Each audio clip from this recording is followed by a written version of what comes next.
This might be Henry's first time.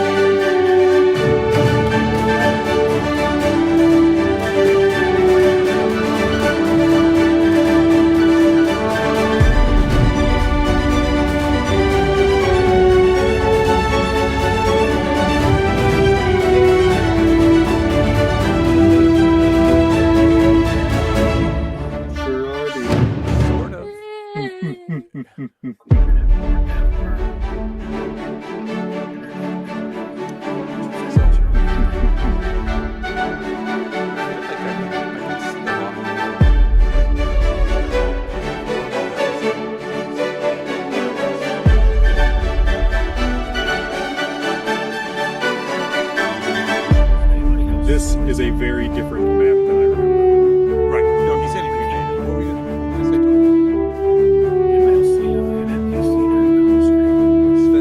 Svenskyle.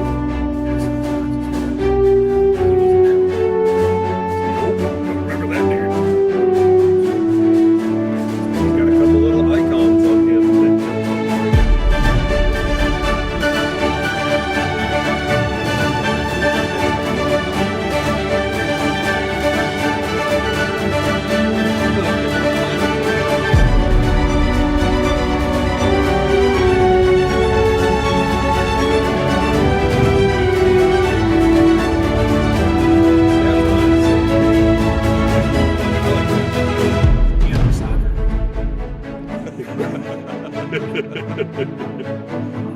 It's me after throwing out my back a few weeks back, like coughing while bending. You're hardcore. I know. I was laid up for how long again? Oh, longer than that. I think it was after Dr. Ford said you could only live a gallon of water. Right, I had to have the kids carry everything heavier than a gallon of water. I was like, Hazel, Henry, do that.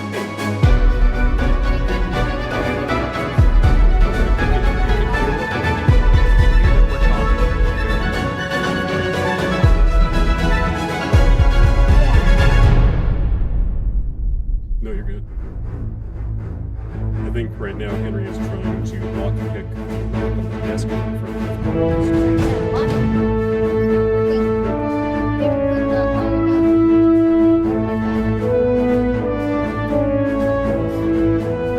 Do you remember Eric? The big wooden desk upstairs. Yes. You go through Hazel's room.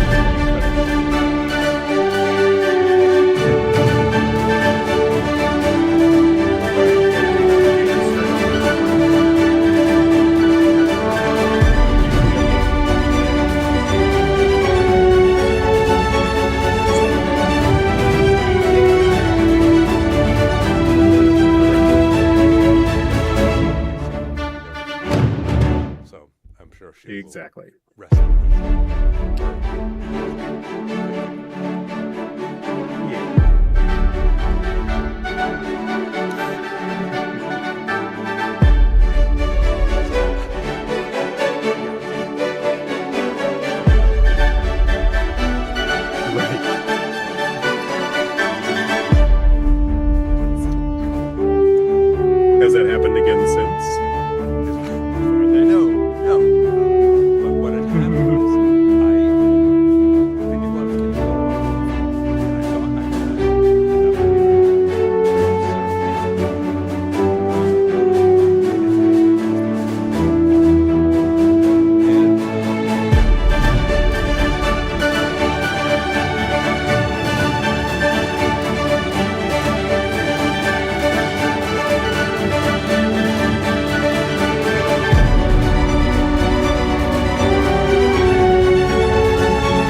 the goblins. Because we got reputation. Yep. That has mysteriously disappeared.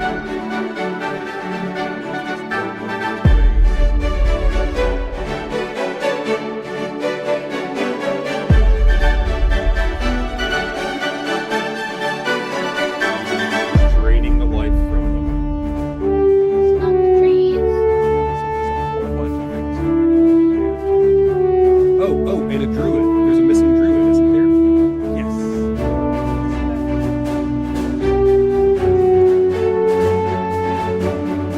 don't remember if there's a connection there.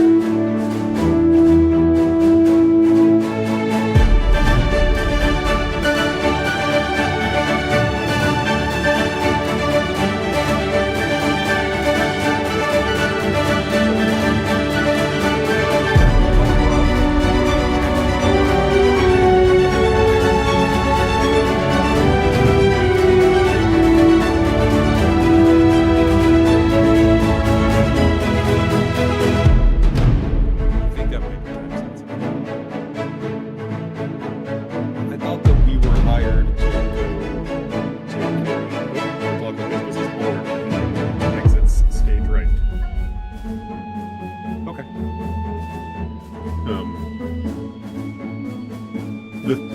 I thought we were hired to go check out the wolves.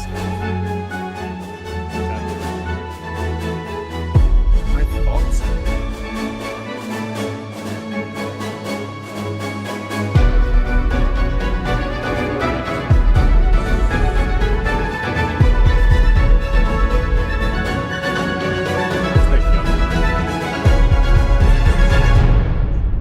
Right. Yes. One of us should be. Well, I'm making a journal. We can keep watching it on YouTube. We need to catch up.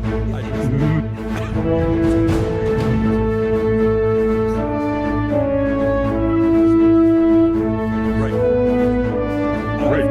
Right. There's this thing that also happens at the same time.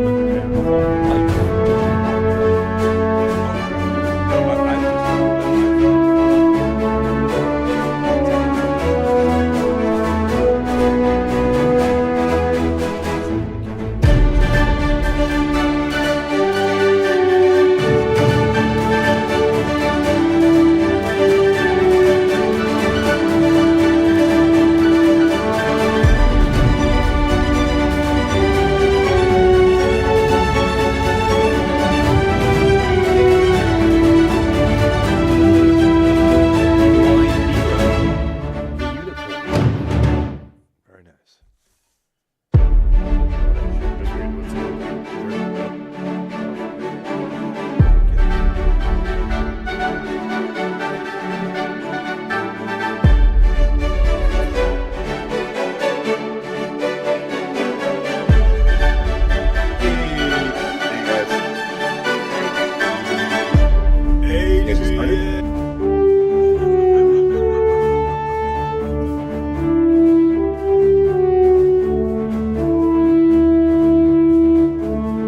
So, are you okay with being streamed?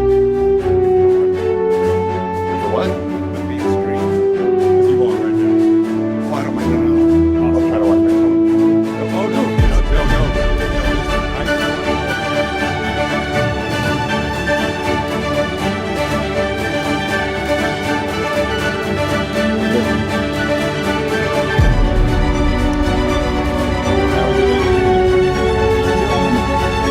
No, it was a good time.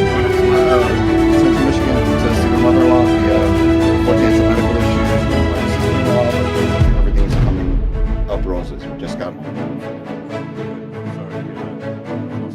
No, no. That's it.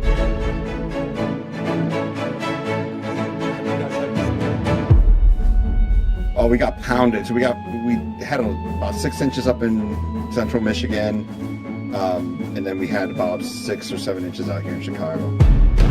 So you have So to. yeah. So I came home to more snow. We got to dust them. We got to dust them last night. That's all we're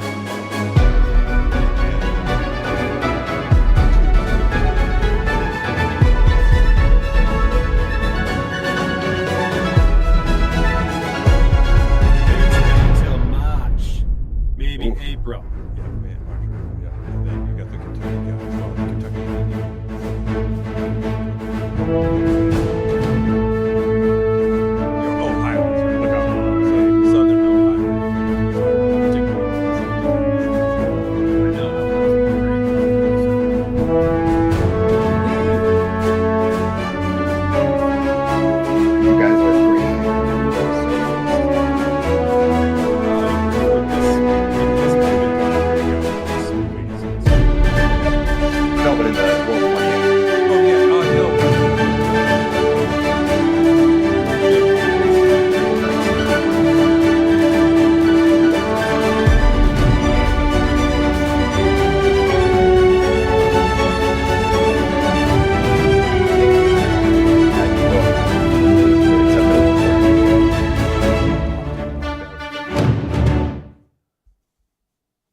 be bland with myself. He's a big folk.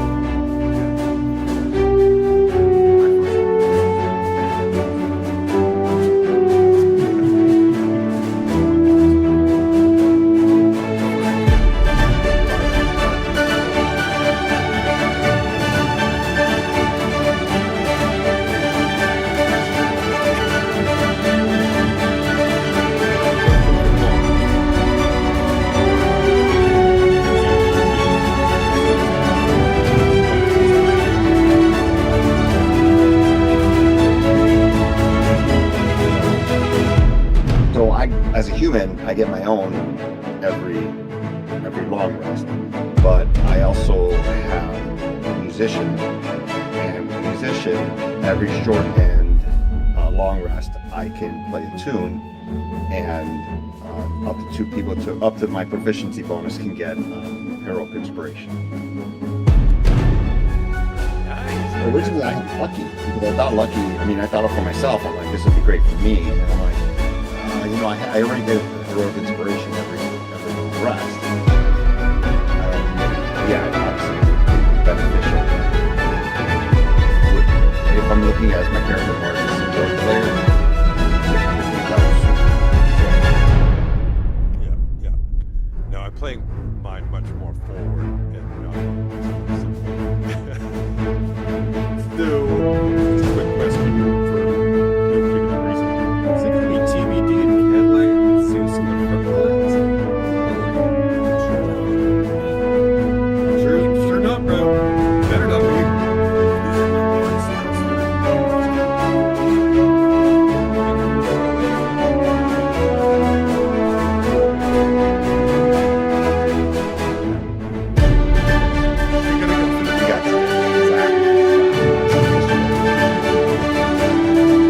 we got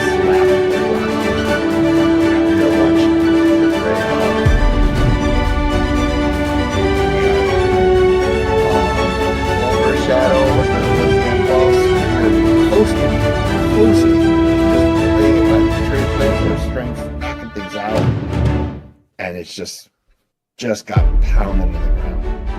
I mean, it looked bad. It looked party like bad at one point. Then Dwarf, by miracle, had chosen a silver weapon when character creation he allowed us one non-magical. So he silvered his item, and he hit a 20, and it dealt like 90 plus points of damage. It was pretty low. With all the berserker and all the other stuff was on, yeah, and it didn't kill the thing. It was nearly dead, but it was resistant to a lot. None of us really had silver weapons except for Reyverse. And if it wasn't for that hit, I mean, I was down to 4 strength because I got slapped. And I got 4.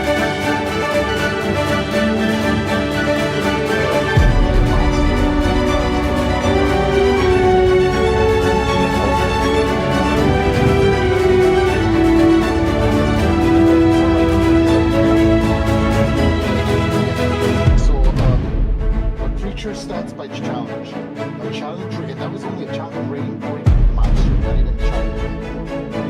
A challenge, so the way that works is the challenge rating for monster means that a group of 5 players at third level should be able to fight. No, A that's third cool. level, a standalone monster at challenge rating 3 should have a proficiency bonus of +2.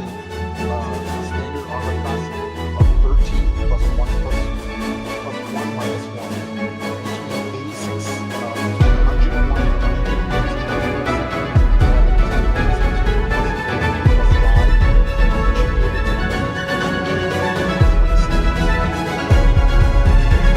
DCs are going to be 13 through 14, and the experience value for their creatures is going to be 7.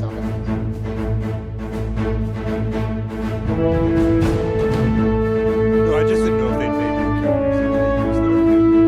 So what we did was, it was just like a one-shot, so as I do the one-shots, they got to give out the experience, so how the experience that the character has. And so that's just a standalone monster.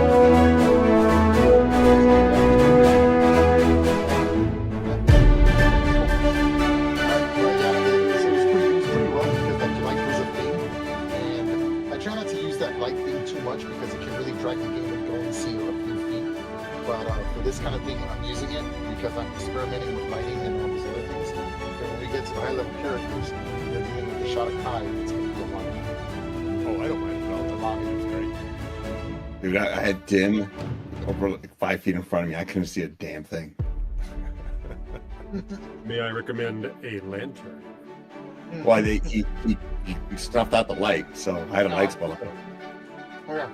Let me bring in your token.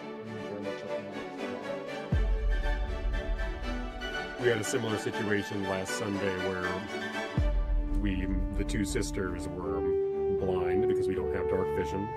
We were cut off from our light source, our badger, and eventually on my second turn or so, I realized, oh, wait a second, I've got a lantern. And suddenly there was vision. Yeah, I was listening into the last one. That's awesome. Oh, great. Yeah, because Ray mentioned that you could put the lantern on the ground. And like, I put it on the ground.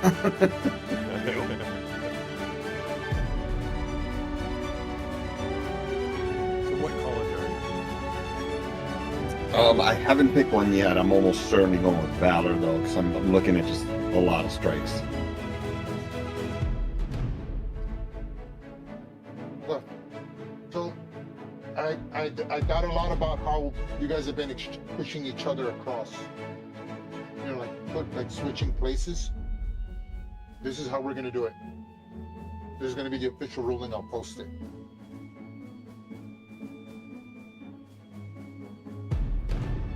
It's going to be the way I'm gonna do it is like this. It's gonna be action or bonus action.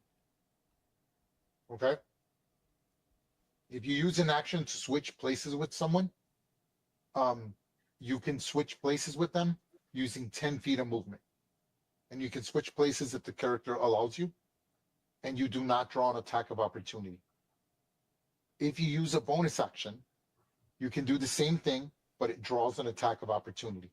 So regardless, you will lose 10 feet of movement and switch places and lose 10 feet of movement. The action does not draw an attack of opportunity, while the bonus action will draw the attack of opportunity. Now, Is there this are ways because of the sisters?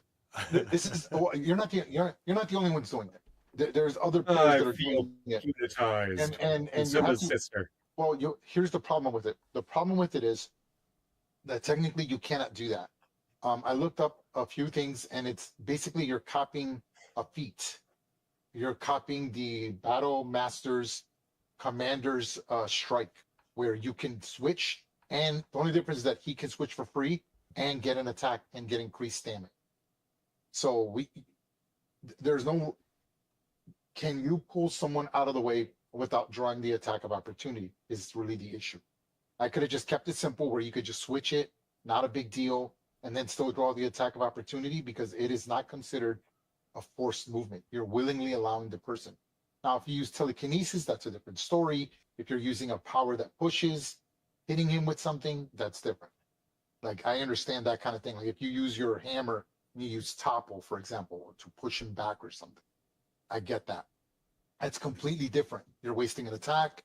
You're going to have to do damage. You can minimize the damage to 1 damage to get the effect. I get it. But when it comes to being adjacent to someone, action does not draw attack of opportunity. Bonus action still draws the attack of opportunity, and you lose 10 feet of movement. The way I came up with 10 feet is 5 feet for you to move there, and you give up 5 feet of your movement, putting them in your position. 10 feet of movement.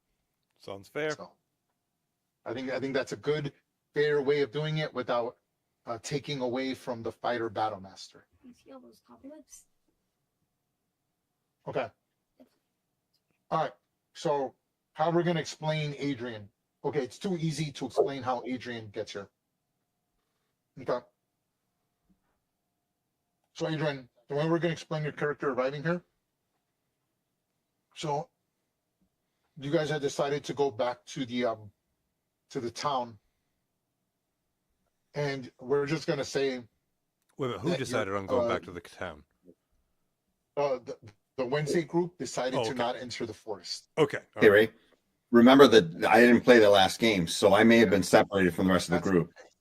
Exactly. It worked out perfectly. So you don't know that. you assumed that they went into the right. You're not the best tracker, and you're trying to find your liege. And the last, I'm assuming you guys leave markers behind, stuff like that. Right. And the last marker you got was to head towards the Twisted Reef. You had found the entrance. They actually went into the entrance. They actually fought an encounter, and then they left. They're like, no, we're not dealing with this. We're too battered. We're too beaten up. We're not pushing in. We're leaving. And we're not doing shit for What free. did they fight? They fought pixies. Okay. And they said, no, we're done. They took too much damage. Nasty little buggers. And they didn't want to take the long rest. They're like, nope, we're going to head back to the village we came from, take the short rest, and report back, and we're not doing stuff for free. They accomplished their goals. They're like, we're just doing shit for free. We're not doing that. They're like, we're going to go back, collect all the items that we left and buried, all the swords, all the little goblin stuff, everything we did, and we're heading back. So that's what Sweet. they decided to do. So I could do a Adrian, one. yeah. So Adrian, you pushed into the reef, right? Mm-hmm. And you sort of wandered, following the tracks of the group, which is why you weren't attacked by anything. It's haunting, it's scary, but you ended up coming out of this. So you're gonna end up like, yeah. So you came into here. Hold on. I'm gonna push your token back. Hold on, give me 1 second. Man, this map is huge. Why is it all cloudy? That's the new thing I'm using. Oh, That's what cool. the darkness looks like instead of black now. Doom. Sweet. Wanton, I got which is the so hold on. activation word for my cracked drift globe. You have a light spell, right? You have a light spell, right? Yes, I do. Adrian? Yes. I do. Okay. So Well, we're right. gonna assume that you casted light. I'm gonna give you light.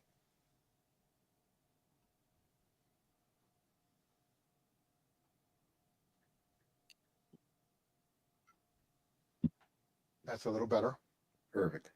Okay, so I'm gonna show you. So you come here, your character basically. I'm just gonna make this down and dirty so we can get to playing here. So your character came here. You had found the tracks of the group. The group actually entered in here. You discovered. Follow your token, okay? Are you following it? Okay. And you're following the token, right? Yeah. Okay, just want to make sure. And then you push here, and then here is where you made it this far, and here is where they turned. Wait a minute. They I'm not turned seeing. around here. I'm not seeing what you're talking about. Are you doing something? Oh, yes, I'm doing something with him only. Correct. Oh, okay. Explaining Mind how your he linked up. business. So this is where they turned around and went back. You don't know that because the other party group is on the same map, but they went left. The other group went right. So you're thinking they went left. So you went this way. You're just wandering around. You find dead pixies. You're like, oh, that's not good. Telltale signs of our group, though. Death every. Yeah. You make your way. You make your way in, and then when you end up here, this is where you find a tree. There's a tree that's been chopped down. There's a bunch of black tar sap blight on the tree. There's remains of an elf, skeletal remains of an elf, and it smells foul, like its skin melted off, and it's mingled in with the tar. They stripped everything. There's blood all over the room, scattered blood seeping from the ground, mixed in with this black sap from the tree. Clearly, they did something. Someone chopped the tree down. I think. Did you guys burn it? You guys did not burn it, right? You guys just chopped it down. No, we we didn't just burn it. knocked it down. Yes. Yeah. Yeah. So you're like, what the hell's going on? You continue to push up.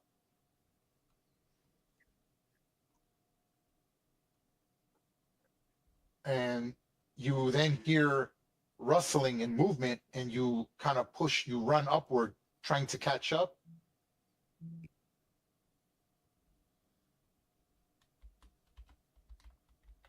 and you find yourself right here. Anyone a gnome here? Yes. Two, the cousins, Bartleby Yeah, and Gibbet. Oh, wait, Bartleby's a gnome? Yeah, we're cousins.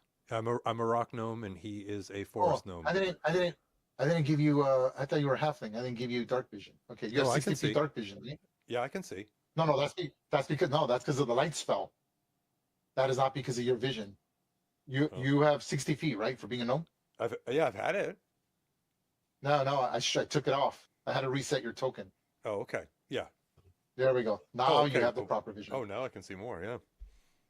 Yeah, the light spell only goes 20 feet. Your dark vision goes 60. Hey guys, just real quick. I'm going to go say goodnight to my father across the parking lot, and I will be back in just a few minutes. Well, okay. So we will allow for some role playing. Now, remember, you were told that other adventurers were assigned to do several things. So it's not like, hey, who are you? I mean, you should be weary. You never know, stranger to strangers. But you are aware that you were told that other adventures, there's 3 other adventuring groups sort of accomplishing all the goals. And he says he's paying first come, first serve. Okay. All right, so when I go around the corner and I see a gnome, let's say I'll see Bartleby first.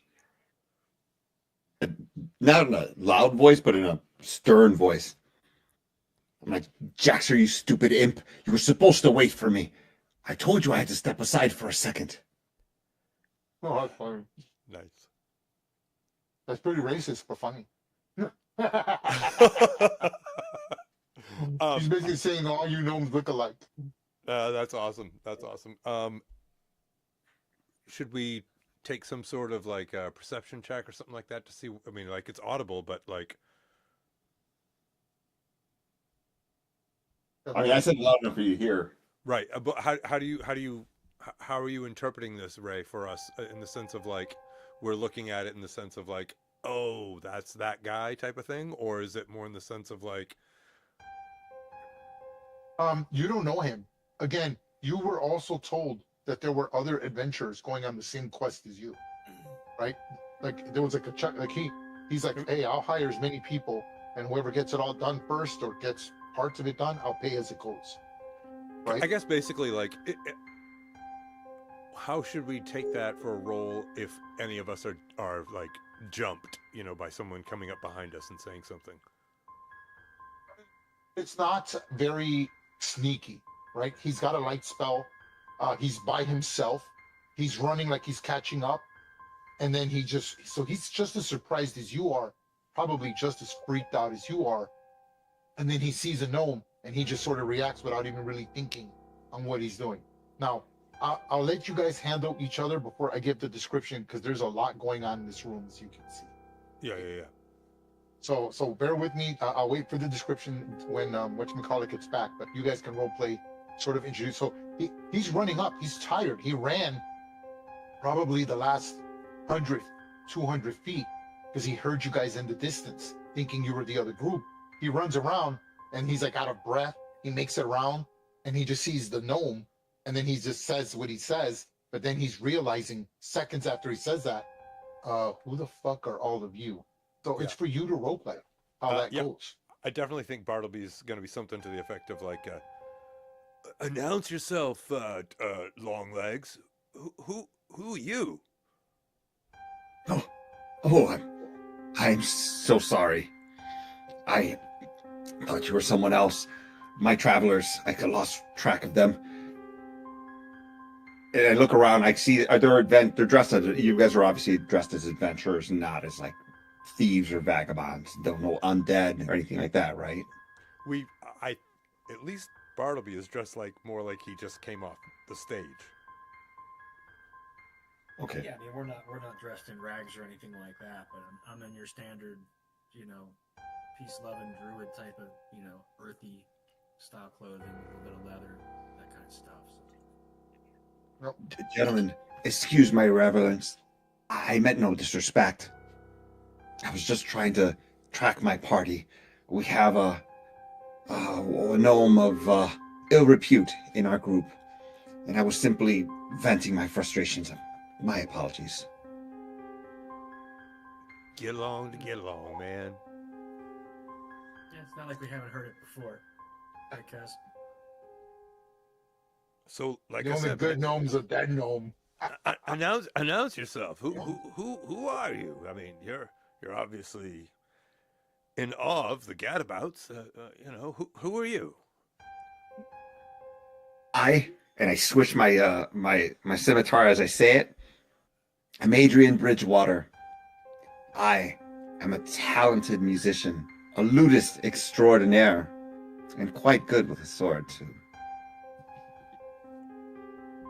Bartleby definitely has like a tight-lipped smile in the sense of like, oh, and tries to not, emote any more than he can.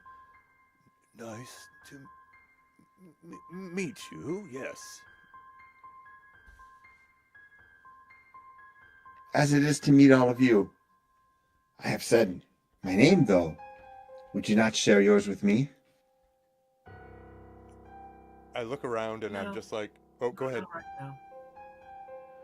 I, for one, am the illustrious Bartleby Rock Roller, and I am also a bard of sorts, performer, troubadour. A troubadour.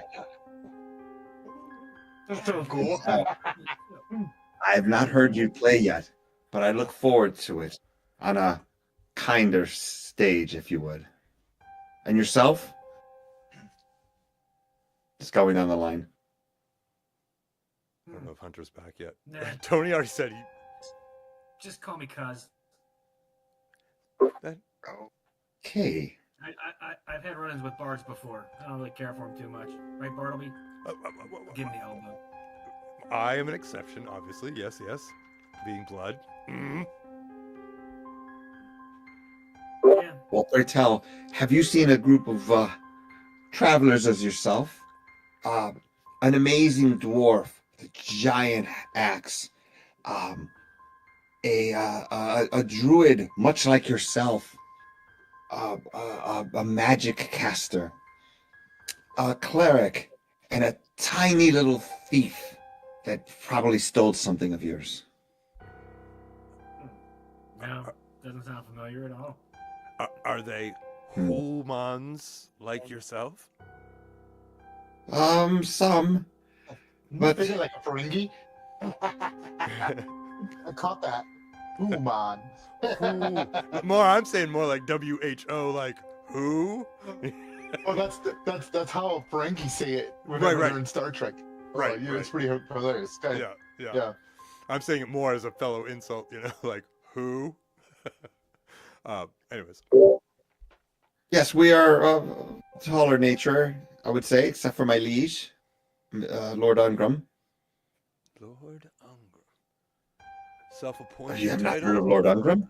Is that a self-appointed title or was that assigned? Why no? Lord Ungram, he is revered. He is a dwarf who has fallen from his elevated path, who seeks to redeem himself with a valiant death.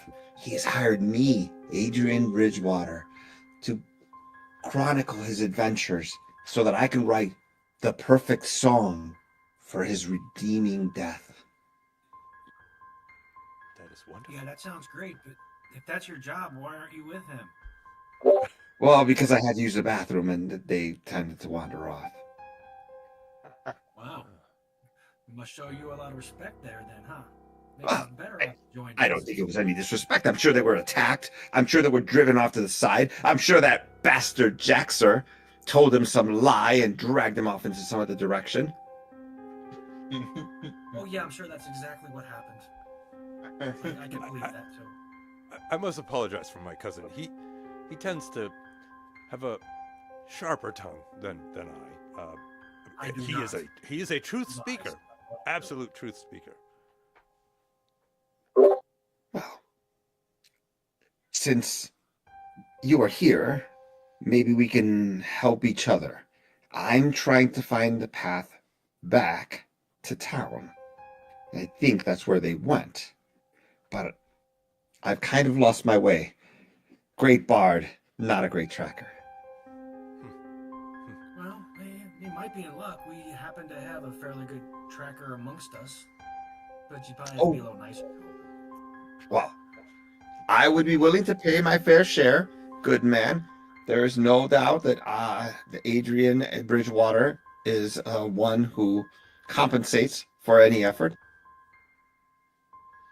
Well, that's fine. You don't have to butter me up. I mean, the Gibbet here doesn't need any money because, well, I can't track either. But Jesus, I just said my name, didn't I? Oh, it's okay. It's okay. We're getting out more. We're getting out more. It's okay. Okay. Yeah, now our little one over here, and we like to call her the little one too, because she's little. If you look at her, she's really small. She'd be the one that you'd want to talk to in order to try to find your way out of here.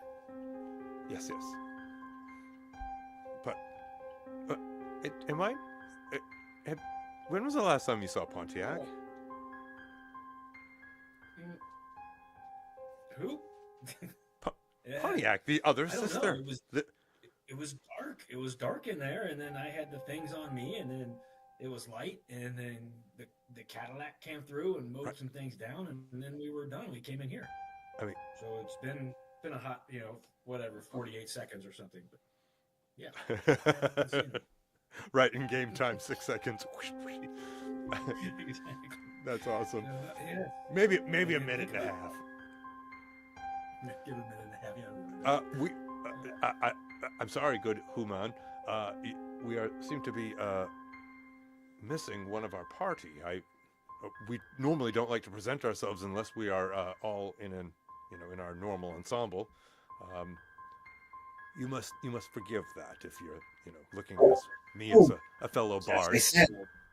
I myself was separated from my group. I don't hold any judgments as to how that occurred. And I look over at, was it Gibbet that said it? Kind of made a joke about me being separated. Gibbet? Yep, that's the Gibbet. And I kind of look at Gibbet and give him a little bit of side eye. I'm like, it's, it happens sometimes. Well, so, Adrian, bard to bard, you went to one of your colleges, one of the colleges. We had to do the actions of the yes and. We seem to be missing someone. Are you much of an improvisationalist, or are you more of a rehearsed performer, and you just go by? Oh, I tend to draw up inspiration around me. Okay, so you wouldn't mind possibly joining us for a little while to yes and through the forest? Well, if you can help me on my way, I'm more than happy to help you on yours. Excellent. It'll be like a first year, maybe second year, intro class. Yeah. Very cool. It's gonna be good. You're gonna like this. You're gonna like this encounter. I think it's gonna be cool. Excellent. Where I'm either gonna kill the party or. All right. Cadillac. Well, I guess they're human. You can come hang out with us for a little while then. If Cuz says you're all right, then I guess you're all right.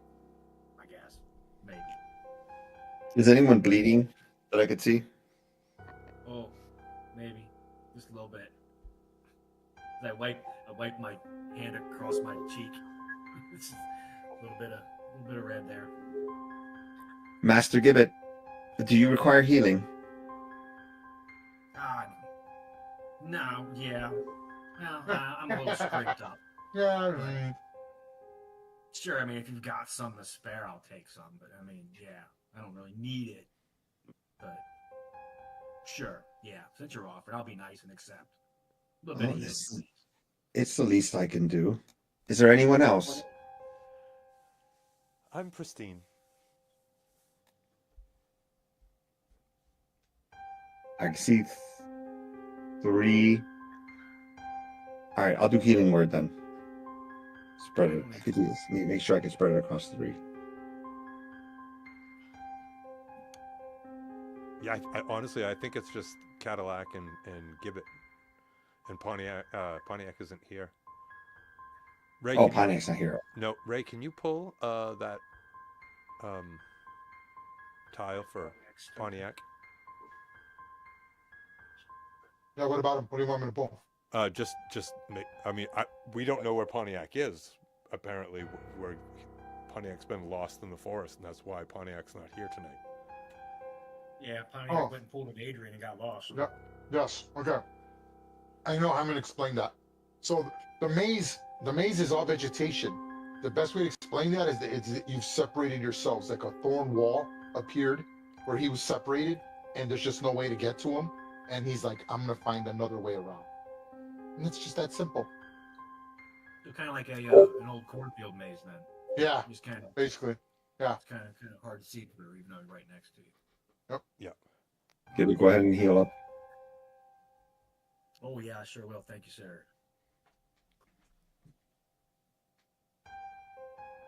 Oh, that was good. I was hungry.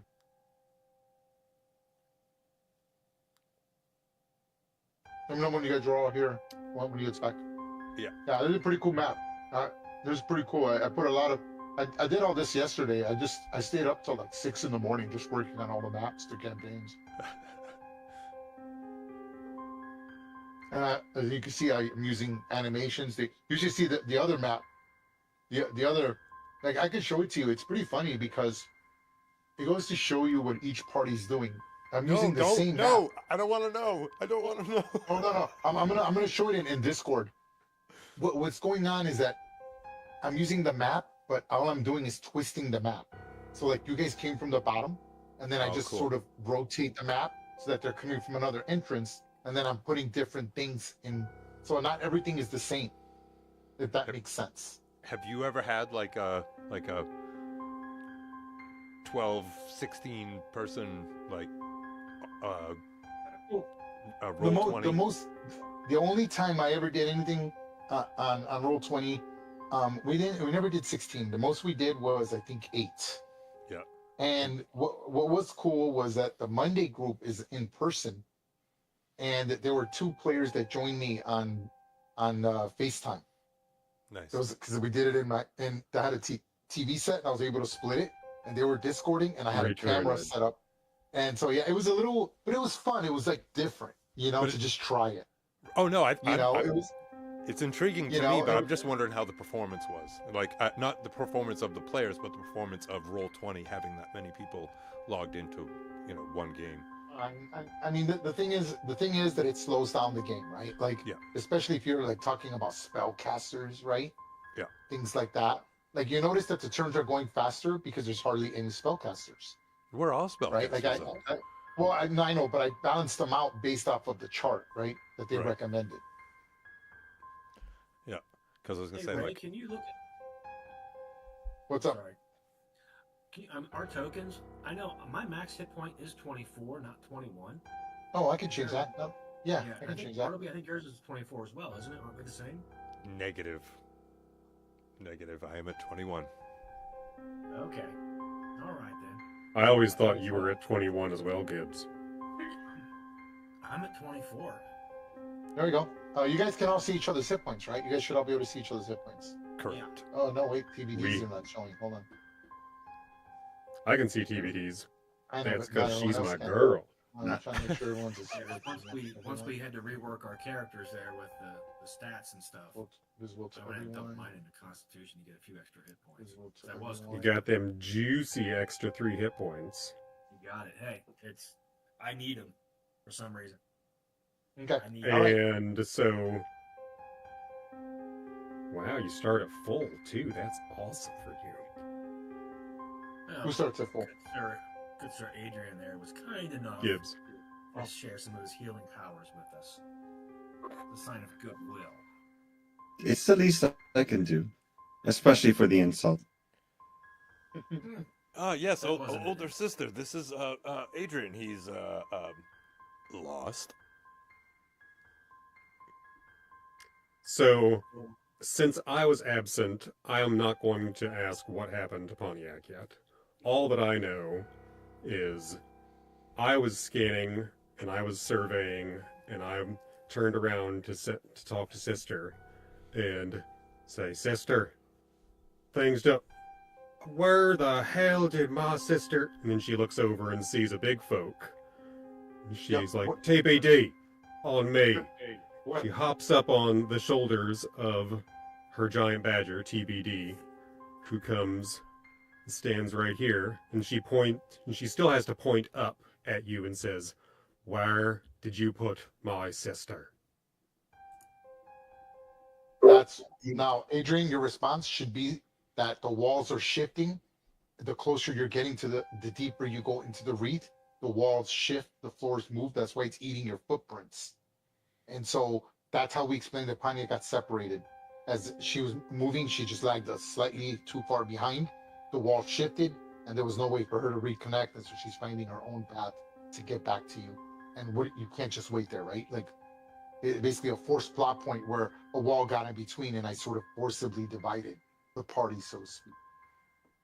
I'm not buying that the mortal sword of Selune, her vengeance incarnate on this mortal plane, got lost behind a wall of vines. That makes no sense to me.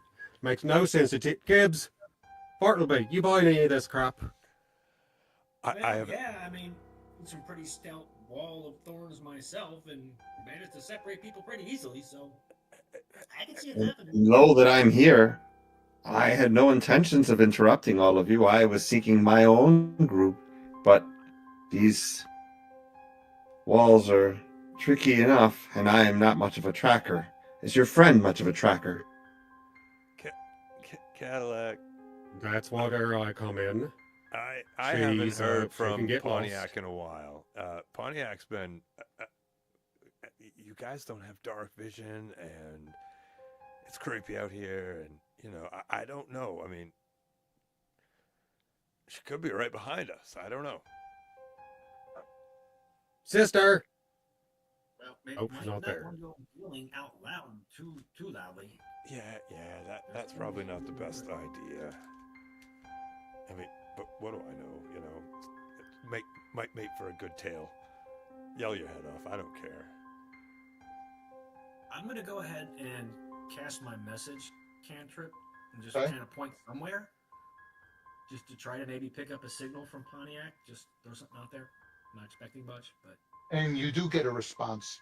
Pontiac only confirms what I've already said. She lagged slightly behind. The walls shifted. She lost the footprints, and she's wandering aimlessly through the maze, trying to get to you. And she needs to focus her attention to link up with you as soon as possible. She Sweet. says, Yeah. you just can't wait, right, and stay there. Like, she's like, go on, I'm safe, I'm fine. I'm having tea. right on. Well, she's not quite having tea, but she's all right. She's out there. She just told me to go on. She doesn't want us hanging around waiting. You know how she is. Fine. Don't like it. Don't approve of this situation. TBD don't neither. Let's go. Pattern Delta. Okay, are we ready for the description of this amazing room? Yes. Yes. Yep. Okay, here we go. As you approach the open clearing of the forest, you notice a hulking stone obelisk brooding at the center of a trampled patch of grass.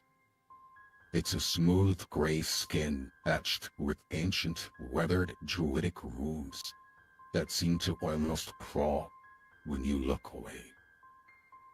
A low, oppressive pressure radiates from the monolith, and the air around it quivers as if it's brewing. Tiny, cold motes of light hang in the shimmer like watchful insects. A sour, metallic tang lingers on the breeze, and the distant croak of something unseen scratches at the edge of your hearing. Used to the obelisk by iron collars and rusted chains, an older human druid slumps in ragged defeat. His skin is ashen, lips are turning blue, and each ragged breath is just that uncomfortable. The dark veins crawl across his neck, where the stone's necrotic pulse sucks at his life. He clutches at the runes, when he sees he, with trembling fingers, eyes wide with fever, and desperate pleading, while the chains bite into his wrist, and the obelisk aura bleeds him away. Around the clearing are several huts that sat beneath choking coils of cactus vine. Thick, thorned tendrils that have wrapped the open frames of the windows, the door frames, until the dwellings only look like burials. 3 blackened, rotting trees rear up nearby at the edge of the ground, their trunks pocked and flaked, their exposed roots right across the ground like fossilized veins, converging and burrowing into the earth to join as if in a perverse communion with the base of the obelisk. The whole scene feels alive with hunger, as though the stone, the roots, and the very vine themselves are a living thing. Patient, ever so patient, draining the last lot from the area. It's to no surprise you noticed there is sunlight edging from the top of the triple canopy down, which is quite unusual, as the entire wreath of the forest has been under triple canopy. So, now let me go over the mechanical things you're looking at. So here are the huts that I'm talking about. And those are the cacti that are on top of them. The huts are small, okay? Cool. These are the vines they're like thorny vines attached to the dying husk trees that I mentioned. Vines or exposed Clarifying roots? question. They're like roots, like Okay. but they're like tendrils of roots. Yes. Okay. Like exposed, like top. And- top. Yeah. And it's just like the graphic. And then here's the obelisk, which is about 10 feet up, a jagged stone with druidic with runes in druidic writing. So unless you're a druid or know druidic, right, you're not going to know what it says. And that aura is an aura that physically emanates in these cold bluish dark black motes of light that auras from the very obelisk. And you recognize none other than the very druid description you were given of Svenskild, the druid that they were all looking for. Stand by as Which I'm one of gonna us gets the money for calling that? One of us Um, won that bet. I'm gonna show you his file just as a reminder to everyone, in case you have forgotten. Stand by. Clarifying question. There's everything you know about him. Go ahead. These wee he's- huts you speak of, are they wee to big folk or wee to like normal sized folk like us? What are we talking about? The huts. The huts they're human huts. They're human huts. Okay, Yes. So they're so houses. they're ginormous. They're Yes. houses. They're like small little huts Right. that hold. Yeah, think of like a one-man hut, but maybe big Okay. enough. Again, these are 10 To by a 10. 2 foot lady, it would be Yeah. ginormous. Yeah, these are like 10 by 15 cubicle huts, Oh, it's a freaking mansion. right? Um, Never in my wildest dreams did Sister and I think that we'd have something so posh as that. I don't think it's yours. We gotta be careful. This place is weird. No denying that. Smells right funky. Cadillac, are you staying up on TBD? We've already lost one sister. We don't need to lose the other. You're staying mounted? I'm going to remind you, the large clearing is filled. The huts are made of clay arranged in a circle around the large obelisk. The huts look to be in various states of disrepair. Most are overgrown with flowing vines of cacti and other creeping vegetation, which you see on the map. With that being said, now this is him. He's got monocles over his legs. In the description, I think I said like his neck. No, they're just sort of like attached to his legs. These two large monocles that are attached to and anchored to the obelisk. And he's like resting, his back is like physically touching the obelisk. And as you can see, I'm going to share his hit points because he is considered an ally for all intent and purposes, unless you think otherwise. If you don't trust him, that's on you. But I'm going to say that he's Gibbs, considered. Stand down. You can see his hit points, right? He's got 10 out of 26 left. One good star emote. You guys can see his hit points, and you guys can see each other's hit points, correct? Yes. Awesome. We Now, the room here is lit. So this is the only chamber in the entire map that has light, because this is the grotto where the obelisk is. Clearly, the obelisk has something to do with the sun. What that is, you don't know. That's what religion checks, arcana checks, and all that. You have to get closer to sort of investigate. If you go over the vines, that's fine. They're not like so big that you can't. It's like going over a log, right? It's just considered difficult terrain. So if your token touches or goes over that square counts as 10 feet.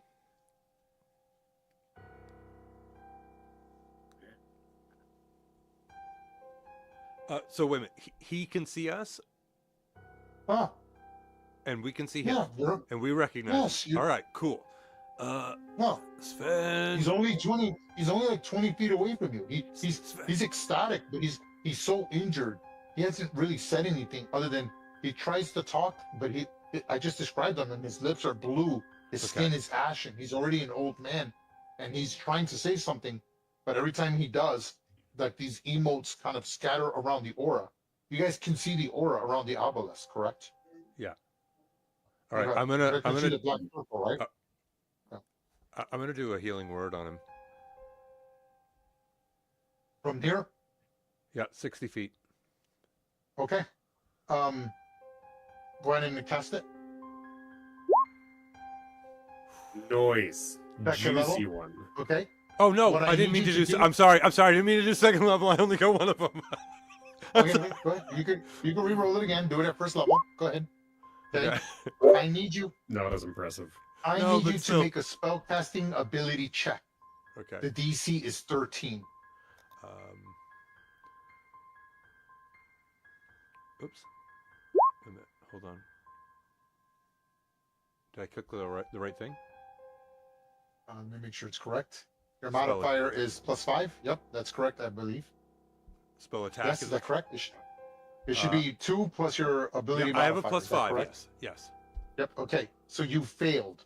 Oh, When you shoot this spell, the aura absorbs your spell. On a failure, the spellcaster loses the spell he attempted to cast in that spell slot. Okay. Wow. So it drains your spell, and then you hear him screaming, "Ugh, ugh," and the aura expands just a little bit. Well, I don't like that. That might not be. That's good. Sven, I'm sorry, man. Tried. Normally it works. Go ahead and you can move anywhere you want in this grotto area. Now, let me make a note. Some of you might not be able to see, but you will when you move your tokens. But I'm going to give you this much now. Stand by. Here are the entrances. There's an exit here, exit there, and exit there. And then, of course, the one that you just came in there. That one. So this is a big room, big chamber. Push your tokens anywhere you like in this room. Tell me what you're doing. After seeing that, what you're investigating. yeah, Like now the huts do have like little windows, like they're like little huts. You could look through the window, or there's no doors. There's like beads, but everything is in bad this in bad condition. And so if you need to step up, you don't have to go into the hut. You can just kind of take a glance look. If you want to go in, then you're more welcome to do that. Just push your token in to observe things a little more carefully. Also, if you go into the aura, I need to know, or if you're examining the aura, how you're doing that. I need to know sort of what everyone's doing. So I'm looking at the aura, trying to see if there's a certain color pattern or certain waviness that brings to mind a specific type of spell or curse. Okay. You can make either an arcana or nature check. You can decide for yourself. Okay. Going with Gibbet. Gibbet, what are you doing? I'm also went around the far side of the hut, and I want to get a closer look at that aura that seems to be alive. Okay. You can make a nature or arcana check as well. Cadillac. Cadillac has hopped up on the back and shoulders of TBD, her giant badger, and would love to try and figure out, like,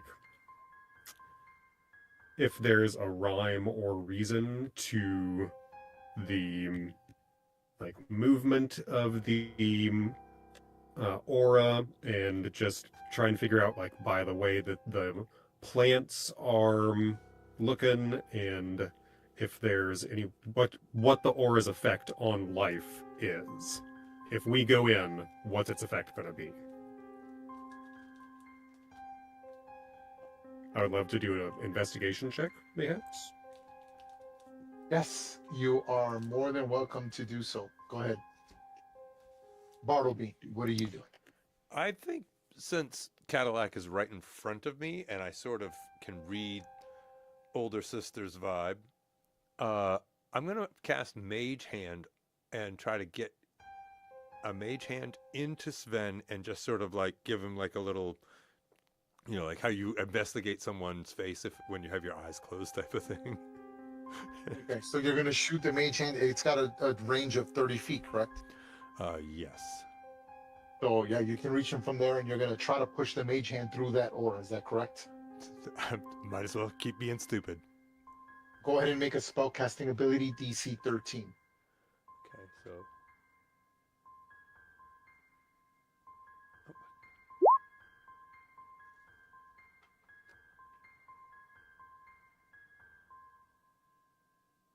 Okay. Okay. Stand by as this is all happening simultaneously. Starting with Adrian's roll of 12 Arcana. Adrian, you study this aura, and definitely there is a conduit of raw magical energy surrounding this obelisk. Unfortunately, you can't really determine what's causing it, what is the effect, other than the obvious that you've already seen. It literally absorbed divine magic, and the bubble got bigger. You do know that this energy is cold and dark, and with that 12 Arcana roll, you're able to determine that it's definitely necrotic energy. Okay, Gibbet, with your roll of 20, you're able to see that this obelisk has absorbed necrotic energy from another area. This blight has affected the obelisk. And you can tell that this obelisk is central to the twisted wreath. It's corrupting the fae, animals, and all plants within it. You discover that this is magical in nature and is spreading due to nearby necrotic energies, like light through a prism. You are able to determine with that roll that this necrotic energy is coming from this direction. Are you ready? Right on. Okay. With that being said, now going to Cadillac's investigation. You look and you can clearly see that these huts were once used by the clerics and druids that came to pray at the obelisk. Each dwelling contains 2 beds, a table, a small fire pit, a set of wooden shelves, and various everyday utensils. Many of the items are now broken, dirty, and the huts contain nothing of real value that you can see. Clearly, this was once sacred ground, but due to necrotic energies have altered the very environment you're in. Okay, and with Bartleby, you shoot your magical hand and it shoots past it, and you are allowed to regain 1 random spell slot Oh, heck yeah. Oh, okay. as the sphere shrinks in size. Okay. More of that. Attaboy, Barts. So I'm undoing one of the ticks on my spell slot. Cool.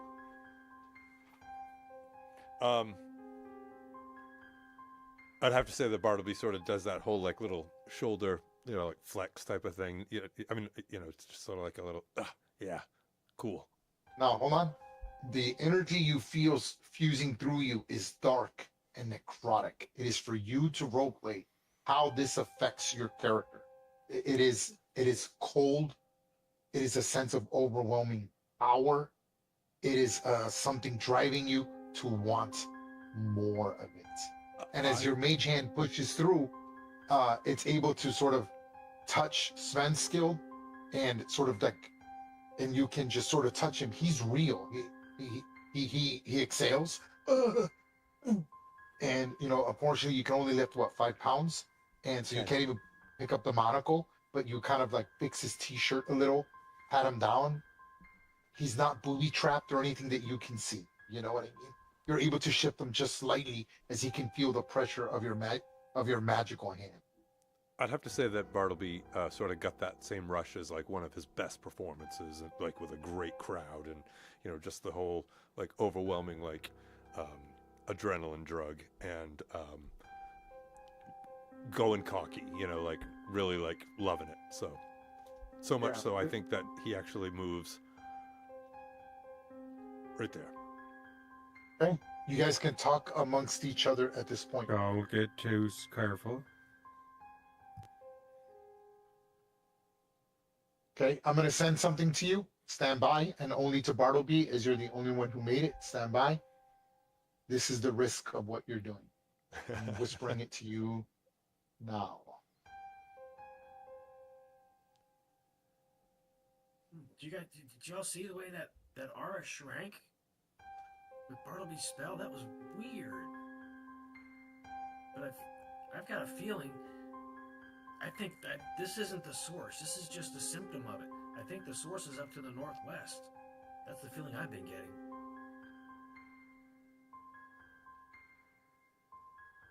Not gonna lie, I'm a little bit leery to get closer now that we know that it'll start expando mating. Yeah, I don't. That is for you to roleplay Bartleby. I gave you the mechanical effect, but it's for you to roleplay however you like. Yeah, pretty much as I already said, just like really like false confident type of thing. Like, yeah, I'm something. Oh yeah, right in front of another bard. Oh yeah, that's awesome. Starting to kind of sound like me. But no, he's sort of just standing there, just standing maybe like 48 and a quarter inch tall, Move anywhere you like in this grotto and tell me what you're doing.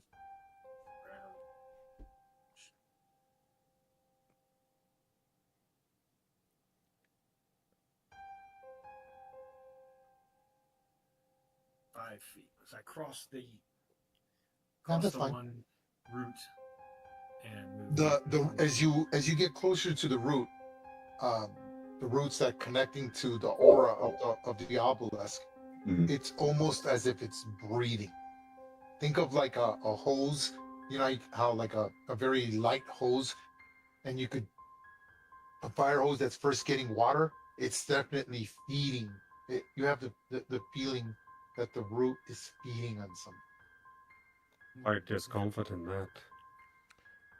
As Cadillac pushes past Bartleby, because I haven't moved Bartleby yet, I definitely look at Cadillac, try to catch her gaze, and say, like, we got this. We got this. Whispering.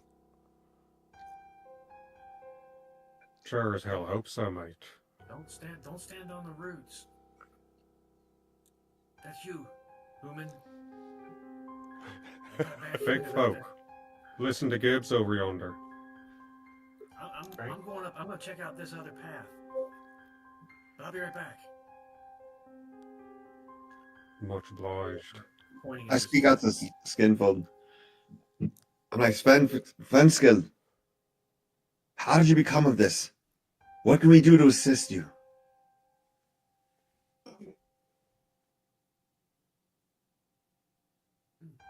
I don't know if he's gonna talk to you or not. I'm doing the.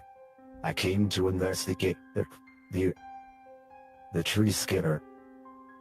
I came across something far worse.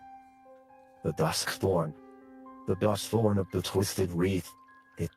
She doesn't know what she's doing. She was beautiful, an enchantress, a dryad. She's been corrupted by the necrotic energies, the nexus, the rift. And then he looks for her to give it, walking in that direction. Upon hearing the dusk thorn, I need everyone to make a history check. If you have a background in agriculture, like farm or something to do with like nature, you can roll with advantage. Would you consider a guide to be an advantage I roll? mean, when your session. Sure. I'll So let would have you it. consider my background as a ranger? Nope, not No, applicable. that's why you have a background. What's your background as the ranger? Okay. Scribe. Yeah, no. Gotta You make a spent, living. you spent most of your time making books or reading books out in the I think woods. I've been reading too many books with that. Notarizing divorce papers is extremely boring. History, you said? Yes, history. I'm waiting on one person to roll.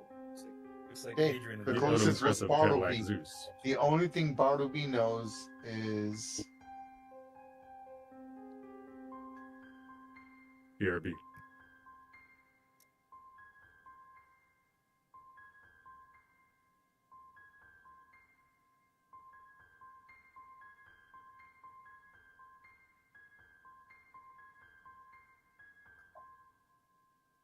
Tense music. okay. Unfortunately, this is the only thing that Bartleby is able to gather from his lore classes as a bard. Not much, but it's something.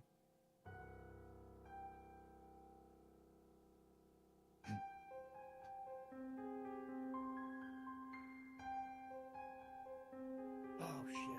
Ray, can I go ahead and cast guidance upon myself? Sure, I have no problem with that. I'll give you the concentration condition. I remember reading a tale about these folks, a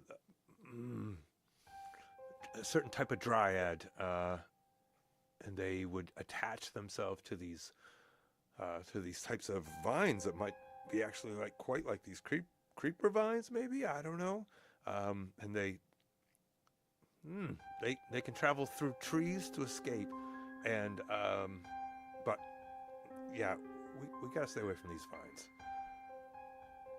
Yes, I had a bad feeling about them, but Yeah. I mean, that sounds like it could be a really cool song for you, though, Bart. Yeah. Whew. La, la, la, Okay. la, la, la. Hmm. So Gibbet pushes up. He casts guidance on himself. He concentrates on a little right a little. However, he casts it right as he pushes up. Yeah, it's a little spark, a little mote of light hovers above my left ear when I'm concentrating on guidance. Yeah, that kind of keeps your muscle memory a little better. Adrian, what are you doing? I just say to Svenska, we will go as you suggested, but we will come back for you once this orb has been dealt with. We will go on. Please, please, please get me out of here. I know it's taking everything. I don't know how long I've been here for days now. Look at me. Please help me. I can't last much longer. I gotta admit, guys, I gotta admit, I mean, it felt really good when my hand went through there, and I mean, I got a lot of power coming up, and it's just like, it was really cool. I mean, I don't think we should necessarily leave him right now. I think that maybe we could just stay here, try a little bit longer, maybe something like that, huh? Who gave Bartleby coffee? What are we doing? He won't last much Do I longer. need to send TBD in there to drag Svenskild out? Would that make him die, or... Chained to the orb? Oh, he's chained to the orb there. That's right. God bless. I mean, they're just standard monocles, but yeah, they're monocles regardless. Fortune favors the bolt. Fortune favors the bolt. Bartleby, what are we doing? I'm just sort of like jittering right around. I'm like, got the little twitchies and stuff. I'm just like, ooh, this is amazing. This is amazing. I could be a hero. I could write a song about myself. I could be the star. Yeah. Got a Wait, co-writer here gentlemen. too. How did the orb get smaller? I saw it get larger when the spell failed. But how did it get smaller? Was it that damn hand of yours, wasn't it, Bartleby? It was the best mage hand I've ever played.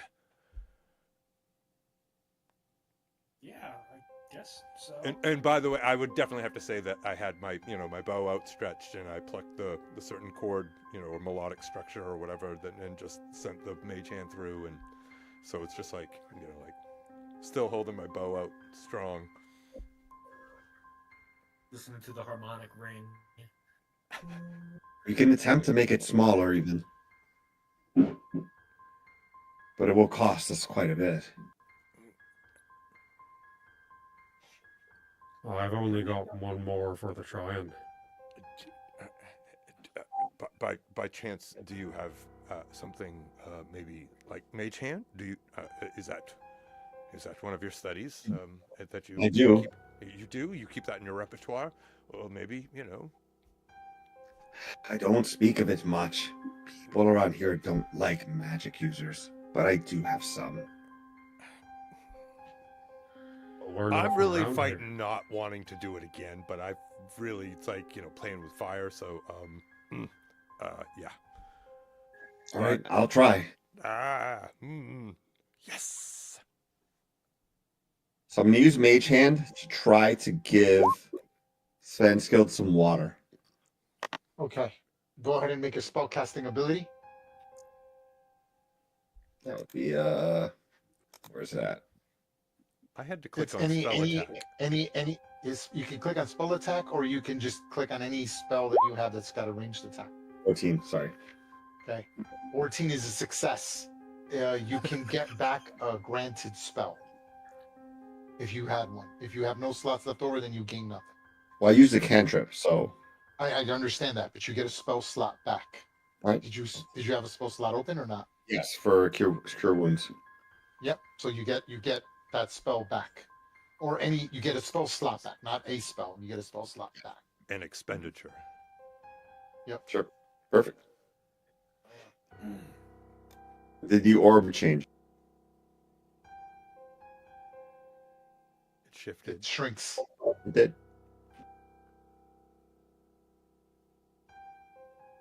Yep. Your mage hand goes through, and for a second, you feel drawn energy, necrotic energy surge through your body. Right? It's like this. It's like a static charge, and it's again for you to role play, but there's a physical manifestation of dark energy, like your eye, like like when you like touch something with static charge, your hair goes slightly up, your eyes get a little darker, your skin, there's like this darkness that eludes past you, and it's for you to role play as you give him water, and he drinks it, doing the best he can. So as I stretch out my hand, because I'm almost mimicking what my mage hand is doing, my hand starts to tremble. I take a deep breath. Darkness. It's there. I feel it.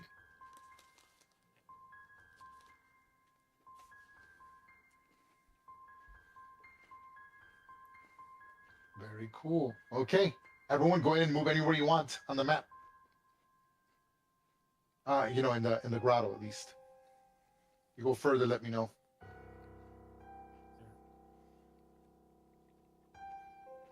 No one's moving. We gonna good? You good? You guys good where you're at? I'm gonna move. I don't want to go into the aura, but I want to get close to it. I want to try to look at the obelisk again. Yeah, Okay. you caught me as I was taking a bite. I'm sorry. So right here, is this considered dangerous because it's partly the circle? And actually, that didn't. Sorry, but that didn't move down in size at all. Yeah, it did. It did? Okay, I didn't see it move down. Yeah, It did. distinctively. Okay, I'm sorry. I wasn't paying attention. Got a lot going on. So yeah, if I go here, am I still quote unquote safe? As long as you're mentioning that you're at the edge of the aura. Right. Yes.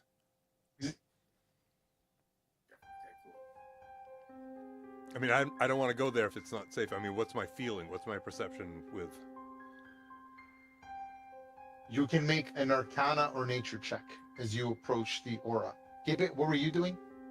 Oh, you're looking at the obelisk, yes? Yeah. You mentioned druidic symbols, and I kind of thought about that after I started walking away, and I'm like, wait a second, this thing is moving. The aura. I want to see what's on this obelisk. See if I can make it out. Go ahead and make an Arcana roll.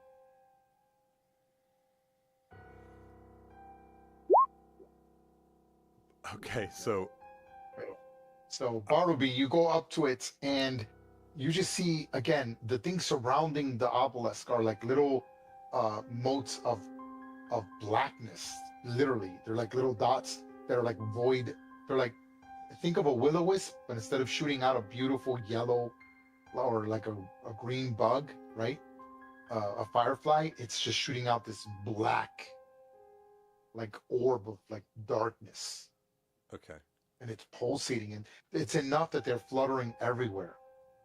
You get close to it, you do feel cold.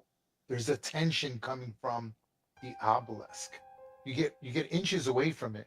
Nothing reaches out, nothing grabs at you, but you do feel that there is definitely something going on, some necrotic energy, and it's just being enhanced very much so by this obelisk.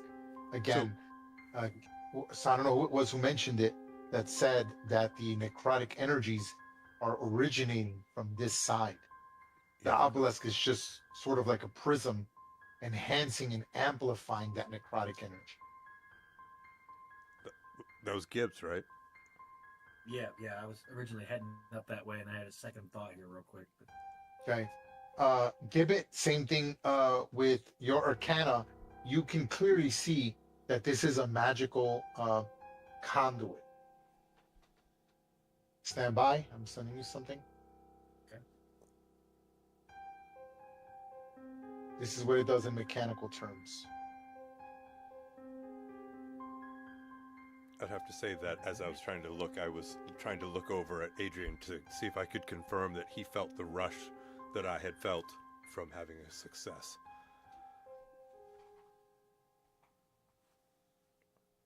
Okay.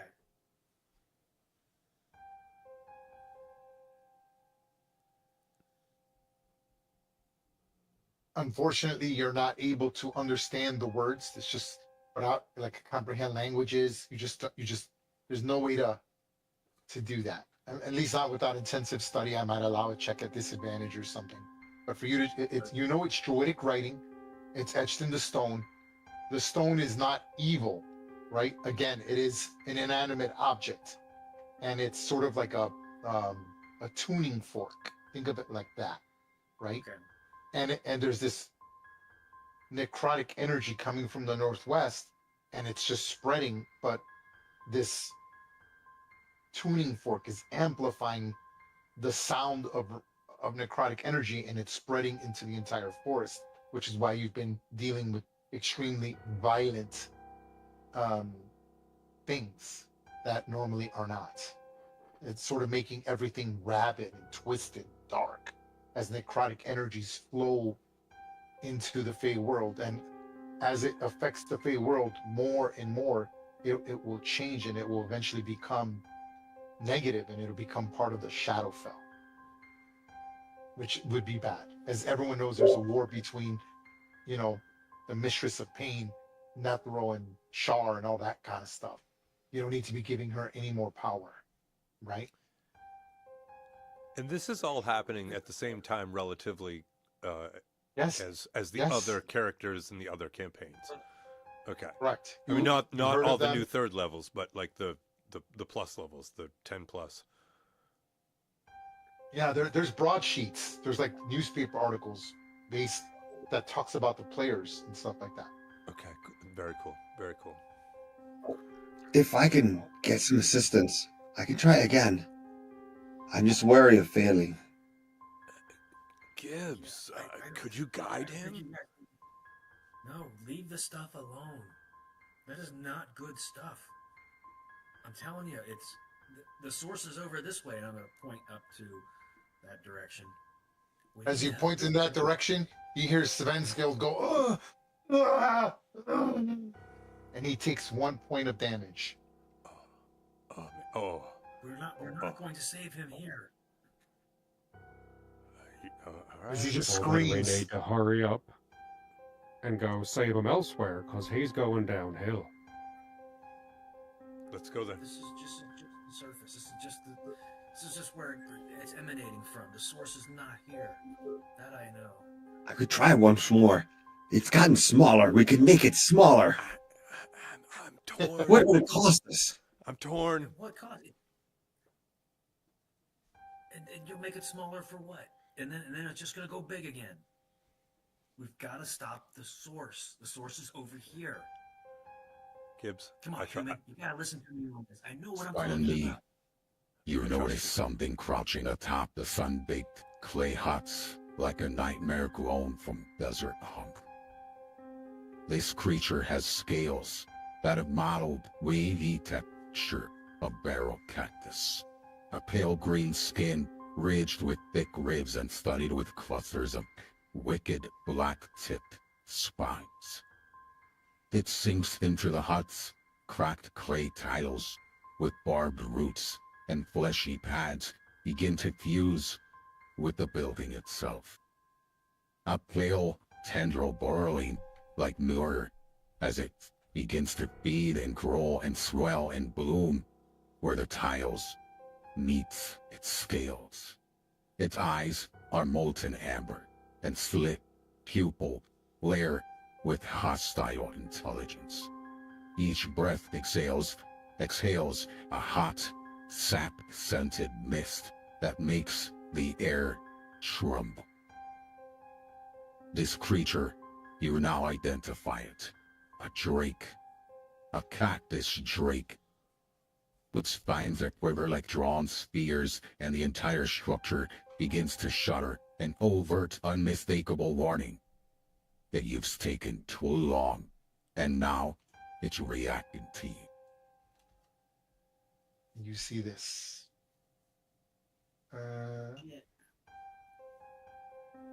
I thought I heard the words cactus and drake in association. Correct. I still think we got this. Oh, yep, there it is. Okay. And there's another. Okay. Stand by. Let me show you a better picture. This is what it looks like. I'm going to see it in roll 20. Mother bitch.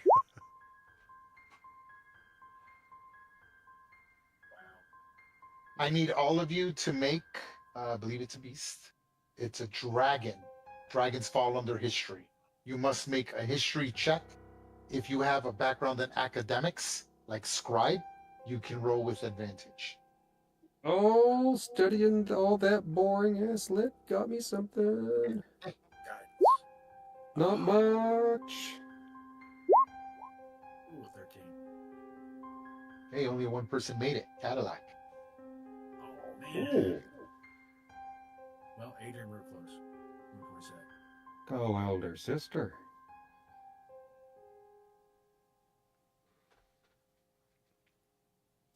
Very good Sending job. this to Cadillac. This is all you're able to get, Cadillac.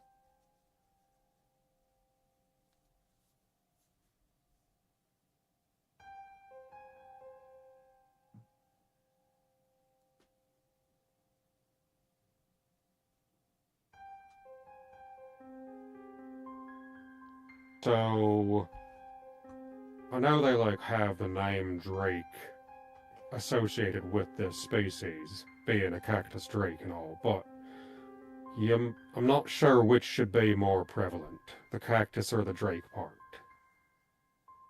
But if anybody's got any cold stuff, not sure we got that in y'all repertoire, boys, but cold would be nice. Oh. Everyone, roll initiative. Alright, then. Man, I'm rolling crap today. Atta boy, Cadillac, go TBD. Girl. I meant to say girl.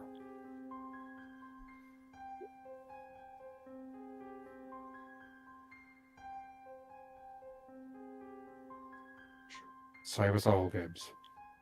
That was the way. Oh shit, man! Don't tell me I'm going first. This is bad. I don't like going first. It's not my forte. I tend to like do Ah. stupid things. Damn it. I just did that.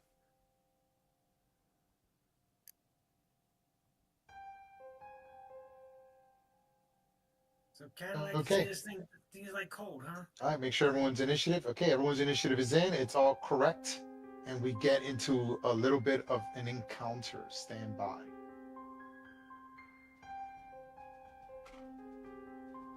Gonna need some tense encounter music change, please. Yeah. Okay, with that being said, the cactus drake goes first. It's again, you see all the cactus that's like spread around the thing. It sort of morphs into this. You're not sure what activated it, what you did to make them threatening, but threatening they are. It sees you all there, and it will 15, 5. It climbs and leaps here.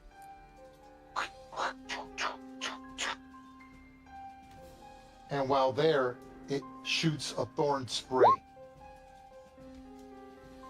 at Cadillac and Bartleby. I need Cadillac and Bartleby to make a dexterity 13 saving throw, or you will take 9 piercing damage. Nice. Tuck and roll. Could Tuck and I roll. use my reaction to give TBD +2 to her dexterity save? Okay. Got it. Ouch. Okay, So that's Cadillac? Cadillac, you take 9 piercing damage. Bartleby, And then you here take comes 4. TBD. You take 4 piercing damage. I'm going to roll for TBD. Yep. And TDB takes 9 piercing damage. It just shoots all of Zoinks. these. It shoots all of the needles. You know, the cactus pine needles go flying at you. And as you can see Okay. by the description, a creature that fails the saving throw by 5 or more, which both of you did, Yep. your speed is reduced by 10 feet until you take an action to remove the thorns. Ouch. when the Okay. Drake uses this action, it loses its thorny body trait. Don't worry about that. That's for me to know what thorny body is. So I'm going to put a little slow marker on you. You'll see the slow boot. Boom.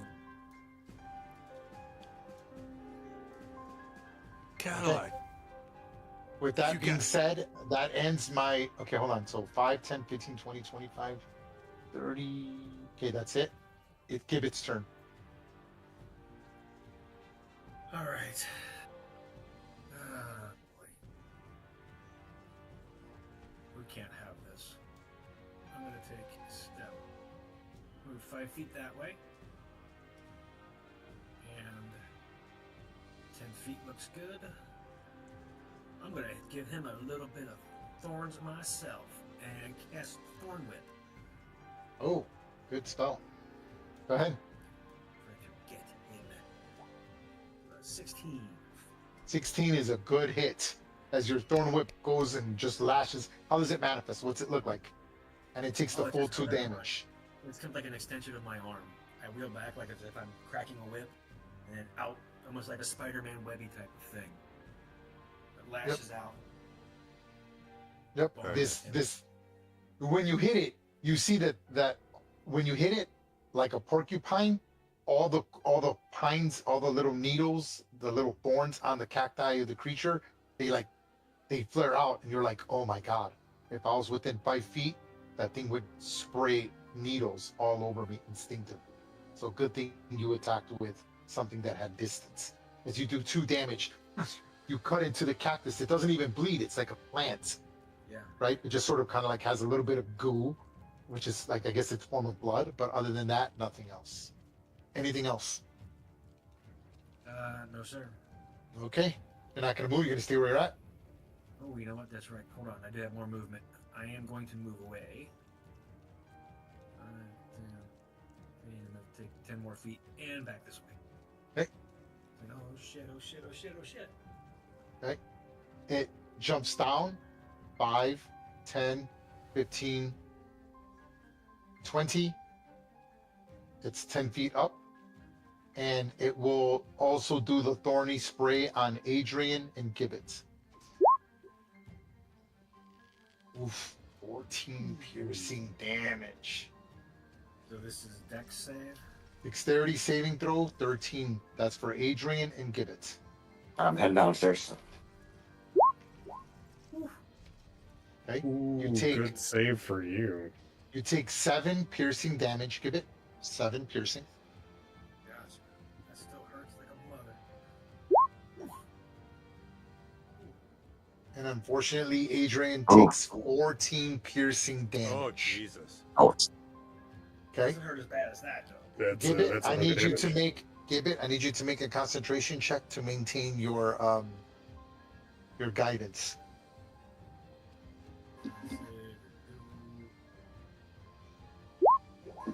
Okay. And you do so. That ends my turn. Bartleby. I think with bow in hand, I turn around 180, look right up at the Drake, look at Cadillac and say, "You got pricked," and then I pluck the cords on my Not bow loop. the consensual way. I'll get him back, and I do. I feel like just the starry wisp, just to see how he reacts to the radiant damage. And Go ahead. 12. Ugh. The creature just out your astrally projected sort of like shrieking, right? This shoots out these emotes of like little stars, and it just, the Drake is fast. It's still a Drake, right? It's like a dragon, a wingless dragon, like a lizard, like a gecko. It just kind of moves about the hut as the cactus doesn't like limit its terrain, and it just misses. You cut a few cactuses on the way out. Anything else? I look at Cadillac and say, "He is a prick," and that's about it. I think. You're not gonna move. You can stay where you're at. I can't. I for some reason I feel like I should not enter that circle right there, and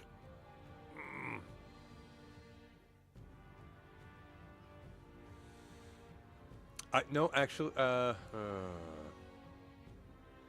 Yeah, I think I'm gonna stay there for right now and just get more of assessment of what's going on. Next. Cadillac.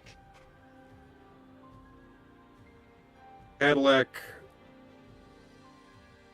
believe, would have taken note of the like prickery situation that's going on, and does, after feeling the sting of all these spines, she's wanting no part of getting close to it. So she will yell down to TBD, TBD, keep your distance, girl. And she will stay right. Actually, she will go right over here with TBD. Okay. And on the way, she will sheath her. That's 20. That's Rapier. 20 feet of movement. That's 20 feet of movement. Just so you know, that you took Okay. right there. Thank you so much. And she will sheath her rapier and then draw a hand crossbow from her belt. Okay. And turn around while TBD gracefully leaps through the air. She turns around while in midair and fires off a shot at the Drake cactus. Bam. For a whopping 11, sir. It's just too agile. The bolt just kind of sticks into a cactus, as it's hard to I kind thought of that tell. was part of it. Yeah, and it just kind of moves. Anything else? TBD will take the dodge action. Okay. TBD would take the dodge action. Got it. Adrian. How high is this thing? It's only about 10 feet. So if I'm standing next to it, I can hit it. Yes, and melee by rules. Yes. Right.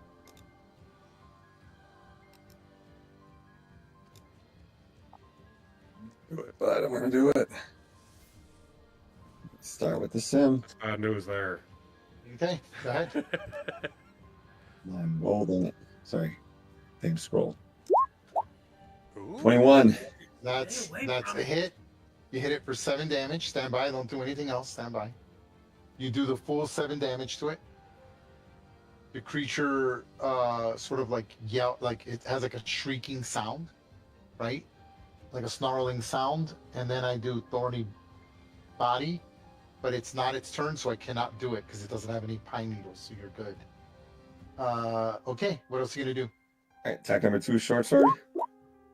That hits. That's a hit for an additional 8 damage. And then how do I do it? If I have advantage, what button do I hold down? Shift wanna on tell the that? left. Shift on the left. Shift on the left. Alright. Third attack. The creature is bloodied. 16 hits for 8 damage. Good job. You have critically injured the creature. You just see Adrian push in as he realized that the creature had no more pine needles as it shot them all, right? And he pushes in and he basically swings at it with his scimitar, cuts it, stabs it again, and then stabs it again. You just see 3 flurry attacks flying through the air. All 3 of them hit as he's critically injured the Drake cactus. Anything else, Adrian? Nope, that'll be it. Okay. Top of the turn. Holy shit, sister's never Drake. gonna believe me. The Drake cactus goes next. Here goes my recharge. I need a 5 or 6. I do not recharge the thorny spray. And the Gadabouts All go right. wild. It will attack. sounds It will attack Adrian with its tail. Here goes. That hits. I will use my reaction Okay. and give the attack disadvantage. What does it look like? Cadillac leaps off of the back of TBD, and as the tail is coming through, she slides in front of it, bashes it up and to where it sails like past his hip, and then she grabs onto the tail as it retracts and then vaults off of it and back onto the back of TBD. It says, "Watch your back." Okay. As I said, I'm gonna re-roll that because I cannot let you see the Of course. roll of 9. Yeah, So here of goes the course. roll. Yeah. 9. But you still got a Misses. 9. Yes. So Adrian, you see this cactus, this large cactus tail swing at you with needles on it. You're about to get hit, and then again, Cadillac pushes up with a shield and deflects it. You're like, holy shit. 2 Needles feet go- tall. Yeah, goes flying everywhere, because right, you're like, but holds it together. Okay. Adrian, do you wish to take your reaction? I'm going to move. Oh yeah. Go ahead if you wish to take your attack of opportunity. All right. Short sword at advantage because I hit the last one.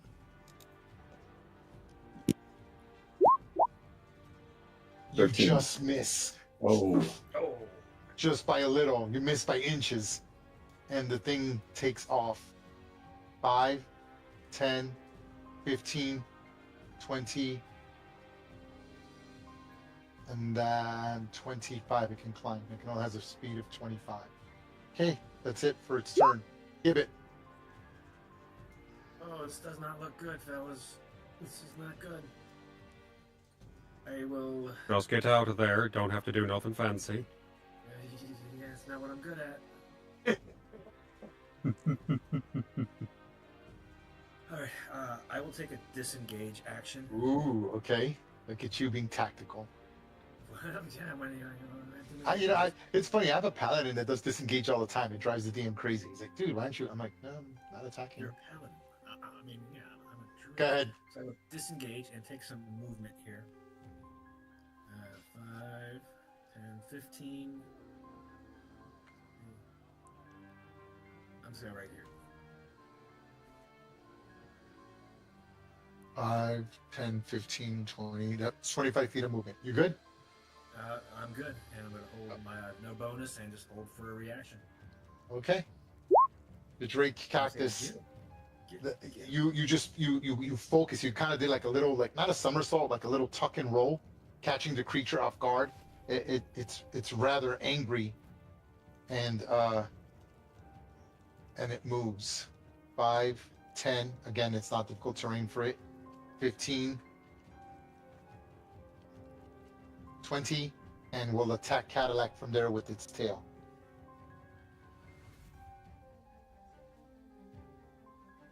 Here goes my recharge as well. Does not get it. Here goes the attack. 13 That is a miss, sir. and misses. That doesn't even hit your She armor. just like bends you- backwards Yeah. and bends at the waist on the back of TBD, bends backwards, lays flat on her back, watches the tail go over her face, and then retract, and then she sits back up.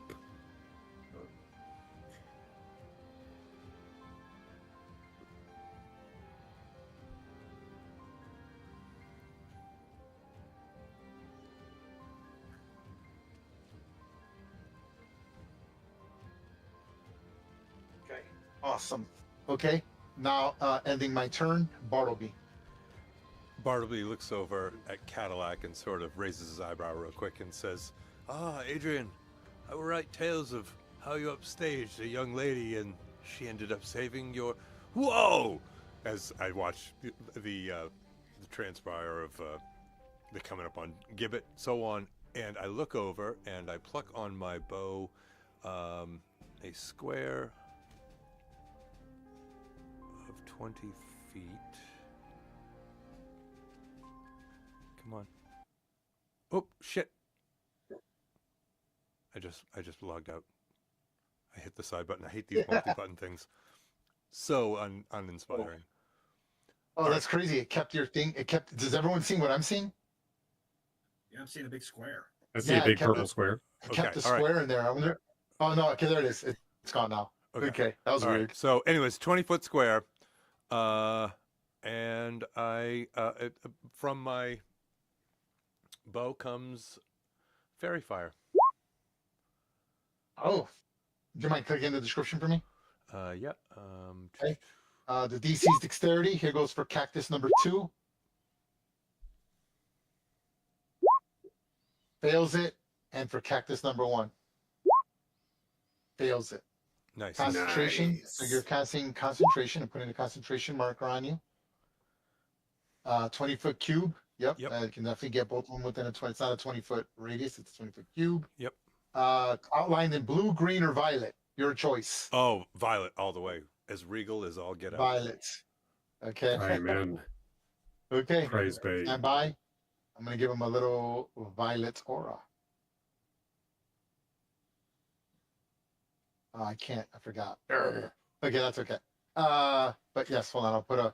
I'll put a fairy mark on there. Oh, and after, I think I look at the group and I say, I believe we've gained an advantage. You keep using these words and I don't understand them. Oh, it'll go in the tail. It'll go in the tail. It's fine. Okay, I will put this little purple bullseye, representative of the fact that they have fairy fire for everyone. Boom, and boom. Now, correct me if I'm wrong. It makes them easier, gives you advantage, right? To hit 'em? Correct. Oh, for the duration, objects affected also shed dim light. Okay, I'll add that. They can't be invisible, and you have advantage on if the attacker can see it. Attack rolls. So that includes ranged attacks as well. Okay. Hold on. I'm going to give them a light source in case it becomes important. It might. I don't know, but I'm going to give it to them. Oh, dim light. I'm sorry. Not bright. 10. Boom. And 10 for this one. Okay, done. Yep, that's a successful spell. You shoot out. This, what does the fairy fire look like? It looks like almost like a smoke that is just sort of like fingering through the air and fluttering and stuff, and just sort of like hazes around them, almost like when you go to like a rock and roll show and the whole stage is like lit up with all the smoke and stuff. Very cool. Rock and roll. And glitter, this purplish glitter kind of goes everywhere, flares out, and they're both radiating this purple hueish color. Anything else, Bartleby? I'm just concentrating on playing my pattern. You know, I'm adding tension. You're gonna stay where you're at? I'm holding. Okay.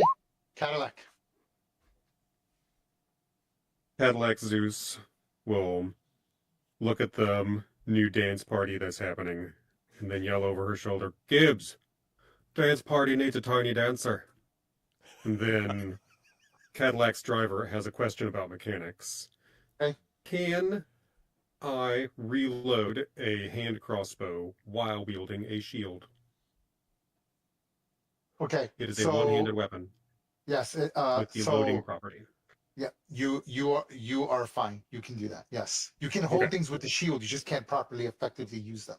Loading, I will say, is fine. I'm not going to be that strict with it. Yes, you can reload it. Okay. Remember, you can only get one attack with unless you're a crossbow expert, because of the Ryan loading was property. rodent. Yes.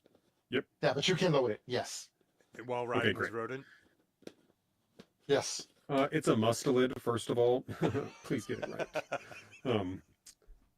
And then Cadillac Zeus will look over and say, Yo, Blender Boy, you want to go with this one, or you want to go both on this one? You want me to split off? Pattern Quinine, Pattern Delta, which one?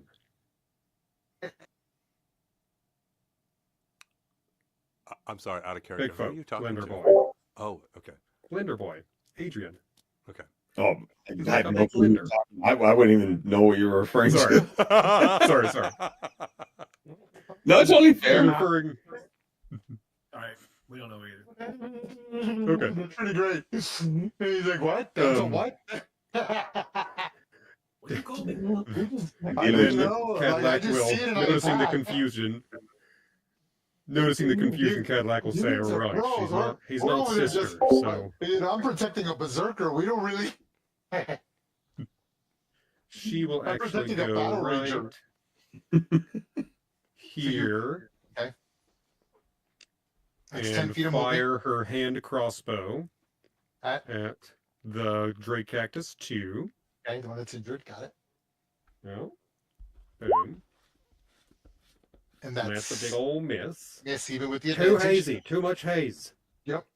The bolt goes flying and just, again, sticks on one of the cacti on top of the hut. And then as her bonus action, she will command TBD to travel down south to here and attack the Drake number 1. Okay. And boom. Oh, that's great. Okay, That's so delicious. at 12, 13 full damage. Would I get that doubled since it's a natural 20? It's already in there. It's 11 plus the 2. You just rolled crappy damage. So it's showing me that it's just 1d8 plus 5. Yes, and then you rolled a 2 next to it. There's a 2 next to it. Uh, 11 plus 2. It I did a thought that was critical for something you. else.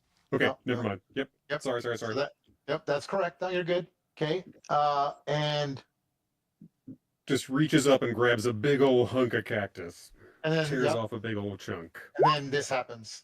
A creature that touches the cacti drake, or hits it with a melee within 5 feet must make a DC 13 dexterity saving throw or take 3 piercing damage from the drake's thorns. So TBD needs to make a dexterity 13 dexterity saving throw I will do this. or take 3 piercing damage. I will do this. Ooh, and succeeds. So yep. So And TBD's finds not a messing mouthful around. without. TBD just rips cacti right out of it. Loves it. Loves agave. Like a bear digging into a beehive. Big folk. Hey, Get your butt in here. okay, so this is funny. I'm gonna read this to you.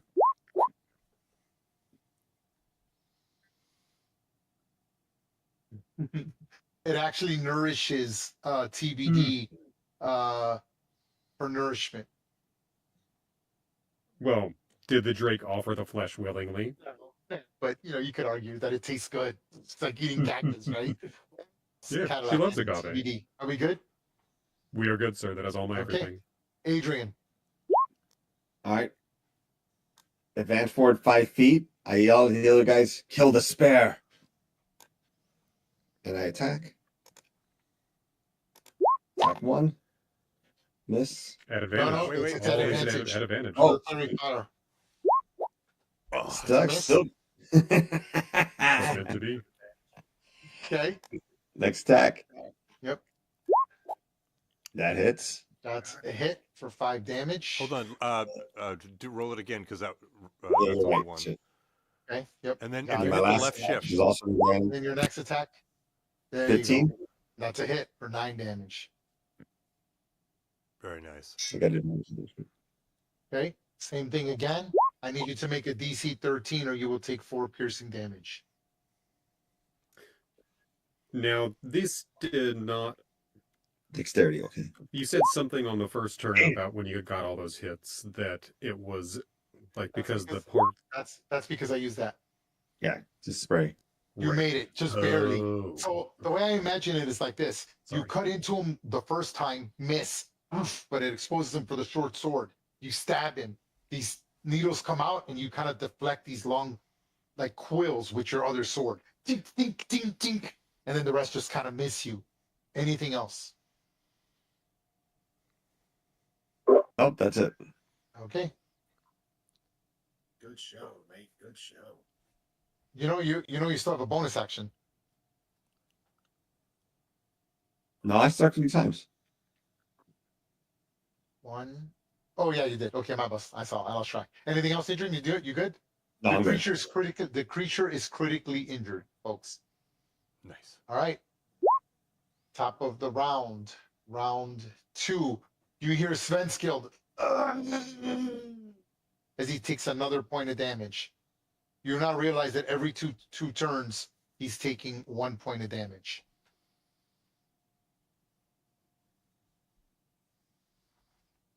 Drake Cactus 2. Here goes my recharge. Nope.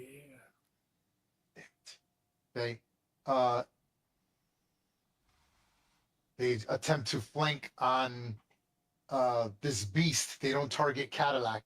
They target TBD. Here goes.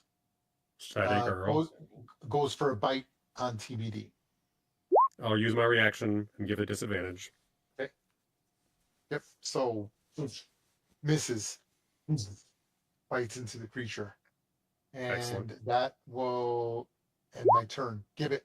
She's a dodgy girl. Here we go. Let's see. You know what I've got? But I will. Drake 2 catches my eye. I have somewhat of a vendetta against that one. So I will hold my hand up and make somewhat eye contact with him, and just mutter the phrase, what am I saying? Luminous flutus. And a little mote of light will appear in my palm, and then half the speed of light just zip right at him as I cast Starry Wisp. Okay. Roll with advantage. You got this, Gibbs.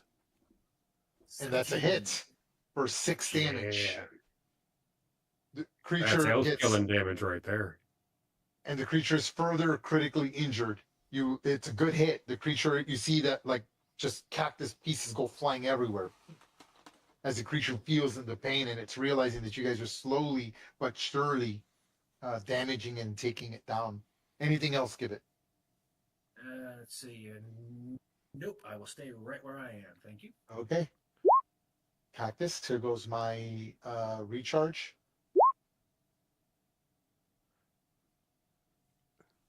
And Favorable. that's a no go. That's Wow, a man, favorable. I'm terrible today. I appreciate it. Yeah, Okay. yeah. It will attack TBD and bite TBD. At disadvantage. And that's a miss. Yep, because you did your reaction on the target. So again, you're like, Mhm. Just flashing shields on ending my either side. turn. Bartleby. I imagine because of my bow is also a lute, I'm playing a pattern and I'm concentrating on the color spray. And I'm going to attempt to, after seeing what Cuz just did, I'm going to attempt to incorporate the pattern of what a starry wisp would be. Okay. Who are you targeting? The cactus 2. Okay, got it. Go. Yeah, 17 for another 6. That's a hit. You take it on Death's Door, and it has 5 hit points left. Nice, nice. Nice So you're shot. like, the creature is staggering. It's got missing ears. Like it doesn't even look like a drake very much. It looks like a watermelon with several bites and stuff and clumps missing out of it.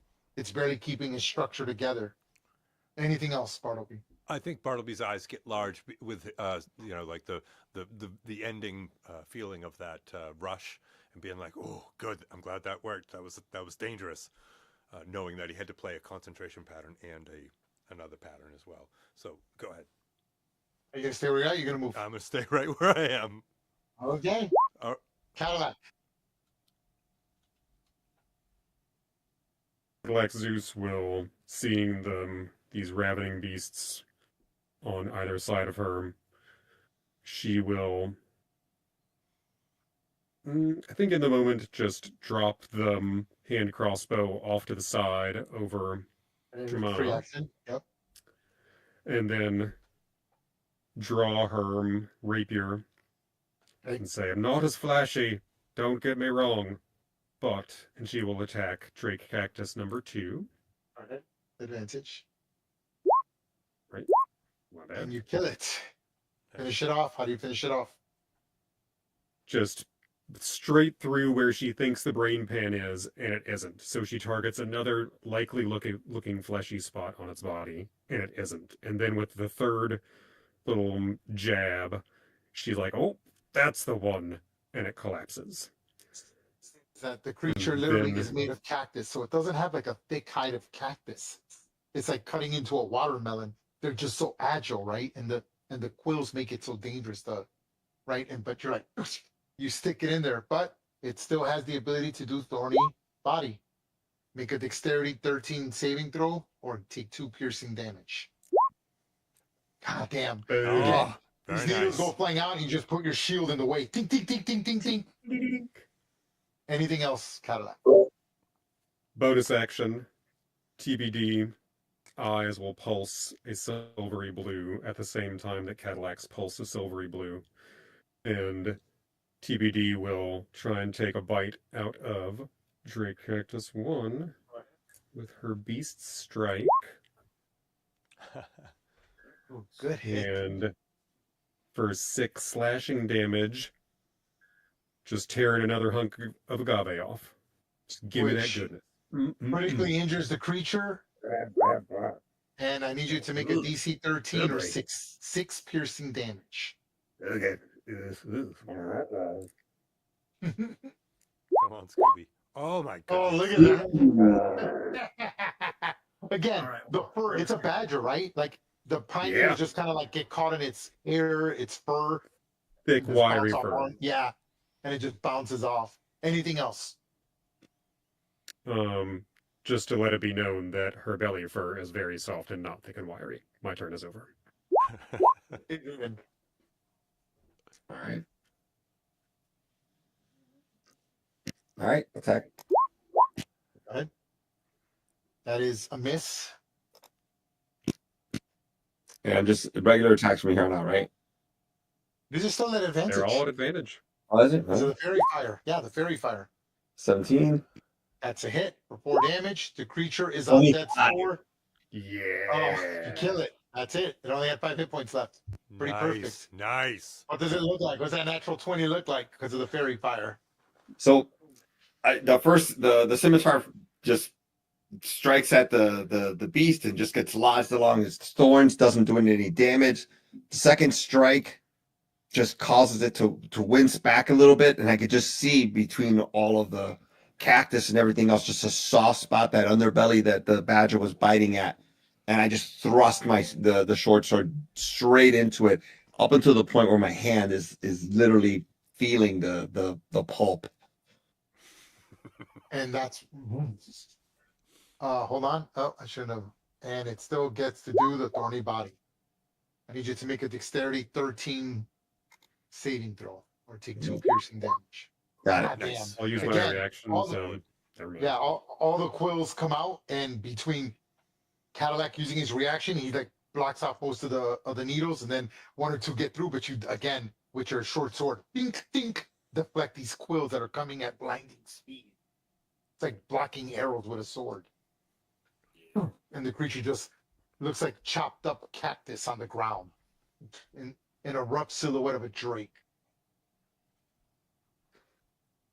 And I immediately turn around because I still have my action, my movement, move 5 feet, and I put my hand on Barnaby. I'm like, "Are you going to help me save him or not?"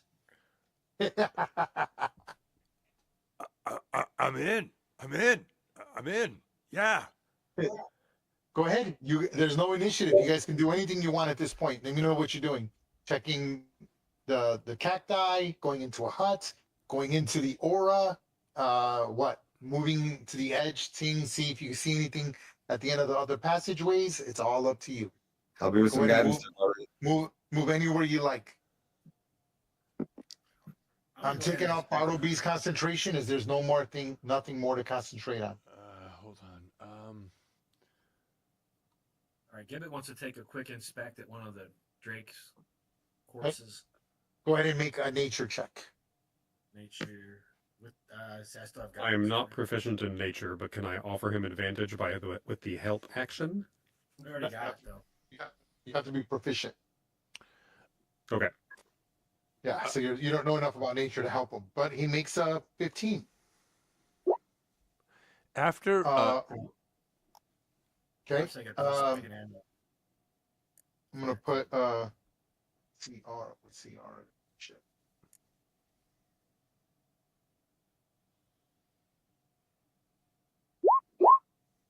Okay, make that a 16.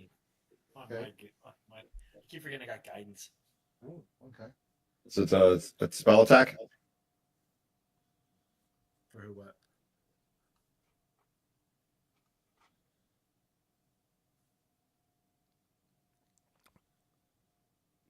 He's what typing. meeting?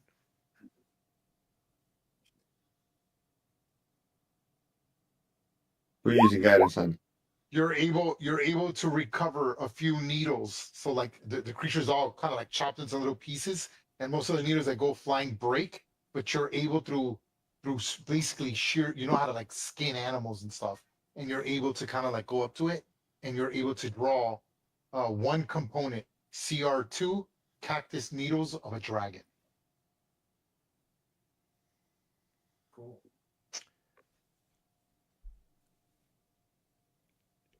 Bartleby has something he'd like to do. Go ahead. Okay, so Bartleby is going to again play something on his bow, and it's going to create a small little trinket, like a wheeled cart, and it's going like a toy soldier type of thing, but it's a wheeled cart, and it's going to roll into the sphere. Okay. So let's press the digitation. Yep. Oops, I guess there's no action. Not yet. No, that's okay. What are you gonna do? Do I have to do the spell attack? Nope. It only works once per. You already did it once. Oh, it's only a one-off. Okay, so I'm totally frustrated then. I'm just like, what's up? What that Yeah, it's a one long rest. from what I got from the sphere? Correct. Okay. I guess Bartleby is just going to look sort of perplexed. Yep. You shoot this little wheel. You're waiting for something to happen, and nothing happens. Nothing attacks it. The thing does. There's nothing defending it. You push it up and it hits Svenskill. Right, like he feels the light tap. He's like, "Oh, please, can't Just to- last much longer." Just to add insult to injury, because Bartleby isn't very smart, I'm going to perform mending on him because I haven't learned that I can't get that rush again. I know, same thing. You try to stitch his skin. It doesn't work that way, but you're able to fix like his clothing because it is ripped and torn, and you kind of clean up his clothing. Yeah, Bartleby's frustrated. There is a fluctuation of energy, like it probably alters the fabric of your spell. So if your spell is like I don't know what mending looks like to you. I imagine it's kind of like most of your spells very glamorous and colorful. But then when it goes in there, it changes into this black line, and it just you're in control of it, but it's converting your magic, which is transmutation, to necrotic energy as you're like affecting him. So it's like this. I imagine the mending is like, or the mage hand is like this hand that looks decrepit and old and shimmering, and it takes this physical form like a hag as it's like stitching his clothing quickly, and you're like, oh, and then like your hand feels a little cold, but other than that, it's not doing much to you any longer. Okay, he's hanging back, waiting for something else to go on because he totally just wants to have that rush again and is trying to figure out what he can do to get that again. Okay. Anyone else doing anything else?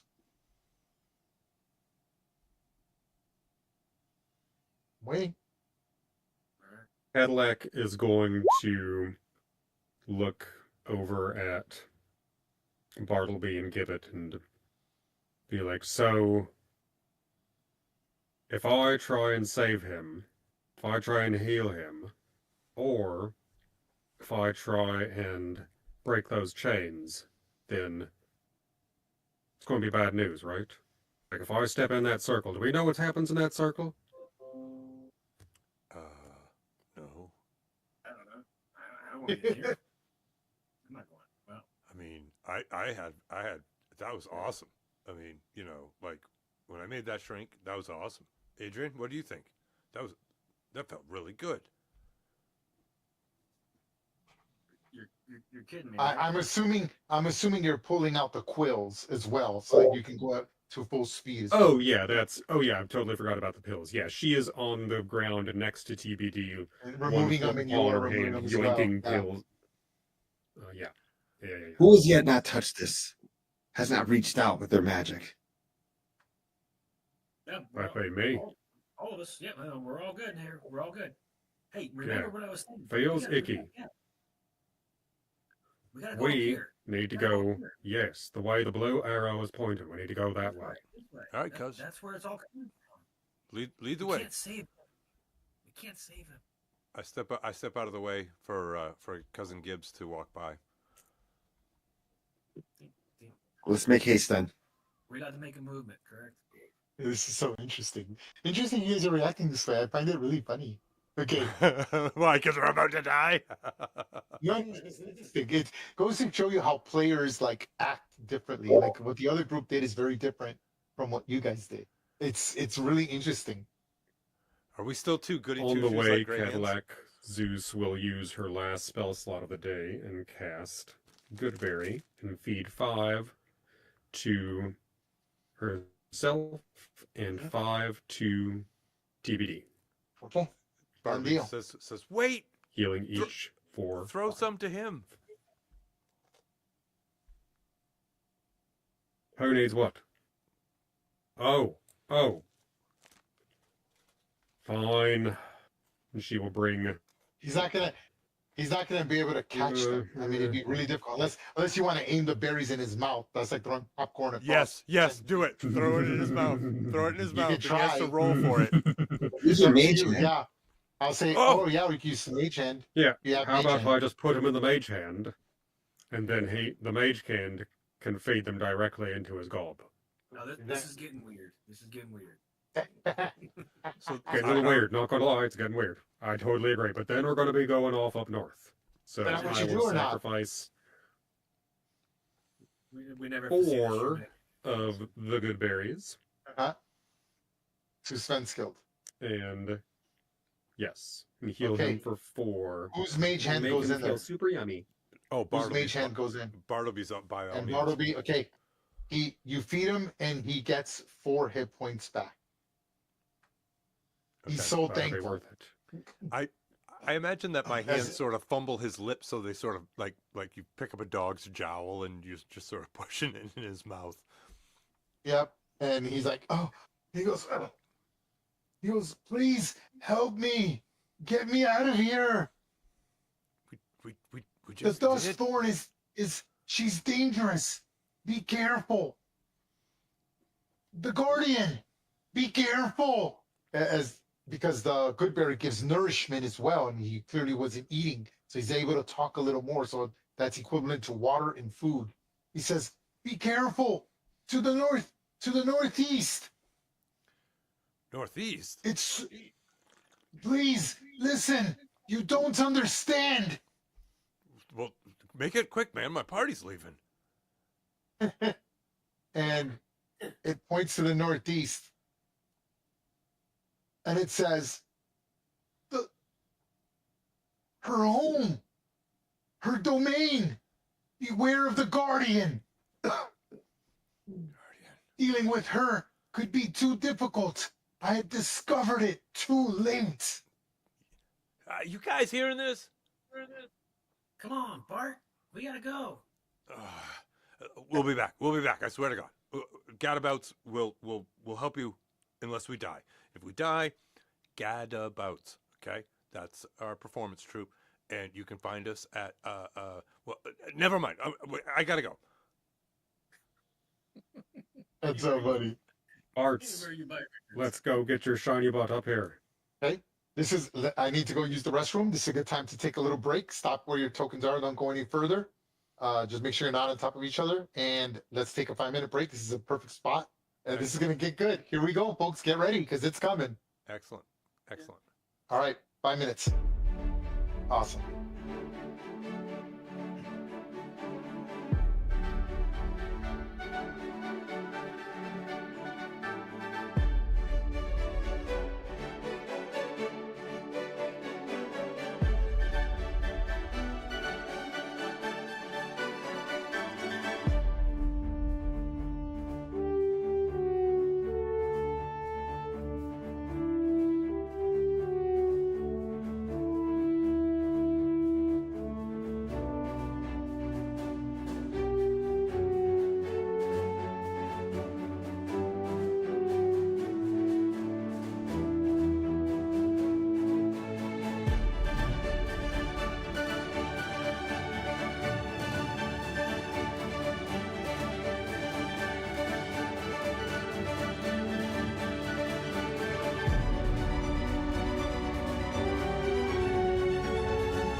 that's cool. I don't have to do that. Okay, that's cool.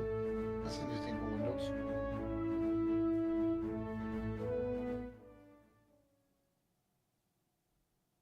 All right, here we go.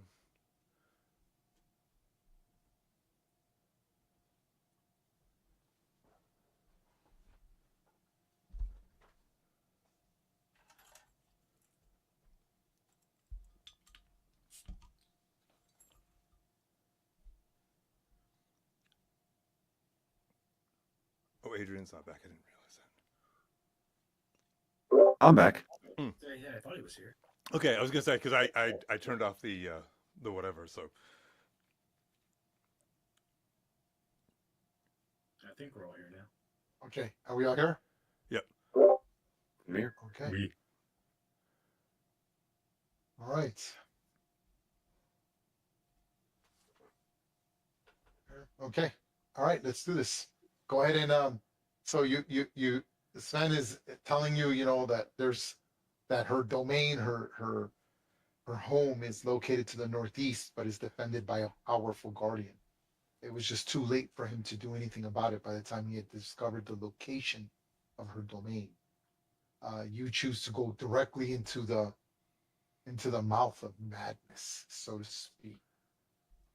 As you push in, as soon as you hit the passageway, there is a very overwhelming sense of doom that hits you as you go down this passageway, as if a powerful ancient force is nearby. It starts to open into a small clearing. The vines here are most twisted and darkest. The branches are broken. Life around you is dying. The brown, blackened leaves on the ground. There's no more grass as it becomes more like soil and dirt. And then you hear, as you make your way in, make your full move. Go ahead and do so. As you do this, you hear this. Listen, little worms. Do you think you can just stroll into my mother's garden and pluck the dark like a ripe fruit? I think not. I take. Do you feel it? The sour wind that tastes of grave's dust and old regrets. This is my feast, and I have fed. Oh, how I have fed. The bleeding seas of the Shadowfell are mine. Every whisper of cold decay, mine. Every shiver of lost souls, mine. I have coaxed them into me, and it has made me hungry. Mother and I hunger. The rift sings to me. Its shadow is my blood, my life. And at last I understand the shape of my own power. It blooms inside my ribs like a black flower. And with it, I will twist this forest into a thing the sun and the moon dare not remember. You dare creep? You dare to move? You would tear me from my mother, the tree skinner of the twisted tree, from the roots of her own throne, and steal this trophy, this gift for yourself? Pathetic. Do you think I will watch? Do you think I will do nothing? I am vigilant. Every rustle in the leaves is a lie you tell yourself. I hear breath beneath your soil. I taste your fear. It is like a fruit. Paranoid? No. Call it what you will. I am a guardian of the forest. And this rift is my hungry child, and I am its midwife. I am the ward of thorns, freighted with hisses and rots, and listen to the heartbeat of the wreath. If you step any closer, I will peel your courage off like cheap bark. Reach for the rift, and I will drag you screaming into its shadow and hand you over to the things that feed me. Go. Leave the wrist wreath. Leave, and you can live to fight another day.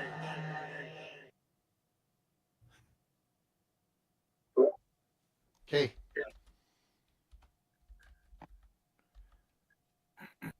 Assuming it's initiative. Bartleby is like taken, but as he looks over his shoulder, he actually sees the form of Pontiac coming up from behind from afar.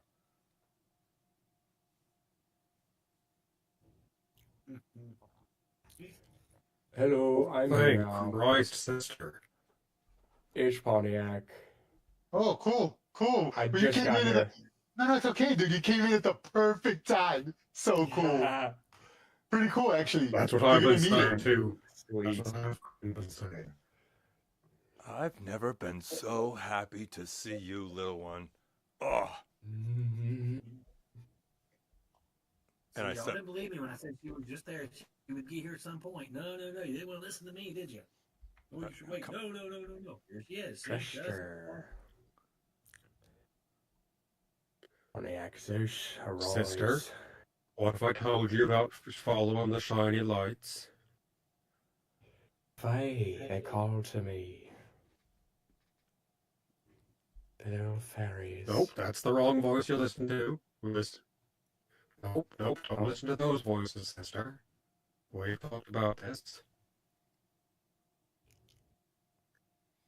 Okay. Let me grab the Pontiac And token. coming around the corner, Adrian, is the exact twin of Cadillac Zeus. Heavier armor, battle axe, and more prominent displays of the Salute faith. slightly shorter. How many hit points did you have, Pontiac? 17, I believe. 17 out of Did you want 28. Did you want to do any healing? Because the way we explained that you got separated from the party was that the forest was shifting. You lagged slightly behind, and then you were cut off, and you had to find a different path to get to them. Ooh. Which is perfect because there's actually several random passages that you can end up. So you're gonna end up when they end up here. You missed this great speech I gave, by the way, but I got the butt end there. It was cool. You are appearing right here out of this entrance here. So you are here. Stand by as I see dimming. Yep. Okay, 5. Do you have a light spell or a torch? Or a lantern? No, I do not. Okay. That's all you're getting then. Okay, hit points. Can everyone see? Yep. 28. Okay. I just see like black felt. Oh, got it. I'm just really zoomed out. Okay, cool. Okay. So this is where you're gonna start off. I'll be generous. You see Sven skilled. Well, Okay. actually, where you're at, you don't see much actually. No, not at all. You see the light source from over here though. So you will start your initiative. It makes sense that you would be drawn to the light. We'll start you right here. That's where you Okay. start off. So you see the light here, and you're like, "Oh, light! The light is good." And then you hear them, and you could hear your sister and all of them, and that's where you're going to start your initiative. Okay. Wonderful. With that being said, there is no initiative. I have not made a threatening attack. Let me describe what you're seeing. Okay. Okay. So you are seeing a dusk thorn. This is what she looks like. Stand by. You're gonna see it in roll 20. Horny bitches.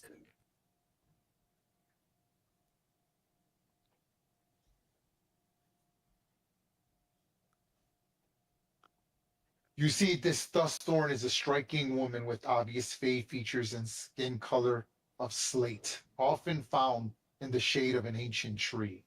Clothed in vines and leaves, it can be difficult to tell where one leaves off and the other begins.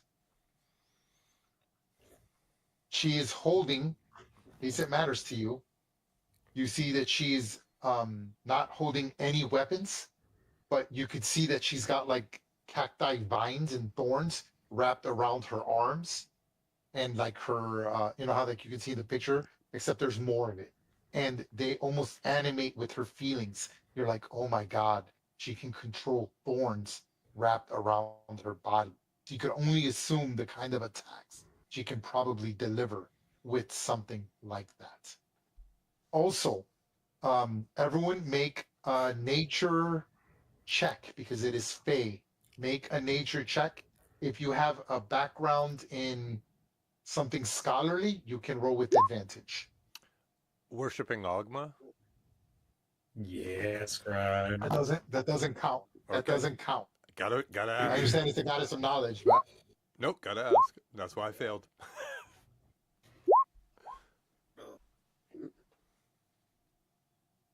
No, for being a druid, I really suck at Okay. nature. Oh, I forgot Did to you ask. take Did Pontiac proficiency? make it? You said everyone, but So, I'm not really in the room yet. you cannot, unfortunately. Okay, well.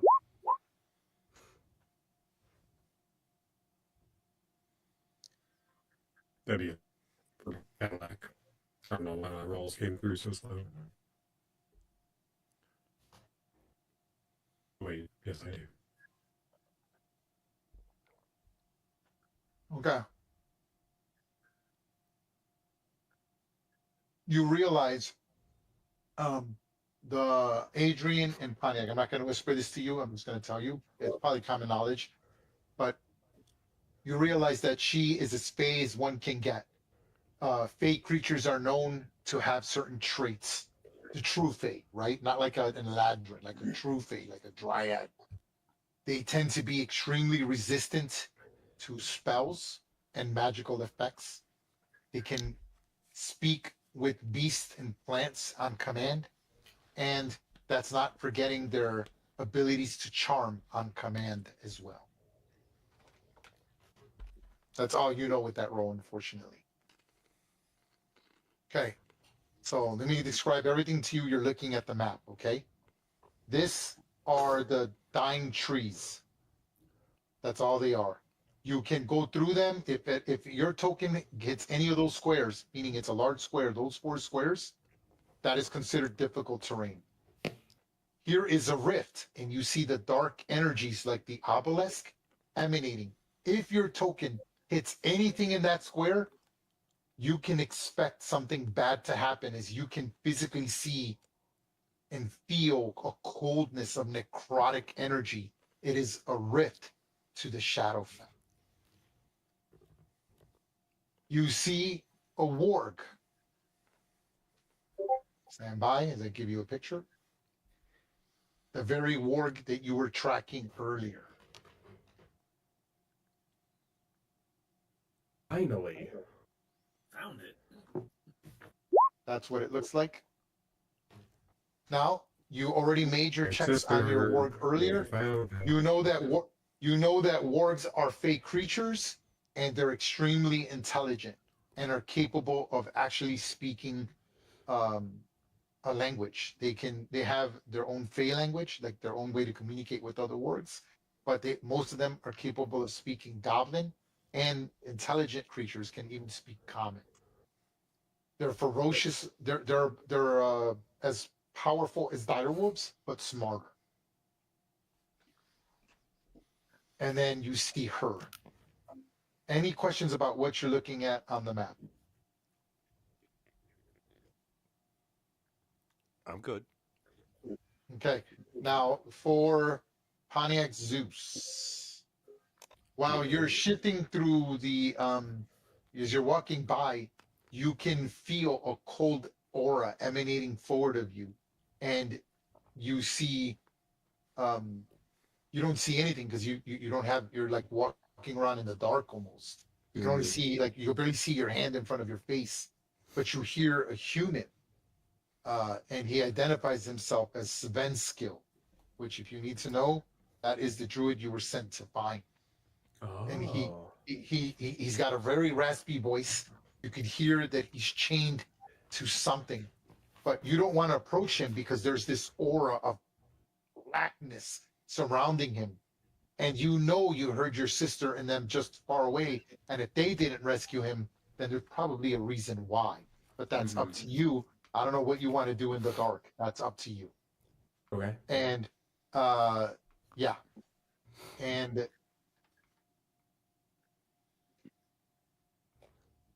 that's it. So let's roll initiative, folks. Go ahead. Just for the for simplicity's sake at the moment, Oh yeah. because you might not want to attack. Yes, You might want to parlay with her. I'm not saying she's not attacking yet, clearly. And you notice that she's talking about her mother, the tree skinner. So this is not the Yes, tree skinner. sister. This is her daughter. Oh. That's not good. This is her daughter? Yes. And Ew. our combo. There goes the words initiative.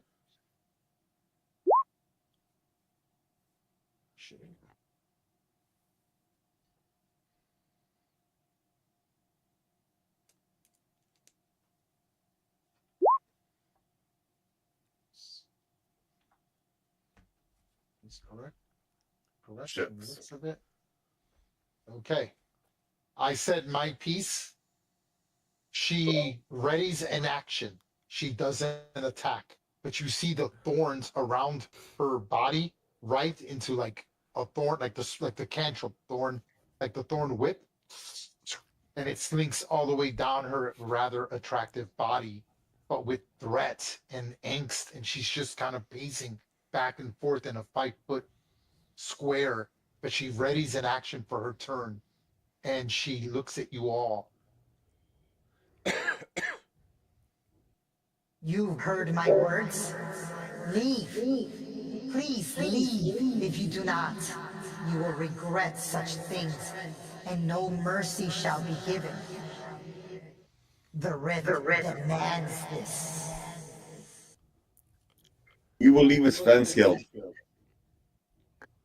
Yeah. Hey, you guys can respond. Don't worry about the initiative right now. Just let's role play until one of you decides to do something that goes against initiative. If you try to cast a spell, that's up to me to decide whether it's threatening or not as the NPC, and then we can go right into initiative. So You seem to be like bullying. What do you all say? You can move if you want as well. The ward doesn't attack; it's growling and threatening. Like you're bullied. I just scream out, release. We'll leave with Svenfield. When Svenskilled, release him, and we'll go. Oh. Okay. Bartleby, do you have anything to say? What he said. Yeah. In the most charismatic way.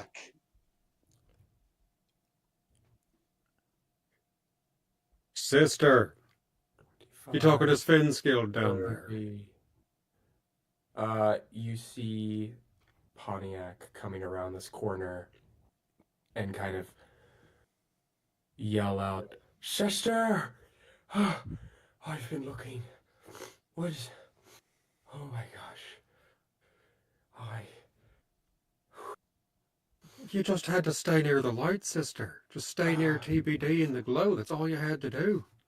I tried. I got them damn vines. They just cut me off with it. I didn't have any light in it. I couldn't even see my hand. I've just been hiding and crawling and avoiding all of these nasty monsters. I didn't want to jump or fight anything, because Pontiac without her sister is like a fighter without a weapon. Very cool. I like it. Blessed Can be, I sister. use that? Get Can I your use ass that? up here. I use that. Oh, yeah, definitely use that. Okay, that's going in a song. Also, yeah. there were some great lyric opportunities in that speech she gave earlier. Did you hear all that? Like, strip the courage from you and stuff. Really juicy bits. Oh, shit. Well, me, in the goblin tongue, I want to address the warg. Oh, okay. and ask the war, why are you subservient to this creature? We're too brave for this. She's using you like a puppet. A big walking puppet. You are no match for us. I like it. Come to our side and take this thing down with us. Do not let her enslave you like this. That's it.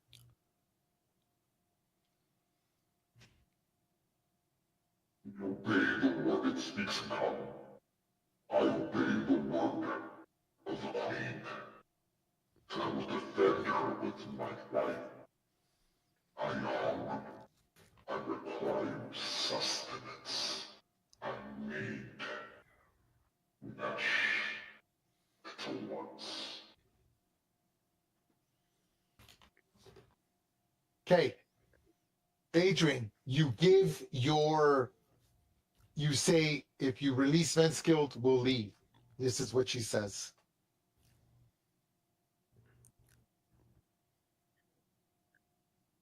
Frightened, are we? Take him. Take him. And tell him never to return. He is no longer the warden to the wreath. The twisted wreath is my mother's and I. Leave. Leave. And never come back. What do you all do? Bartleby would like to try to do like a persuasive, like either persuasion or performance of something to lull her, to persuade her to possibly close up the fissure. So like,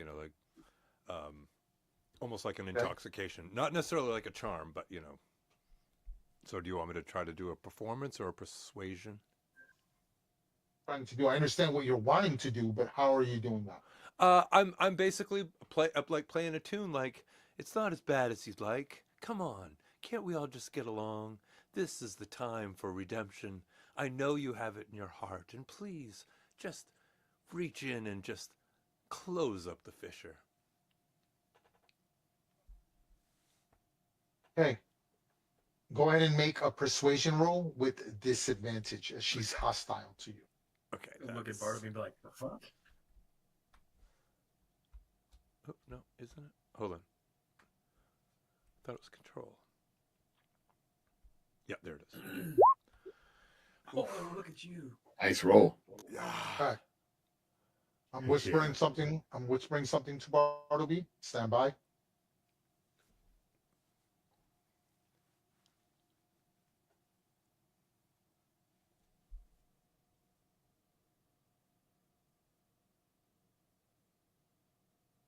Okay, stand by.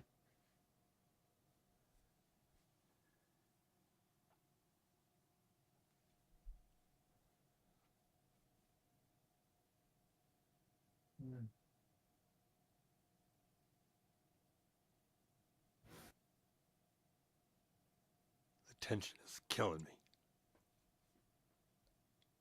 Give me 1 second. I'm not the best typist. No, that wasn't pressure for you. I'm literally like sitting here. Like, what is he gonna say?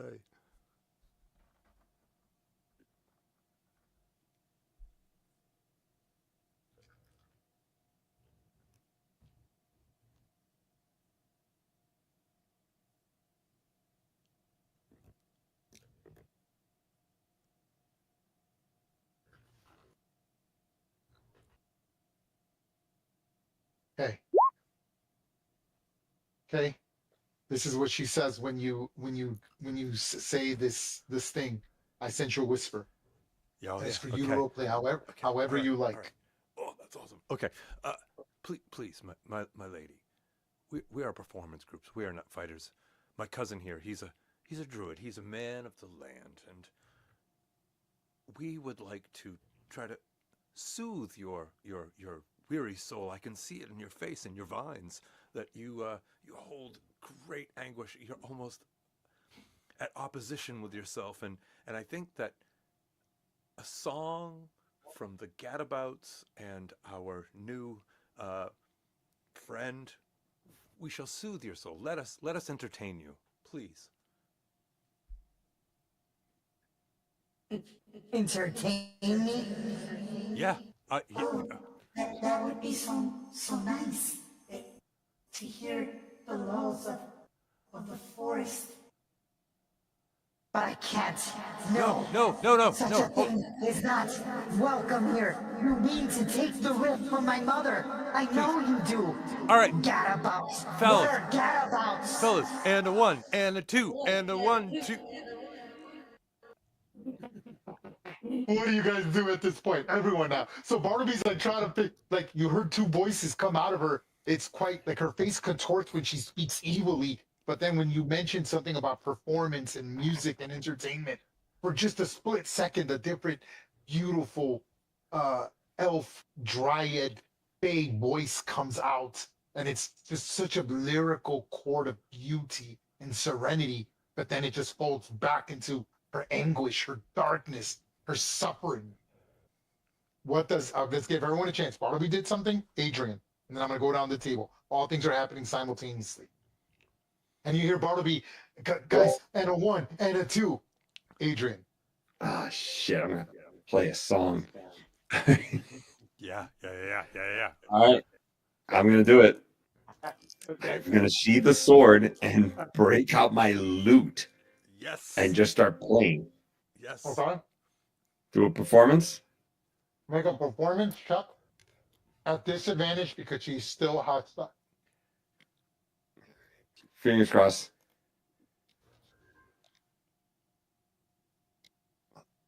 Let's do it here. It's he's the left control. Is it left control? Okay, I did it, and it just keeps doing it. You know what? I'm just gonna do it twice. Screw it. 1, There you 2. go. Oh, there goes. I did it first. 6. First fail. Send you a whisper. And when you pull out your lute and you start playing a few instruments. Okay.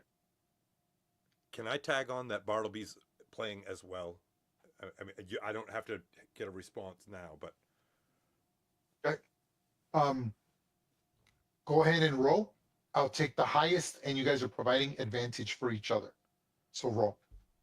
So it's an even roll. So Adrian rolled a 23. Roll, Bartleby. Roll again. Okay. Damn it. Okay, so these two are performing. Adrian is performing outstandingly. Now, here's the question I have for you, Adrian, and I'm going to give you a second to think before I move on to everyone else. Okay. Right. What is the tone of music that you're playing? I need an emotion. Or a feeling, right? Like what's the tone? Now, I'm not concerned with the words. I could be out here. If we were on the Matt Mercer show right now, I'm sure you'd be singing poetry or song. If you want to go that far, that's great. But if not, I just need to know the tone. I'm thinking something very natural. Something very natural. Something is like very accustomed to a level of like comfort. So it starts off like with small pricks, and then it just starts like growing. So I'm starting to use like ding, ding, ding, ding, ding, ding, and then I start using multiple strings at the same time. So it's almost like when you're like walking into nature, and you hear like maybe like drips and some rain or just sort of the wind, and then suddenly you start hearing the orchestra of the woods all together speaking at the same sound. Okay, awesome. As you're doing that, Cadillac, what are you doing? Cadillac and Sister and Badger will begin to perform the most heartfelt, beautiful, interpretive dance together you've ever seen. There are handstands on paws. There are balanced rapiers on paws and noses. It's just so freaking beautiful for some god-awful reason. Fuck interpretive dance. And so I would love to give advantage to Pontiac Zeus on her performance check. Mhm. I'm proficient in performance as well. Okay, roll. Yep. Roll twice for me. Pontiac or Cadillac? whoever is doing the assisting. I would like to give advantage to Pontiac, so Pontiac should roll. No, Okay. Cadillac. He Okay. just said, "Oh, yours." Okay. Okay, so 1, 2. Hey, Pontiac, what are you doing? And then I'm gonna go to Kibit. So as Pontiac is as Cadillac is doing this, and feel free to move as long as you don't go past like here. I'll put this imaginary line. If you go any further than this, to me it'll come up as threatening. I'll say if you stay sort of here, you can move your tokens anywhere you want. Go ahead and move your tokens anywhere you want as you're performing, moving, doing whatever you like. Do not go past that line. Just Okay. like our Tokens. initiatives, we are performing all of this 3 together. Sisters Okay. and Badger United. Okay. Pontiac, what are you joining the lead musician as Adrian seems to be exceptionally performing well and assisting him, or are you clashing with him? Or doing something like a duet? Pontiac is dancing with Cadillac and TBD, kind of like, you know, you ever seen like the horse riders kind of dancing on the horses, or they like fly around the neck and do like a flip and When there's a cartwheels crescendo, and- someone gets tossed. Exactly. When there's a lull, we are moving slowly and languidly. Okay. Pontiac, we're just dancing to the music.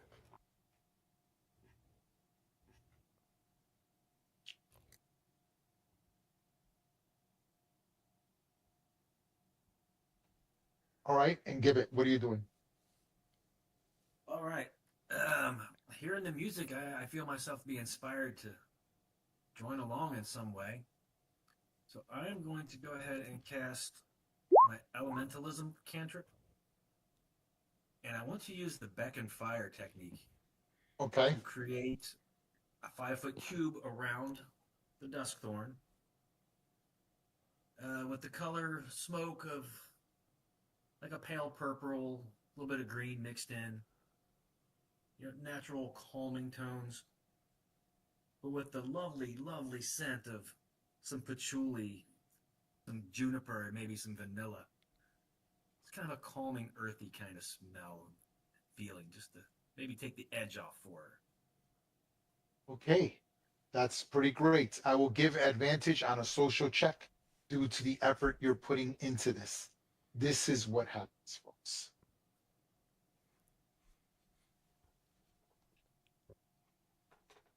Am I changing something? The tone shits dramatic.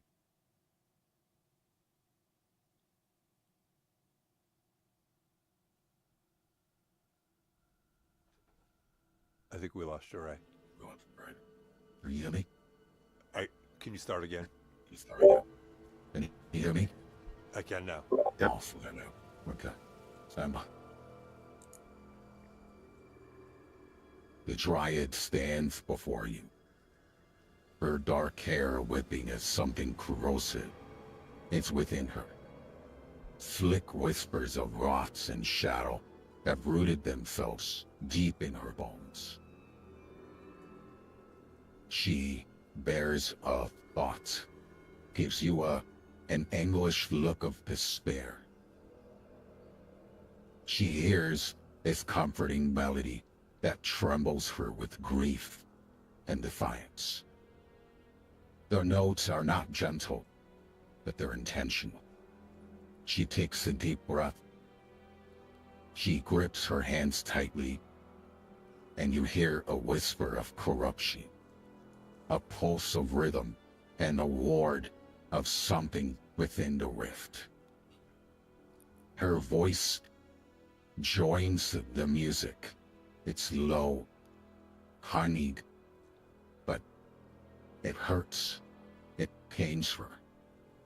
There's something going on. The ritual of the performance, it's just a bad reminder to her of what she was. You then hear a voice from deep within the rift.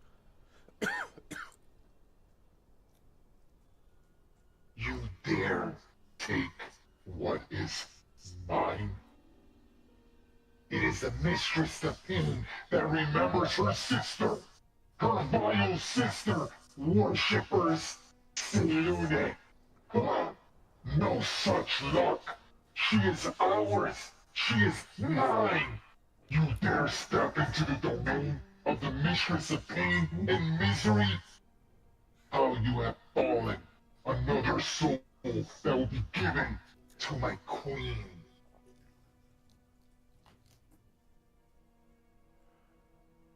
You see a shadowed claw come out of the rift. What do you all do when you see this? Might be time to back up. Take a step back. Don't want to be in his way. He seems somewhat frightened and she backs off a little more from it. Wait, she seems frightened of the claw? Yeah, that's coming out of the rift. Okay. You're still engaged. Still engaged. Disengage. Oh, sorry about that. Sorry about that. That's funny. Sorry about that. Yes. Oh no, it's awesome. It's awesome.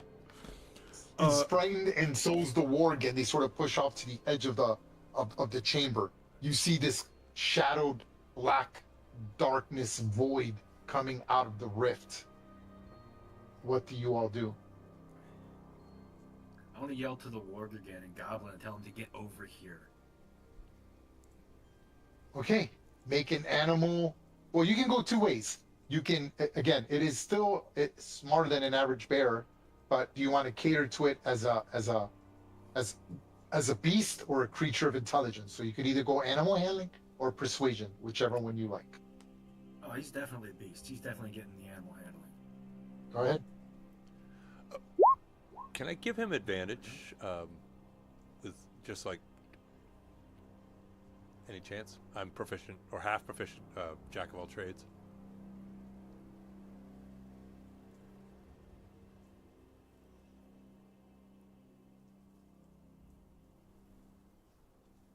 Hello. Yeah, I'm listening. Go ahead. Okay. You can do that. Go ahead. Okay. Okay, do it. Give it. Okay. Yep. Here we go again. Oof. That wasn't mine. Tried I to. think that 15.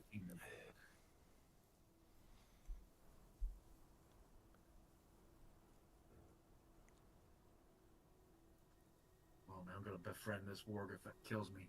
Not might, but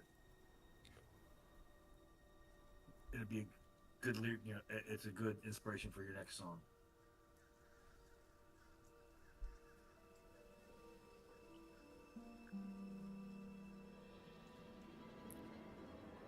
Ooh. Yeah, no, thank you. At least my radiant damage will come at the Don't end. like that. This is what you see slowly coming out of the rift. Now, if you choose to attack it while it's coming out of the rift, I will let you all re-roll initiative with advantage, and that's it. But you would have advantage on the initiative if you decide to do it, and it would have the prone condition. So that's up to you. This is what it looks like when it sort of completely comes out erect from this void rift that's embedded into the ground. This yeah, we're gonna hit it. We all see that she's like more on our side than its side now. So I mean, she just seems frightened of it. well, You're not sure what's going on, no. right? That's for you to decide, not me. Yeah. No, yep, that's what I'm deciding. So, I'm.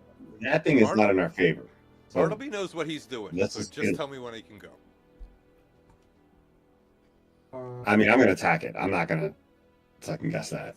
Can Pontiac whisper or talk to Cadillac and be like, Cadillac, what's happening with Svenskil? Did you all try to save him? Get him out of his trap. Something up. You see that Be aura? a good ally. He'd be an excellent ally, yes. But what Gibbs up here said was the source of that energy down there. We decided to come check out the source, and well, now here we are at the source. So maybe If we kill that shadow demon, As it'll you're take out the having aura. as you're having a conversation with Cadillac, Pontiac. Who's Pontiac's the paladin, right? Yes.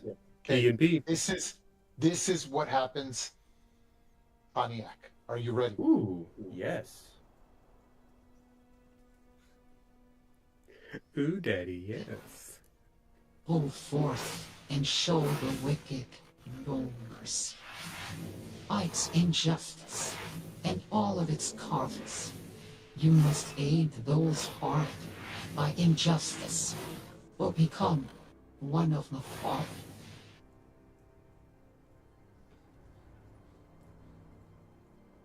And that came from Duskthorn? Nope, that It came comes. from- She hears it, and nobody else hears it. Oh, wow. So we are It's oblivious. this. It sounds almost. I mean, you heard the voice, right? And you're Yeah. like, as you were like mid conversation, everything goes silent, and you just hear this in your head, and then you remember your oath to Selune. You are, after all, a paladin of vengeance. Shar, the mortal enemy of your goddess, is here before you, sending a champion. This is the time to act. This is the time to do something. But that's up to you. If you want to negotiate rather than deliver justice, I'll keep that in mind when your oath takes place, paladin. Okay. I think, like you're saying, Pontiac was mid-conversation with Cadillac, and then it's just poof, quiet. Speech comes through. Pontiac kind of just like takes a step back. Has she ever had anything like this ever? Never. And Could it be a Cadillac. trick? Could it be a trick? I don't know. That's up to you to decide. Ooh. I don't think so. Pontiac fully believes this being has spoken to her. Maybe even Selune herself. And she takes a step back, and Cadillac can see, her sister she's never seen this before. This kind of like, oh, Sister? I am being called. And with that, Sister? she totally does not look at Cadillac, looks at this demon, grits her teeth, pulls out her battle axe, and says, "You shall die now and never come back." Gotta Yeah, say, I I heard a never lot heard of that people. voice I from heard, after I heard, that. I heard Adrian saying he was going to attack. I heard Bartleby say that he was going to. What was the roll? 15. Okay, that is indifferent. The warg is now indifferent to you, Bartleby. What did you want the warg to do? To get closer to you? They're talking about Gibbet. I mean, not give it. Yes, give it. What did you want? What did you want it to do? Yeah, I want the warg to come around to us via the north pathway, and just come. That's where. Yeah, just That's where it pushes. It gets a little closer, frightened of the shadow demon. I heard Adrian was going to attack. Adrian, roll initiative. You get the higher of the two. Anything higher than 5, you keep the new initiative. Roll. Bartleby, what do you do? As this performance is taking place, you see Duskthorn sort of like cringing and crying, and she's frightened of this creature. It's one thing to get power, it's another thing to see something manipulating you. She's almost realizing she's a puppet in what's going on here, and she's frightened of it for the first time. From my read of her initially, I'm still acting as if there's good in her, and I want to pull it out, and I'm especially sensitive to Pontiac, being that I've been writing songs specifically about her pursuance of vengeance and the worship of Selune, the sisters, and so I'm following Pontiac's lead, and if Cadillac goes first, then I'm pretty much going to follow Cadillac's lead, so I'm going to just sit back, but Okay. for right now. Everybody roll. Those who want to roll initiative, you're welcome to roll initiative with advantage. So you can roll. You have nothing to lose to improve your initiative. Here's the initiative of my shadow demon.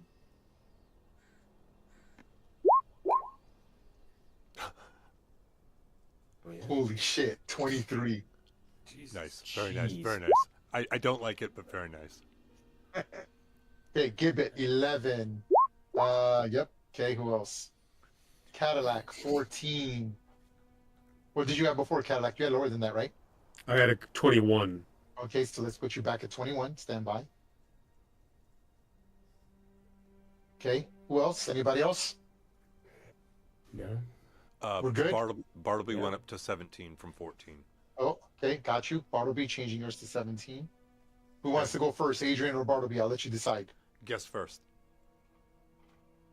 Who wants to go first? I'm sorry? Adrian. You can definitely go Adrian, first. okay. All right. There it is. So there is the initiative, folks. Okay, Dusthorn is on there. Okay, so, Starts off okay. prone. Right? Well, no. I went in it. That's what initiative is for. It's prone. It stands up, losing half its movement. Yeah. So it's like, again, you saw the picture I showed you. It doesn't have legs. It's like floating. It's like a mist of shadow. And I mean, the pictures are awesome. It's a great picture. And it's large. You're like, holy shit. And it comes out of the rift. And hold on, because I need to see what the hell this does. Okay, there we go. Okay.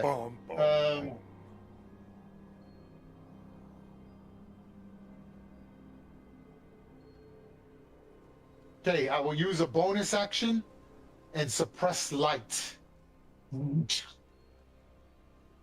So Adrian's light source gets cut by half.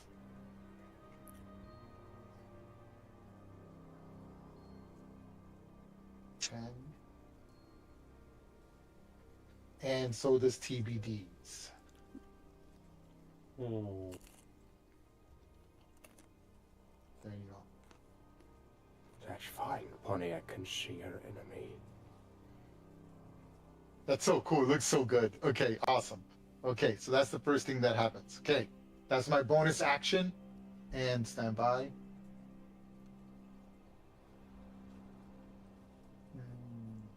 Correct.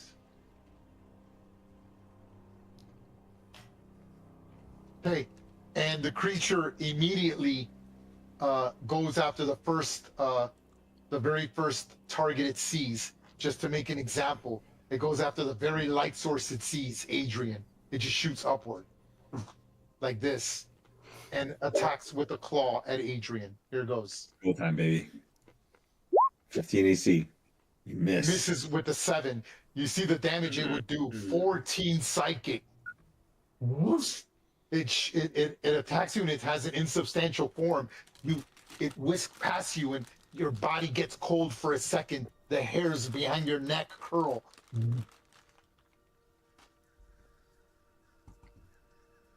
Okay, and then it then says, The warden of the forest is mine. He will suffer. It will feed my queen. and you hear him scream, "Ah! Ah!" and he takes 1 point of damage. Can I yell to Duskthorn and say, "Stay with us. We're on your side"? Duskthorn gets frightened and she uses this ability.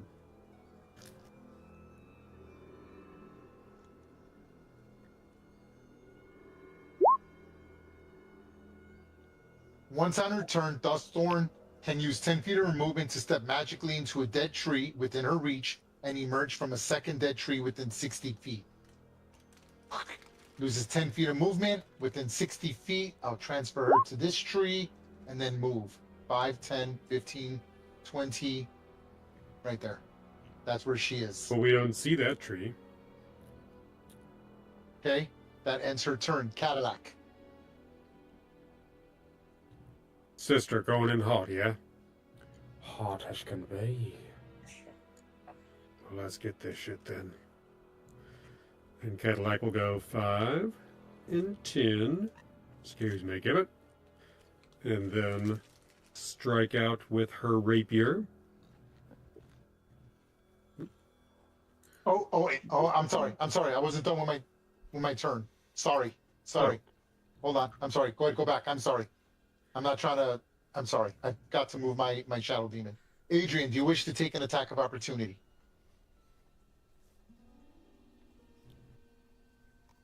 Yes, I do. Go ahead. Gonna short sword it. Where is it? Steady. Yeah, get him. Ah. And that is a miss. It's too agile. It's too insubstantial.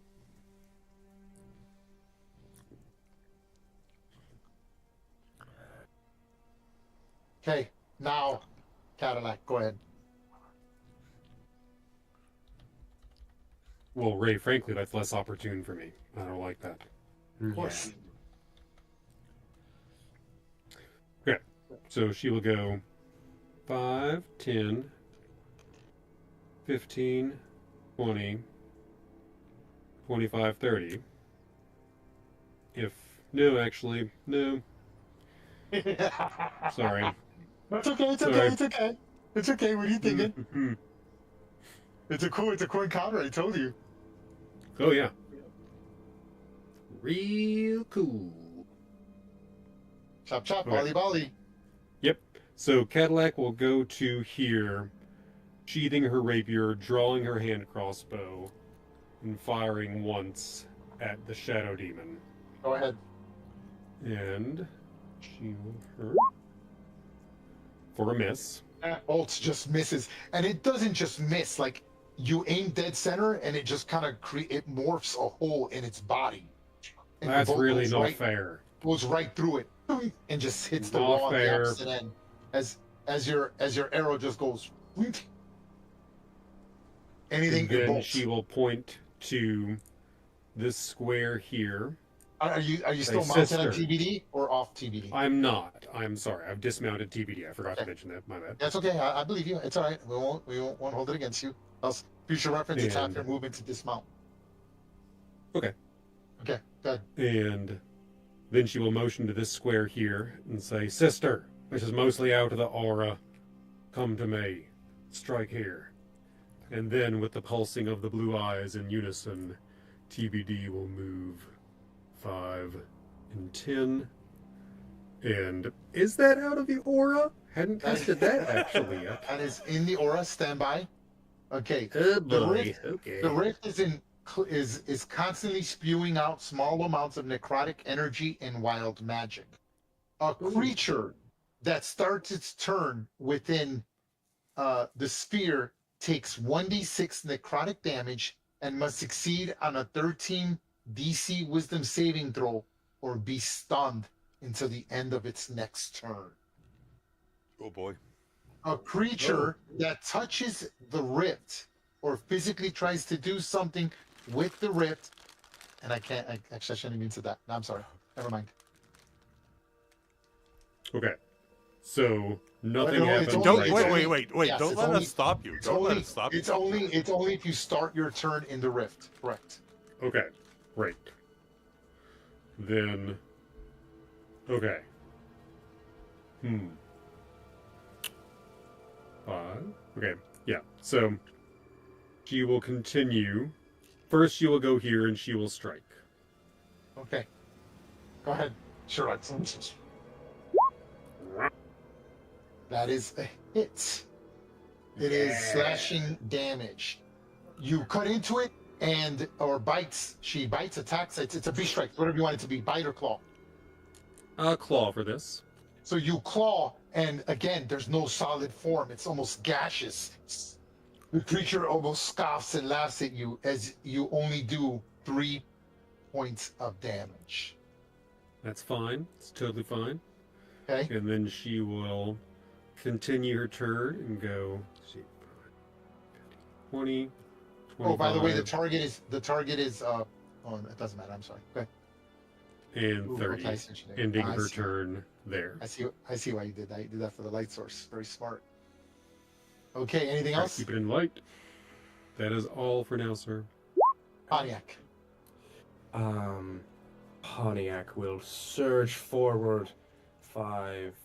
Wait, no, back. Go Now, I don't. 5. No check is necessary. You know this is a shadow demon. Keyword is demon. You know that it's a fiendish creature. In case it matters to anyone. 30 feet right there. I am in reach, correct? Yes. By the way, the warg does not take its attack of opportunity on you. Oh, lovely. That's my friend. not really. Forgot about that guy. I did. As Pontiac reaches to kind of this side of the demon, she raises her battle axe, and with it, this silvery wisp of kind of moon beam comes out of it and kind of encapsulates and kind of zings around the demon, and she will cast Channel Divinity, a Vow of Amenity on it. Ooh, that gives you your vengeance thing, so you have advantage on it. Yes. Yes, it does. Okay, I'm gonna That's put a my little sister. plus. I'm gonna put a plus on you to remind us that you have advantage. Boom. Wonderful. I only have advantage against the Shadow Demon. Correct. Okay, and with that, Pontiac will make her attack with her battle axe. All right.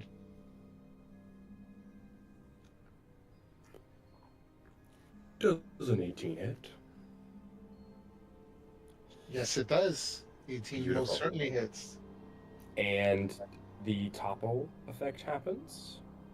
You have to make a. Is that to go prone? It is. I am immune to prone. Ooh. Oh. Well, that just seems unfair. Making that up. It's actually one of my immunities. Okay, so hold on. Damage first. So you strike at it with a one-handed axe. You have a shield for 9 damage. Yes? Yes. Do you wish to smite? No, I do not. Okay. So is this weapon magical or silver? It is not magical, and it is not silver. Okay. So it only takes 4 points of damage as your attack whisk past through its insubstantial form.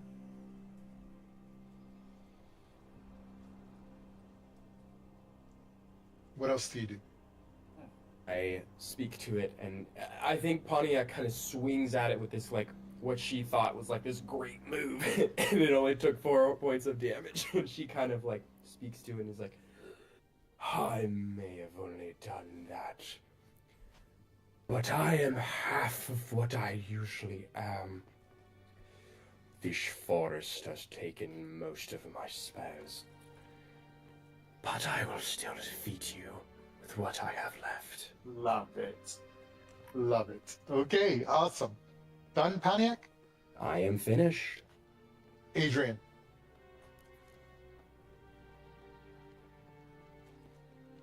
Oh, Dissonant Whispers.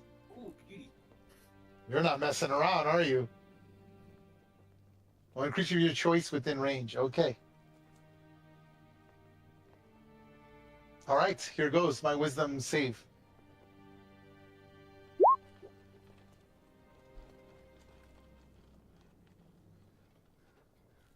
What does the Dissonant Whispers looks like? How does it manifest? I love that mute. Adrian. You're muted.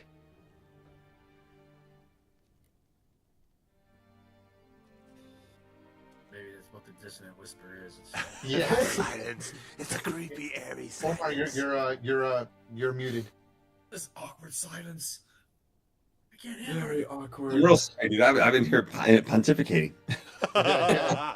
So as I'm playing, and I've slowly stop playing as the demon begins to rise, and I just hit a bad chord and just scream. Nice. The creature was facing and was about to speak to Pontiac. Your scream echoes. It catches its attention. It quickly looks at you, and for a second, its eyes glare, but then it just sort of laughs at you. Mortal magic.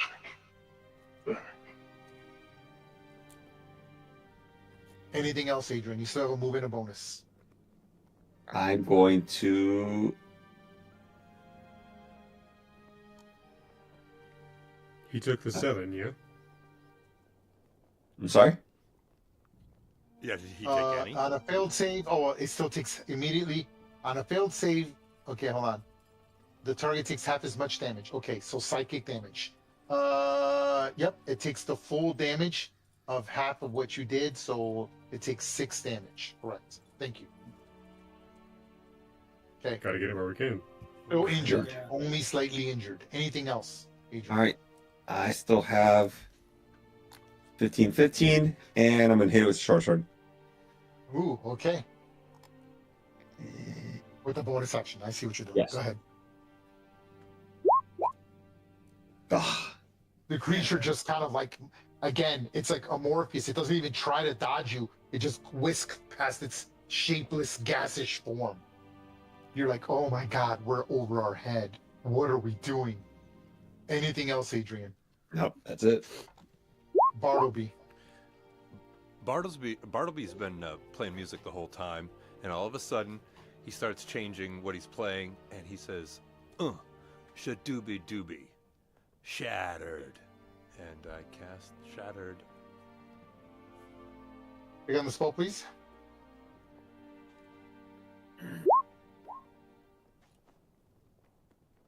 Delicious.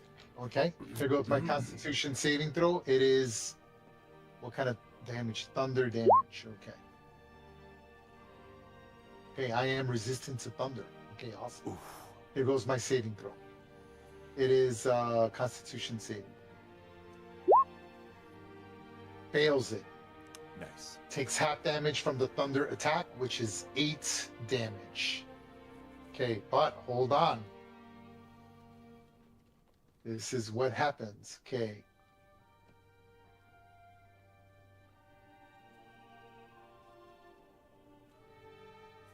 I need you to make oh no, it's right here.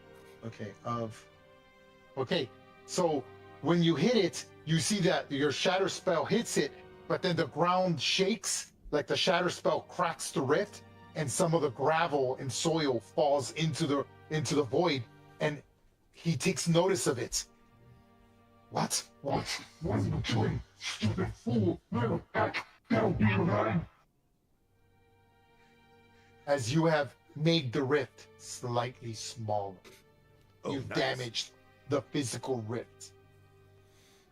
That's a 10-foot sphere. It's supposed to be thunder damage to all people. I want to just be fair, see if I can actually cast it and not affect any of my party. Yeah, you can. You can put it dead center. Yeah, Okay. there's 15 feet in between it. Yeah.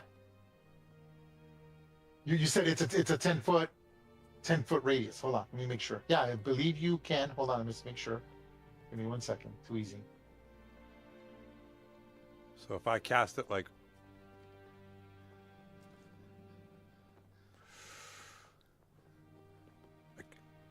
How come I can't leave it and then move it? Snap to center.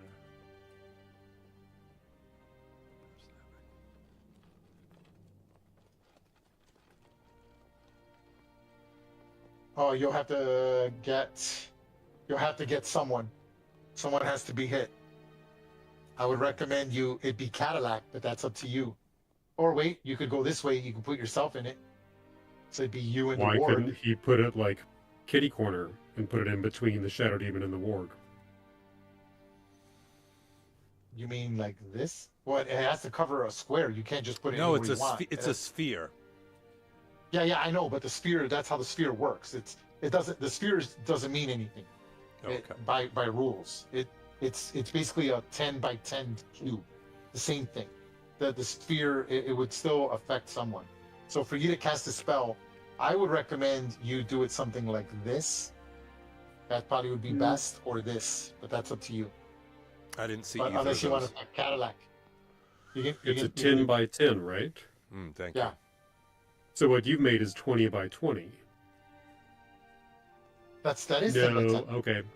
No, Yeah, okay. that's a 10 by 10 10 radius. foot radius. 10 Yeah. foot radius, yep. Yeah. I was doing, yep. So where do you want to put it? It's up to you. Now, hold on. So, hold on. You could put it at the creature's large, so it's almost 10 feet in height. You could put it at a height level, but then you can't affect the rift. But at least you don't hurt anybody else. Is that what you want to do? You could do that. I think that I'm not. Bartleby wouldn't overthink it like that. I think he would just cast it like towards it, You know what I'm saying? Okay. And Who do you want to affect? well, Cadillac, okay, you or so the ward? okay, so here let me do a 1d6. So 1, 2, me, 3, 4, Cadillac, 5, 6, the folks over there. Go ahead. Sorry, Cadillac. I do not make a save. Yep. Cadillac. Sister's down. Oh. Yeah. Cadillac just gets hit by this thunderous attack, but the rip cracks, and it's great though because it shows, and I appreciate the role playing and for the exceptional role playing of injuring another player. I'm not encouraging it, but I think the way I undertake it is that your character's nervous. He's somewhat, not I wouldn't say frightened as he is intimidated, and you're just like, we have to take this thing down now at whatever cost. So Right. I'm going to give 1 inspiration point for role playing to Bartleby. So you have a heroic inspiration when you shoot out this spell. See, that's like a panicky gibbet move right there. That's good shit, right? Yeah. If- Hitting the rip and Cadillac goes down. Ooh. Sorry to cough. I think Bartleby would also be like, as immediately as soon as I see that of my heir, you know, I'm like, no, Cadillac. So yeah, okay, I'm staying right where I am. Okay, you're staying right where you're at. The Yeah. warg. Oh, speaking of free action, and Goblin again, I'm going to tell the warg and remind him. This is your chance to get back at them. Attack the demon. Attack the demon. 5, 10, 15, 20. And it's so framed it'll dash and squeeze through. 10, 20, 30, 40, 50. Give it. Well then, bye. Okay, here we go. Well, Cadillac, you're in an unfortunate position.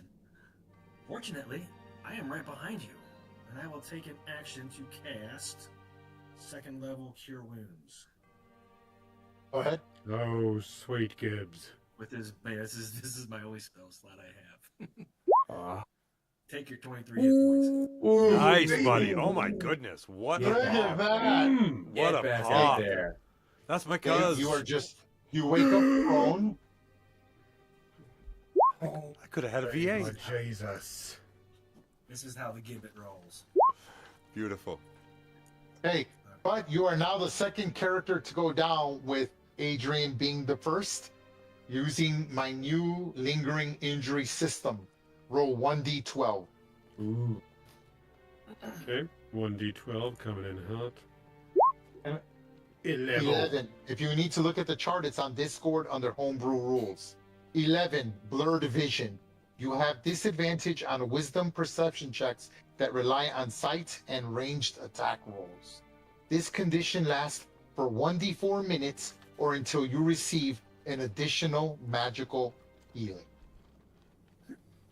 10-4 on that. There's no perceiving anything, though. You know where it is.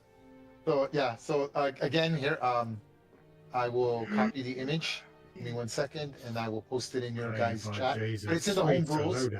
But I'm just, I'm not making it up. Stand by. It's in Greyhand text. There's the chart I used. By the way, it was Isildir, not me. Oh, it was a Sylvia. I'm sorry. It was a Sylvia. My bust. I know I'm the one who normally dies, but it was somebody else this time. The cleric, could you do so much, dude, as the cleric. I was beasted. Okay. Okay. Gambit. What else are you gonna do? You still got a bonus and a move. Yeah. Bonus action. I will jump into the Dawadustari form. He's going Tiny Dancer. Yeah, I am doing Tiny Dance. So Oh, see you're doing my the bonus. You're using. Is that the channel? Is that the channel divinity, or is that just the ability you get for your subclass? That's my wild shape ability I have. being Yeah, sorcerer. that's right. That's right. So, bonus action. Radiant damage. You hit him. He is vulnerable to radiant damage. When your radiant arrow flies through the air, it does 22 points of damage. He totally acknowledges that attack. How dare you! With the sister's vile touch of life, you will burn You will suffer. And he takes 22 points of damage. Cheesy, crazy. That's how you do it. That's how you do it. Nice Which pop, bloodies the shadow demon. The shadow demon will take a reaction when he's bloodied. And he focuses his energies, and you see the necrotic circle enlarge. Ooh. Oh, that's not good. I didn't do it. But didn't it get smaller a second ago? The rift did, not the aura. Mm-hmm. Oh dear. Hey, Gibbet, you still have move.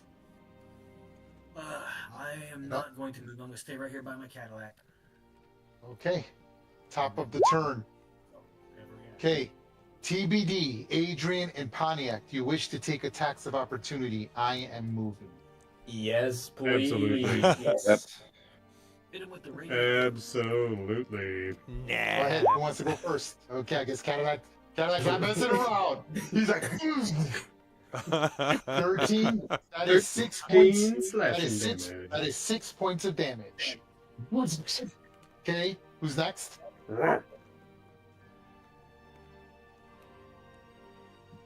Pontiac, seeing Gibbet's radiant By the way, damage. see the shadow demon is going right after Gibbet. He is not messing around with that. I don't know after this. Pontiac saw Gibbet's radiant damage shoot into the demon and saw how much damage it did. She pulls from her pouch and throws a bottle of holy water at this demon. Okay, so hold on. Just so you know, you are in melee range. You will be at disadvantage. Now, I have allowed in the past. I have allowed in the past for you to like punch someone and crack it, and you will take 1d4 damage as the vial breaks in your hand. But then you could still do the holy damage. So it's up to you. How do you want to do it? Oh yeah, let's grab that bottle and punch the shit out of this thing. Or unless you want to throw it at disadvantage. It's up to you. Nah. I have advantage against it already. Yes. Yeah, so it would be an even roll with the ranged attack. Or you could crack it with advantage. It's your decision. Crack it with advantage. Throw it up in the air and slice it with your battle axe. I said throw it up in the air and cut at it with like a baseball bat with your battle axe. I could. I don't. I like the. I like the hand kind of just smash against it. Going in. Oh yeah. There it is. Beautiful. Okay. Beautiful. Go ahead and roll 2d8. 2d8 coming your way. Radiant damage. Boom. Oh no. It takes 6 damage. And I will roll your d4, and you take 2 points of piercing damage as you cut into your hand. It's fine.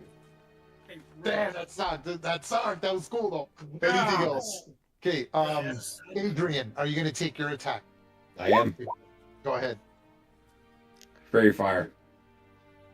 You cannot do that. You have to be a warcaster. Are you a warcaster? No. I will melee attack. Unless you have a special ability that lets you use a spell in a reaction. A warcaster is the only one I know, and I think the War Wizard can do it. No, I can't. All right. Short sword. That's a This. miss. Okay.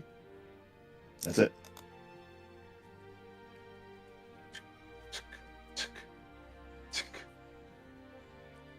Okay, and it sees Gibbet not appreciating that attack at all. Ray, just FYI, when I'm in my starry form, there's a 10-foot radius of bright light around me.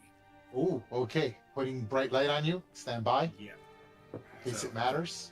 Hopefully it makes it not like it as much. I don't know. Let me look. Light sensitivity. While in bright light, the demon has disadvantage on ability checks and attack rolls. Yeah, eat it. So it sees you and it's right. I am the bringer of light, but the thing doesn't care. It goes in and it just tries to focus all of its energies at you to hit you with An Umbro Claw. Here goes the attack at disadvantage. Oh, you lucky fucker. That's brutal. What a great time to have disadvantage. Right? I imagine that it tries to, and kind of like touching a hot pot, right? Like as it's about to hit you, that your light illuminates, and it kind of like burns it and keeps it back, and it's just upset and angry. Okay, Duskthorn.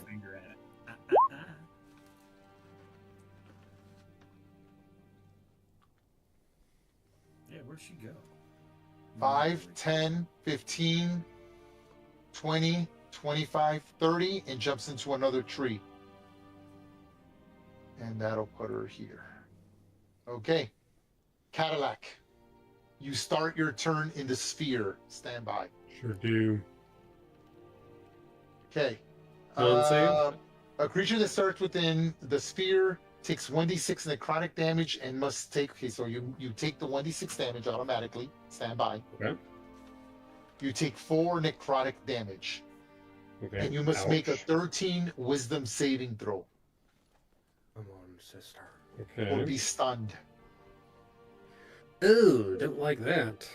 Come on. Hate the stun condition. Yes. Ooh. What does that look like? Today. You see this rift veering open, right? Now hold on. I do want to mention that there is a hit point that the rift has, and I cracked it. I should have given you a level. It's the rift is injured, in case it matters to anyone. Okay. How do you resist this, Cadillac? Think of the nothing from the never-ending story, right? Like it's basically the murky swamp, and it's depressing. It's cold. Your breath can be seen. Everything loses color. You're like in a world of just shades of gray. There's no color, and it's surrounding you. And you're prone. You just woke up because Gibbet healed you. And you're just seeing everything in contrast. Blessed be Salune and the Gibbs. Holy shit, that stings. You Okay can see then. things really well because you're in bright ass light right now. Exactly. You're seeing all kinds of stuff.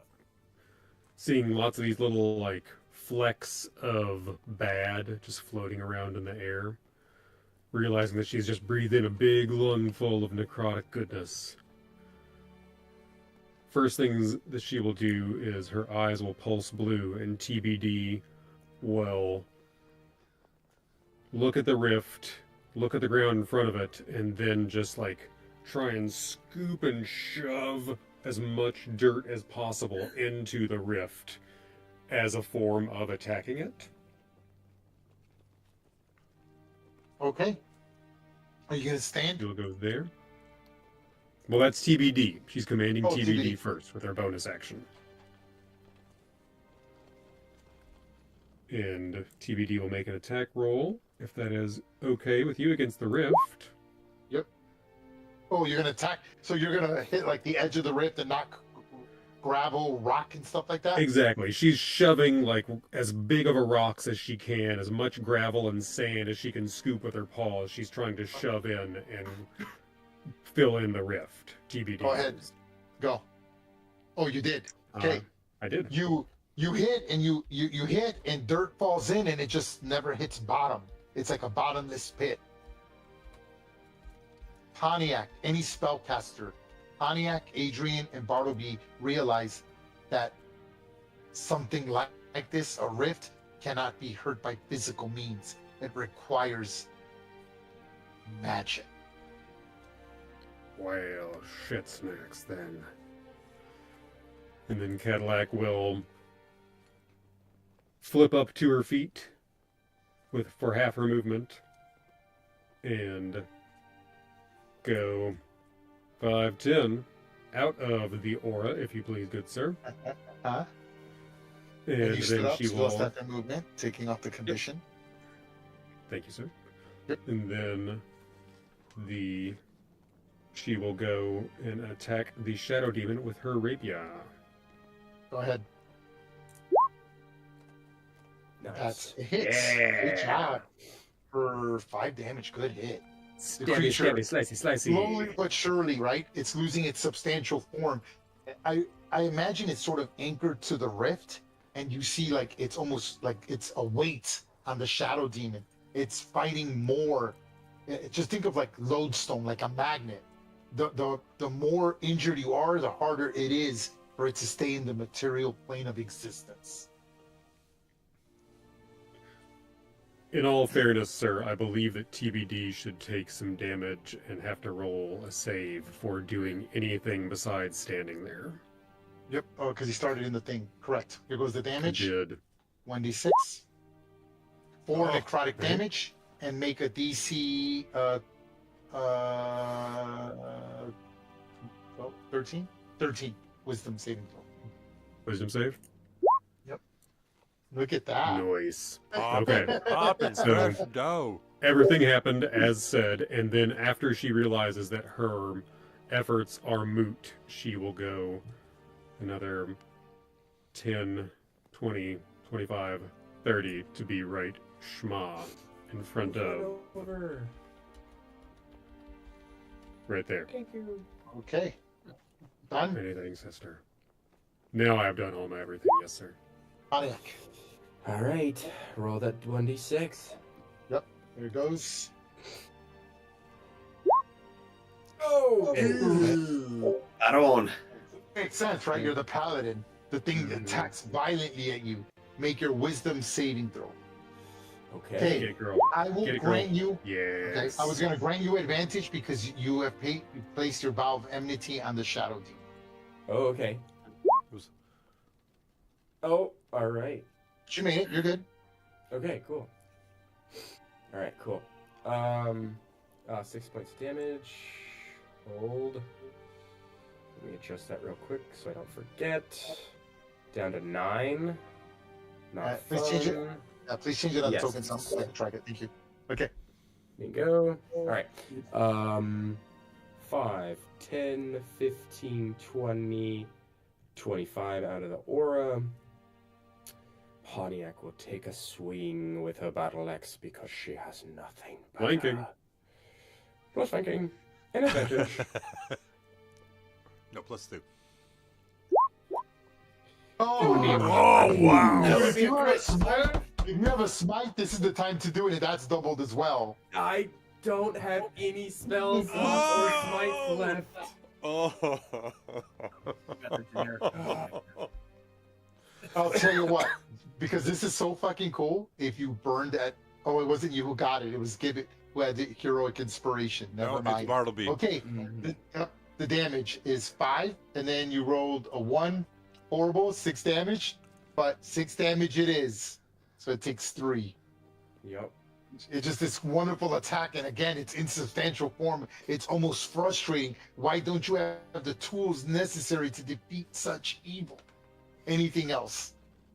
The Lune calls to me, but I must try. I must try. Saw something. Pontiac. All right, that's it. Okay, Adrian. All right. Okay, Started. You take 1d. You take 1d6. Mm-hmm. 4 necrotic damage, and make your DC 13 Wisdom saving throw. Damn it.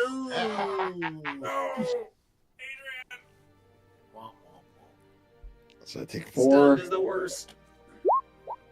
You are incapacitated. You automatically Yeah. deal strength, dexterity saving throws, attack rolls. Heroic You have advantage. inspiration. I'm re-rolling that bad boy. Ooh, go ahead.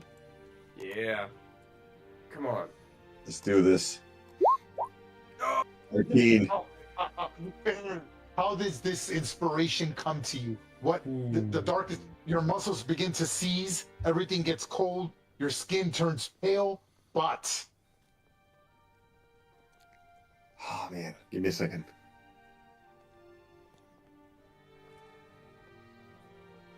I think about the song. I think about the song that I was playing. The song that almost got us clear of this moment, but for this shadow demon. And I just concentrate on the tunes as I just begin to step back out of that rift. awesome, love it. That's awesome. Yeah. Okay, What are you gonna do? I'm going to step back, and I'm going to use Flame Bolt on the rift. On the rift. Go ahead. Make your attack. Beautiful. That's a hit, and that takes 8 damage. Nice. The rift is now bloody. You see gravel, and the rift starts like it doesn't make sense. It's like closing. You know, like in movies when they cast a spell and the rift, the hole comes out and then it's repairing itself. That's what's happening. You're shooting a firebolt at the rift, and the rift begins to close, and it's bloodied. So I can't tell you how many hit points, but you've done at least 50% of it with the additional attack that was given by the shatter. Anything else, Adrian? Not done. Okay. Bartleby. I think Bartleby like moves over by 1, just so it has a better observation of the shadow demon, and he remembers his mutual grandfather with his cousin Gibbet, and he would teach this spell in a sing-song way, and it was, you know, something that I assume because Bartleby's like twice as old as Gibbet. He's like 73, and I think Gibbet's only like 30 something. So he remembers. Is that where you moved? Yeah, that's where is I that moved. where you moved? Yep. Okay. I need you to make a Wisdom DC 12 check. Okay. Being gnome, I have that at advantage. Okay. Oh my god! Okay. Was it a save or a check? A save. Oh. Against DC 12. This is what happens. Bartleby, you get close to the tree and you see a giant hand. You see the dust thorn's hand reach out, grab you, and pull you through the tree. Really? Oh wow! I was. Oh. Ha! Oh no. She sees That's you not great. and she says, What have I done? What have I done? Please, help me. I'll give you what you need. I just... That thing is hideous. It's horrible. But my defender is yours.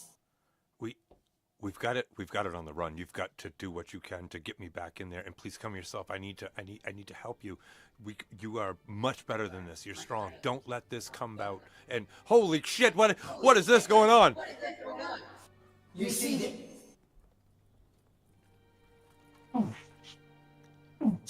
and then you see this come out of that tunnel to the northeast that the druid was trying to tell you about. Stand by as I show you a picture.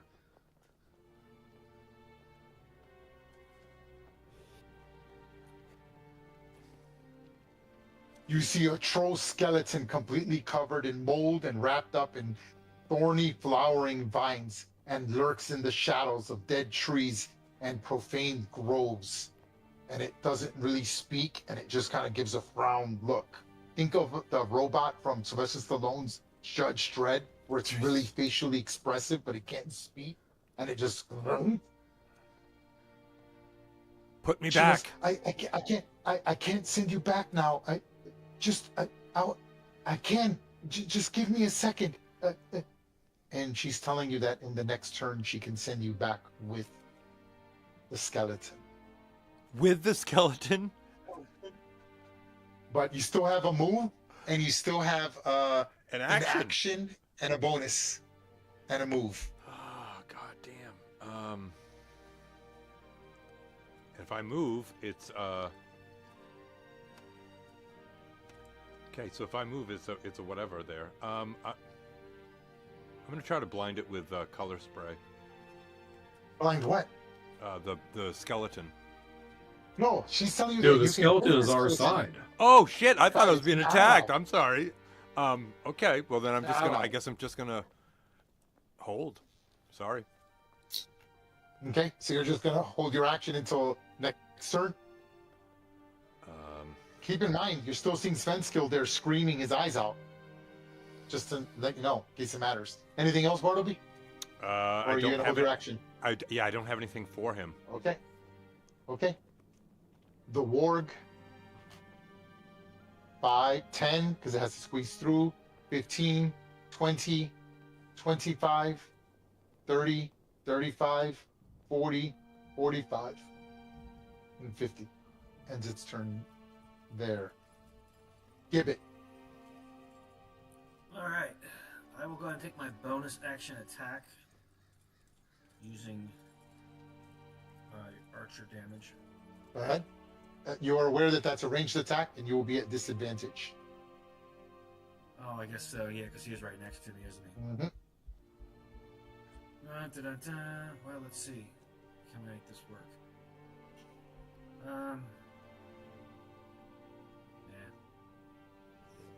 Yeah. You roll damage, not to hit. I need you to roll it to hit. Yeah, I was trying to find the wrong thing. Step away, I got you. Oh, Right on. that's I'll what you take a disengage action. Disengage is an action. Yeah, I'm going to take a disengage action. Okay. All right, go ahead and move. Move where you want. Spell It's a bonus. Yep, I got you. Go ahead. right back to there. Okay. And then what do you do? Now I will go ahead and take my bonus action attack. My archer. Go ahead. Now, do I get advantage against him because of the bright light? No, because it only has disadvantage on the attacks, not to attack. Okay. Very much. I've got you removed right there, so we'll stay closer. Just for the dim light, bright light thing. Yep. Alright. I draw back my starry bow and let loose a massive ooh. Okay.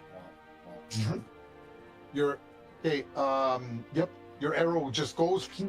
The thing goes out. It's paying so much attention to you. Your arrow just like you point from, or actually it's not a point. It's a bow, right? Yeah, it's just like a starry constellation. Yeah. So just shoot like a magical bow forms and then this like luminous arrow goes flying through the air and just misses. Collides harmlessly against the thick vegetation walls. Anything else? No, just gonna hold a reaction. Okay, top of the turn. You hear Svenskild. He loses 1 hit point. Why we gave him the good berries. It's okay. You should be glad you did that. Else, oh my god. Okay. The Shadow Demon is having none of it, and he will attack Pontiac. Okay. As he sees you being brave and bold and inspiring others. Here goes. See how this wins. 15. Does not hit. It just misses. Okay. Stand by. Shailune protects More of the bright light. Whatever. most likely. 1, 2, 3. Okay. Pontiac, TBD, and Cadillac. You wish to take an attack of opportunity. That's if you didn't already use your reaction. Keep in mind, if you use your reaction, you do not get it until the start of your turn. I didn't track that, so I don't know if you did or didn't. Pontiac, I did not. Nope. You want to no attack? reaction. Yes. Go ahead. Yes, please. Go ahead. Ooh, Oh, good I need hits. to attack with advantage. Sorry. There's my second one. Yeah, Just use it's the okay. Hold on. advantage. What's your rolls? Cadillac. Let me do Cadillac's first since his is on top. You hit it for 3. You hit it for 3 damage. Pokey poke. Okay. And then Pontiac, 14 misses, 12 misses, and the beast hits it with a 16 for 5 damage.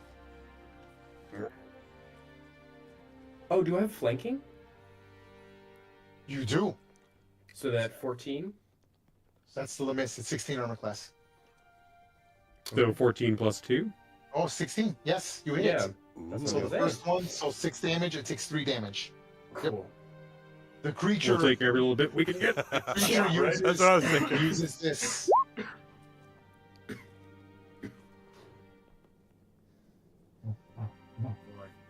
Ooh. Uh-oh. Creep factor. He's like, Okay, I can send you back. Are you ready? Absolutely. Get me back in there, my friends. Hey, big guy, you're coming with me. Hey, do I get an opportunity attack? I don't think he's No. out of your reach yet. He's not out of your reach yet. Okay, yeah, he's still within. Okay, never mind. You just see Bartleby. She shoves Bartleby through, and then you see this giant vine troll skeleton. I will give it the ability to be controlled by all the players. Stand by. That's too much power. Just give it to Bartleby. All players.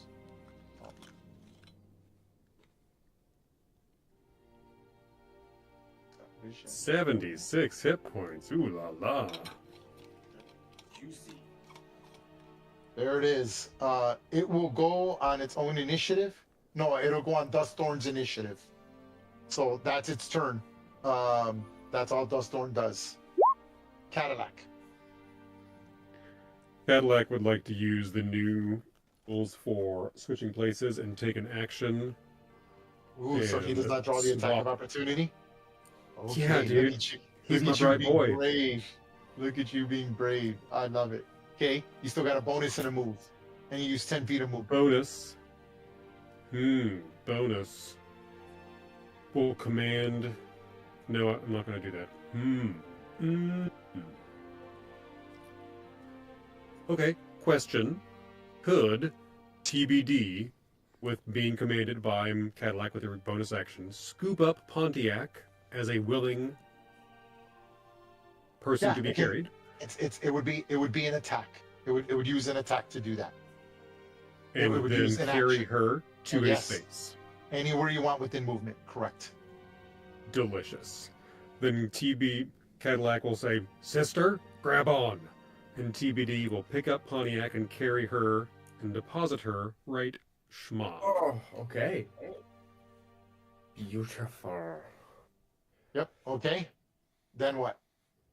Love it. That is my action. That is my bonus action. I will choose not to move, if you please, sir. And I will be finished. Okay, I love it.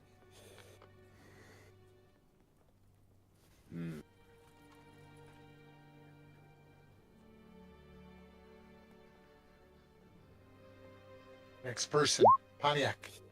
You just see, like it kind of like TBD basically comes, scoops you under. You allow because you get along with your sister, I'm assuming, and then sort of dunks you there. Okay. I would.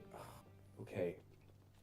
Pontiac has no range attacks, so Pontiac will switch with her sister if she allows.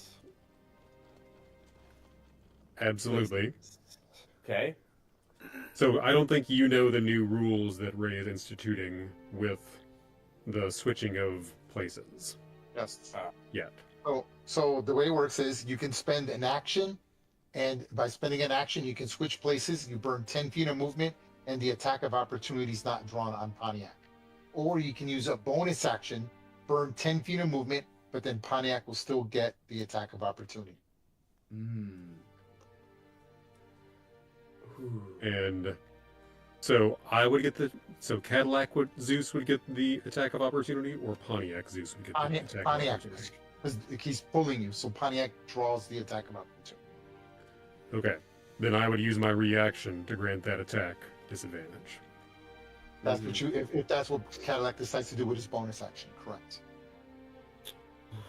Wait, Okay. doesn't With the my show reaction. He should already have disadvantage, doesn't he? Oh, that's right. He sure does. Light. Yeah. If he's in point light, he will be at disadvantage to attack. Let's do that switch with the bonus action so Pontiac can attack. Let's take that. Yeah, gamble. girl. Yes, sister. So Unless I Pontiac made a will be like. taking this hit. If it goes through. Like a damn square dance up here. Let's do it.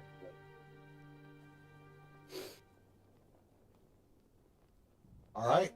Here goes my attack of opportunity. I will take it on Pontiac with disadvantage. 10. Nice. Like terrible. Go ahead and switch tokens. Switch Oh, we already did. We already did. All right.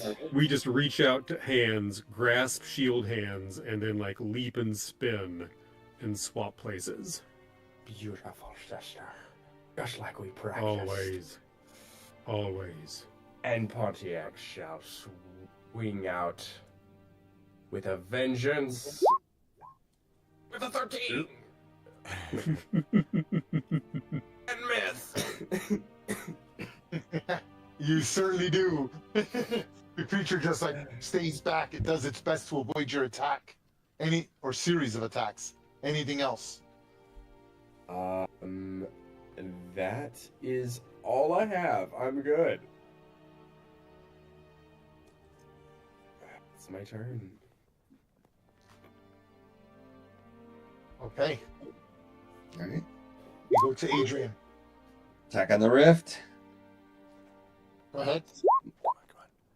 That's a hit. 18. Or it is still bloodied. You just see Adrian's doing his best to close this rift. Again, the rift is physically getting smaller as your firebolting gravel fills in, and then magic reconstitutes the ground as you're destroying the connection between the Shadowfell and the material plane of existence. So think of a silvery cord, and you're trying to cut. It's like cutting a rope, right? That's literally how it is. That's. Oh, the first time I broke through and hit the rift, did the circle get any smaller? Does not. It has nothing to do with it. It's just a material thing that seals it. It doesn't make the sphere smaller. All right, let me see if I got a bonus action. What I can do? I doubt I can do anything. No, I can't. I'm done. Okay. Bartleby. Okay, so I yell over to my fellow Gadabouts. I'm like, fellas, get out of the way. The big fella's with me. Go get him. And so, and without even hesitating, I go back to where I was before, and I'm trying to do Starry Wisp on the. Am I gonna have anything at disadvantage because my fellow short folk are in the way of a large creature? Or should I still have a clear line of sight? Or is there any choke point or bottlenecking or? What do you mean? Oh, you mean on Shadow Demon? Oh, so its armor class is improved by 2. Even though it's a large and everyone else is like 3 feet or shorter. Oh, that's right. I forgot. You guys actually small or medium? You guys are all small, right? Small. The sisters are small. Yes. Except for good. TBD. TBD is medium. Correct. No, but you're good. Correct. You're good. So yes, you are correct. Does not have an armor class modifier. Okay. All right, then I think I'm going to try to do a, where is it, Starry Wisp on that guy after being pulled away. Damn.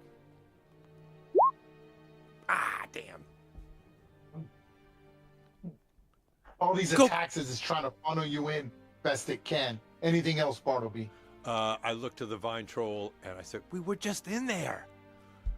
And that's it.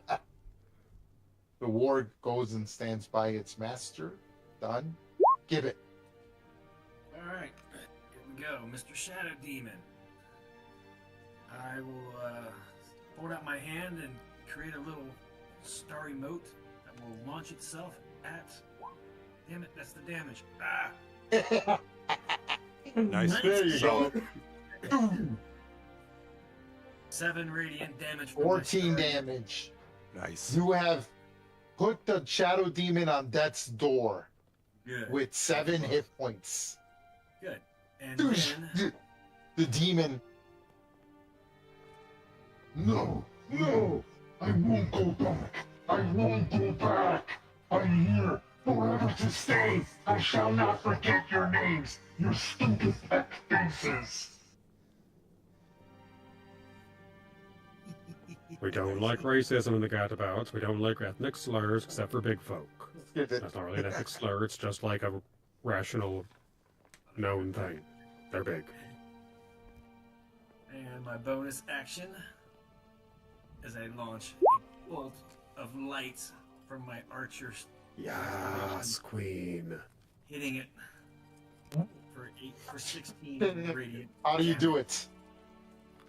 Oh, this is a beautiful thing. He says his cute little words. I just look at him and smile and said, "Remember, my name is Gibbet," and I let it fly. As he stares at me, stunned at the fact that I talk back to him, the bolt just pierces his neck. And that's the end of the Shadow Demon. Okay, stand by. It's beautiful. I love it. Nice, nice, nice. Stand by. The shadow demon recoils as a shaft of pure radiant light pierces the globe. A radiant arrow, humming with a bell-like clarity, hissing through the air like dawn's first clean breath. It strikes the creature's chest, and the darkness around the wound melts like wax. In the instant, the demon edges frays into modes of soot and cold, each black wearing white, before finally dissipating, collapsing. A high keening note rings from the point of impact as radiant fire breaks through its hollow core, unraveling the thing from the inside out. Its voice, if it can even be called that, shatters into a dozen tiny screams that evaporate into radiant sparks. Where it stood, only a faint perfume of ozone and charred shadow lingers, and the light-stitched crater in the earth pulses once before settling into an ordinary, blessed silence.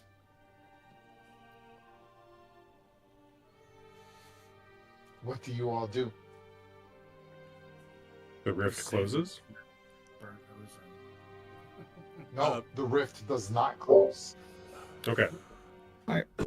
I scream out. May of the I group. suggest? Okay, go ahead. Hold on. Let Adrian go. Adrian, go ahead. Yeah, I scream out of the group. I'm like, I will continue to fight it as my hands are just like flaming as I'm throwing flame bolt after flame bolt. I'm like, Svenfold, save Svenskold. Right then. Right on. Sven. May I suggest, Gibbet, you pour all of your radiantness back into that rift there and see what you can do. The rest of us will go down and get Svenskine, Svenskin. What's his name? Okay.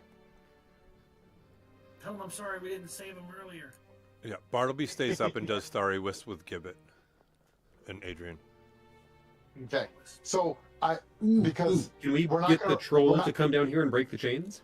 Sorry. Sure. You want the troll to go down there? Yeah. Would love the Hey. troll to break those chains. Adrian, Gibbet, and anybody else going to try to close the rift? Is it just them two using Gibbet Nope. using Radiant and Adrian using Firebolt? Is that it? And Bartleby, Put your yeah, token- Bartleby. Put your tokens anywhere you like.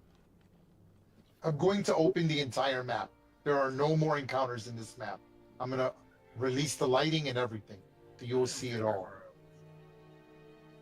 Oh, very cool. Ooh. Huge. Very cool. Wow. Delicious. Yeah. Man, we were pretty efficient getting through that, though, weren't we? So put your tokens where everyone is. I need to know what everyone's doing because I'm going to sort of treat it like a skill challenge. So Adrian is doing that with Gibbet. Gibbet, position yourself where you are around the rift. Bartleby, put yourself wherever you like, and everyone else. And you guys can control the vine troll. So put the troll wherever you like as well. You got Dustthorn, who is here.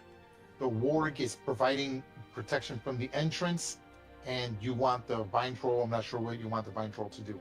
So let me know when you guys are all set in place. I'm good. I'm good. Good. Okay. Pick.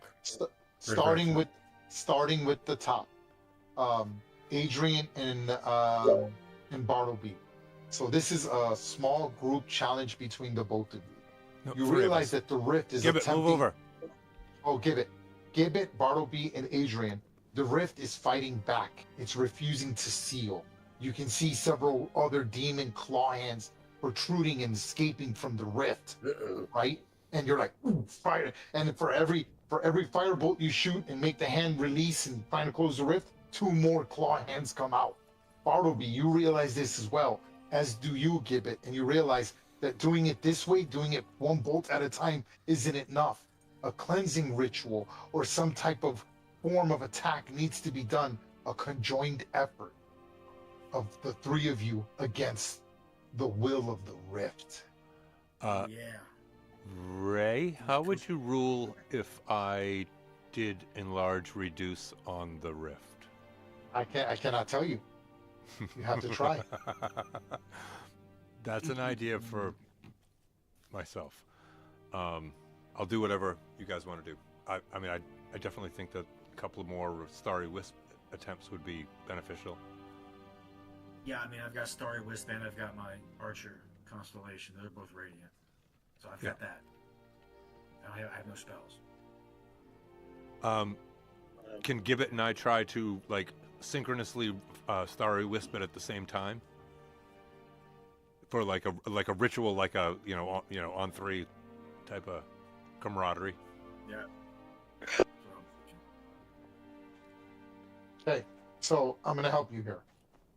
So the challenge, the skill challenge here is closing the Shadowfell rift.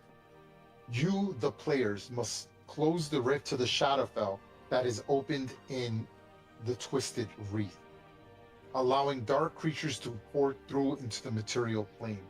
The rift emits an aura of despair and shadows, and you as characters will need to work together using a mix of your skills to seal it before they are overwhelmed and the rift is permanently unsealable.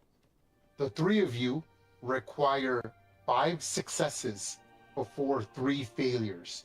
You must do this in a time hack of 4 rounds. The rift shimmers in the air, pulsating with dark energies. Shadows begin to swirl around you, and eerie whispers echo through the forest. The air feels heavy with dread. Several dark figures, shadows, clawed demons, and unbeknownst horrors begin to emerge from the rift, threatening you to step forward. These are the following skills that can be used. Someone write these down so that they know. Arcana, Nature, Religion, Athletics, Persuasion, Performance, and Investigation.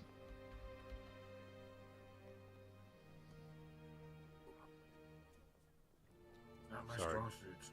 Can we start? Who wants to go first? Question from the peanut gallery. Yes. You said that it was bloodied before. Yes. Will that affect the number of successes or the DCs? So here's not the DCs, but it's supposed to be 6 requirements because of the thrift, the challenge rating. So I took 1 off. So they need 5 Roger instead of that. 6. That's, I think, the first way Thank you, to do sir. it. Yep. Peanut gallery out. Okay, what are you gonna do? Who wants to go Alright. first? Adrian, Bartleby, and Gibbet. I'll use Now, again, persuasion. you can use any skill you want, but the DC will be higher if you can find an imaginative way of using it. Go ahead. I will use persuasion, and I will scream out to these hands that are coming out. I'm like, for every hand you throw, I send one back. I'm like, soon I will close the rift, and it will rip off your arms. If you value your existence, you will return to the hell that you came from. Seek another way, if you can. Okay, that is a medium DC. You are attempting to leave in peace or convince individuals to leave you alone. So that is a 15 DC. Go. Here we go. Damn it. Fuck. You try. That is 1 failure. You're like, the demons laugh and echo and begin to taunt you, and it just sort of distracts you. And unfortunately, 1 failure. Who's next? Bartleby or Gibbet? How are you going to roll Gibbet with his guidance if I request guidance from my cousin? Would that be So his... if you want to give, wait, who's the one doing guidance? Bartleby or who? If it has guidance, I can cast. if you want to give guidance to Adrian, you can do that, but then you don't get a turn. Your turn is giving guidance. You Okay. wish to do that? No. Don't do that, dude. Is this worth the heroic inspiration I just gained, fellas? It's up to you. Let me know what you want to Oh, do. I'm not I'll asking let you, know. Ray. Give I'm not guidance. asking you. 1 point will do it. What's Yeah, that? that's what I'm saying. I mean, I failed by 1 point. we have a failure right now. Right. We don't need a failure. Right, But that's if what you I'm- just give him guidance, then it's a guaranteed success. Yep. Yes. Correct. So we are So both I would out. say. Is that what you want to do? Yep. Okay. How do you give him guidance? I hear his rallying war cry, and I see the reaction of the shadows, basically mocking him. And I walk over and go, "Hey, it's okay. We all have our bad days. Try again. I think you'll get to him this time." Nice. Damn, I hate halflings. No, gnomes. So posy. Success. Persuasion cannot be used again. Who's next? I guess Gibbet just went. So Bartleby. So I got Arcana, Nature. Can I do? You do any skill you want. It's up to your imagination. What about? Was sleight of hand one that you said? Nope. Nope. Okay. Good try. What about performance? That wasn't. Performance Gibbet. is one of them. Was That's one of them. okay. Excellent. Okay, Yeah. so again, I really pretty much haven't stopped playing the whole time. So now I'm like looking very intently on it, and I'm trying to play the most healing vibe that I can to like close the void between this world and that. And I'm going to perform wonderfully, please. Nice. Look at that. Yeah. That's two successes. Two successes. Okay, new turn. They're going to keep going, and then we're going to go to the other group. So stand by. Adrian, Gibbet, Bartleby. Who's going to go next? Adrian, you should go Are we all first. through that? Performance and persuasion cannot be used. Okay. He said we can use any skill, right? Up to your imagination. The more unbelievable it is, the harder it will be, and can almost be impossible if you do something silly. Okay. Remember it. Somebody else go ahead and go real quick. I'm gonna think about this for a second.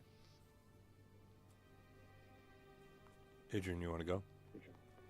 Shit, I remember what we had left. We had You athletics. have Arcana, Nature, Religion, Athletics, and Investigation. I mean, nature's my thing. I'm not necessarily good at it, but I'm much better. They're all shit for me. Chop, let's go. Come on. It's getting late, and we need to. People, I'm pretty sure people have to work tomorrow, but come on. Yeah, I gotta go. I gotta wake up in 5 hours. Okay, come on. So let's do it. Come on. Who's next? All right, I'll go ahead. Go ahead, Gibbs. You know All what you want to do? I'm gonna look at this. Yeah. Okay, yeah. Call Bartleby my knows inner what he druid wants to here. do. Using the nature skill. Okay. I see the way this rift is formed. I realize it's probably not like. No, you know what? It does look like kind of a normal crack that I would see out in the woods at some point in my career and my life as a druid. Mhm. Also, with the guidance of Maliki, I think I can maybe find a better way we can attack this a little differently next time. Of course, See if you use can. it- use it close. You can tap into the natural energies of the earth to heal itself. Beg to the goddess Maliki to reinforce your will, closing the seal. Go. DC 14. Yeah, come on, nature. Yeah, fuck. My The God, dark my energy. The dark energy lashes out, causing you to take 1d4 psychic damage. You take 1 psychic damage. Oh, your nose begins to bleed and you're straining, using, I imagine you're grabbing primordial forces, right? Weaving them in, doing whatever you can to reinforce the seal. Okay, that's done with Gibbet. Bartleby, Adrian, what are we doing? Bartleby. I don't know what. Oh, go ahead, Adrian. It's up to you. Oh, okay. Bartleby's out on a Cliff here, and he is going to do. He's going to keep playing, and he is going to attempt with sleight of hand to play and sneak in the song that he normally plays whenever he does the cantrip mending. Oh, okay. Nice. All right. I think that's pretty good the way you used it. I'll say that's really difficult. So you're kind of doing, I imagine you're doing like a riff, like in that, what's that movie, Crossing Roads with Rob Macchio, right? Oh, Like, yeah. Yeah. right? Something like a really difficult riff, something that you don't always get. Yeah. So I'm gonna maximize the DC, 16 DC. Now, if this is bunk, do I still have the opportunity to do my inspiration, or do I have to declare it now? No, you can wait till after you roll. Okay, cool. Yeah, I think I'm gonna burn it. Okay, go ahead. Hey, don't forget, you got guidance. Oh, I thought you gave guidance to Adrian, or is it to everyone? Oh, no, give it took a turn. Adrian, I'm sorry. Yeah, you took a turn. Yeah. So you try to work it out and you almost get it, and then you just sort of do a rough chord, ding, and you're like, ugh. And the demons kind of feed off your mistake, your anguish, your anxiety, your insecurity of being able to hold the note, and it just kind of empowers them. Do I take any psychic? I am about to see failure. The words creates confusion among your allies, causing disadvantage on the next check made by another player. Oh, Okay. I'm sorry, guys. I'm sorry. I thought I had something there. it happens. Okay, Adrian, what are we doing? I see what everyone's doing, and I realize like, we're doing it all wrong. We're trying to find ways of circumventing it instead of thinking about what we're looking at. We're looking at a rift. We're looking at literal soil and a hole, and we're trying to close that hole. So I use survival to try to figure out what about the environment around me. What is it that I can utilize? Is there a mound that's higher that can fall into it? Is there a way the crack is done so that I can attack it in a specific way to, bring about a stronger effect? Okay, yeah, I get it. Go like ahead. it.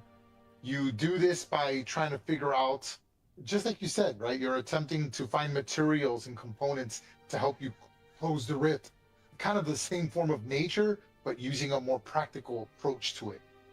Yeah, I will say that is a standard roll, DC 15. All right, disadvantage. Here we go. Ugh. Okay. Boom. You one more failure and you guys are done. Who's So next? We're 2 and 2. What do we have left? Yes, you're 2 and 2. Arcana. No one's done Arcana. No one's done religion, I think. And investigation. Oh, investigation. They're all the same. +1 for me. I got a. I can do my best. What are you gonna do? Someone did persuasion already. Yep. Okay. Persuasion and performance cannot be used. What about perception? I mean, there's a way. Let me hear it.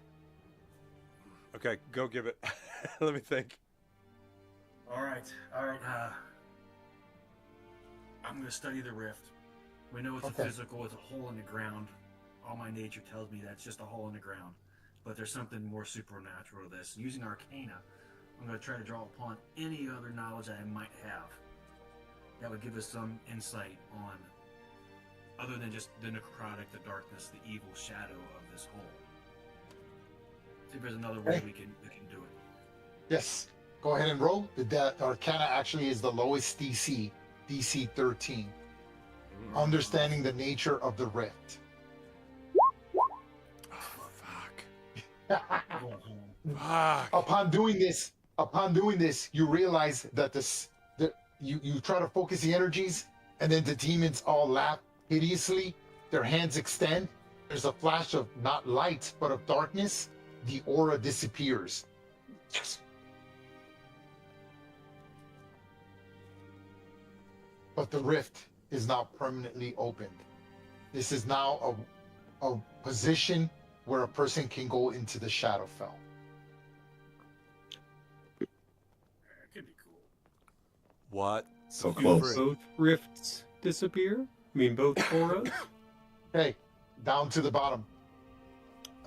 Cadillac, Pontiac, TBD, and Divine Skeleton Troll. The Dusthorn goes into her tree because she's so frightened. The Warg is providing security in case someone tries to attack her. You guys see Svenskild. He probably would have taken one more point of damage. And you see him there, it's still wasting away as this obelisk is feeding off of him. The rift. Now, when the rift seals, when the rift remains open, had they succeeded, you would have destroyed the aura here, but they failed, so the aura maintains. What do you do? I think we send in the Vine Troll to kind of try to bring him out. The troll- Absolutely. Hey, so this is still the same thing. It's a group challenge. The Vine Troll just goes in and uses athletics, and it's using athletics in a manner of physically attempting to restrain, defend emerging threats, or removing one. And it just attempts to like go in there, just where it steps into the rift. You see like it begins to wilt. So the creature's taking sort of like damage, necrotic damage, as he steps in, and he doesn't care, right? It's an automaton, it's a golem.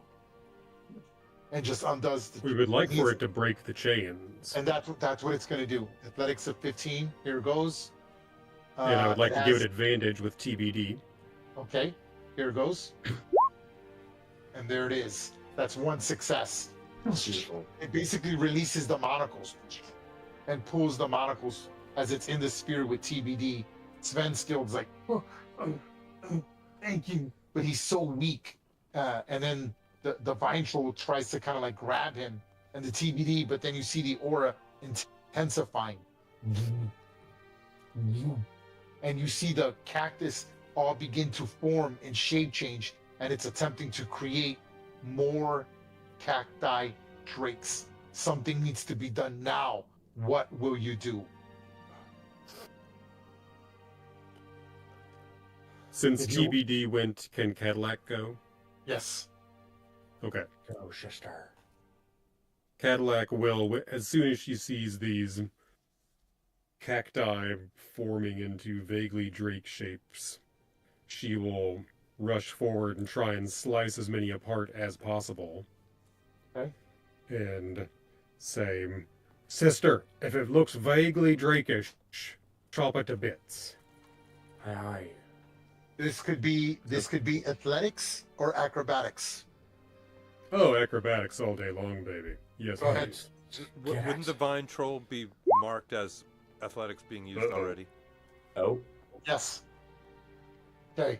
So again, you're cutting and and you're moving as fast as lightning, as fast as your body's able to move, but they're just growing faster. The aura is feeding into the bleeding. It's right. You see the roots like pumping necrotic energies to the plants. Okay, that's one plants failure. don't have brains. Who's next? Pontiac. What's Pontiac gonna do? Pontiac will use persuasion to talk to Svenskild, and she will look at him and say, Svenskild, I barely know you, but you are a powerful druid. The town speaks miles of you. Look at you. Stand up. Fight it. You are stronger than this. Don't let it beat you. Awesome. Go ahead and make a persuasion roll. Love it. Okay. Bam. Boom. You needed a 14. That's a success. With the chains gone, he's so weakened, he stands. You see the aura around the obelisk begin to fragment slightly, right? And the aura dims on and off slightly as it's using more energy to try to create these ambush, these cacti drakes. That's one success. Who's next? Is it back to the top? Yep. Yeah. Anybody? TBD is part of the skill challenge if you want him to be.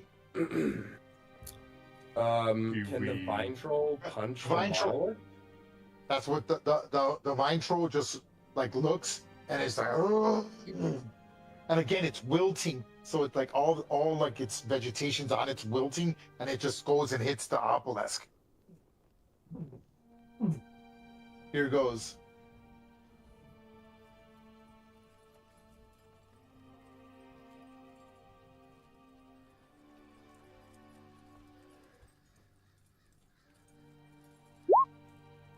Wow, and succeeds. That's 2 successes. Who's next?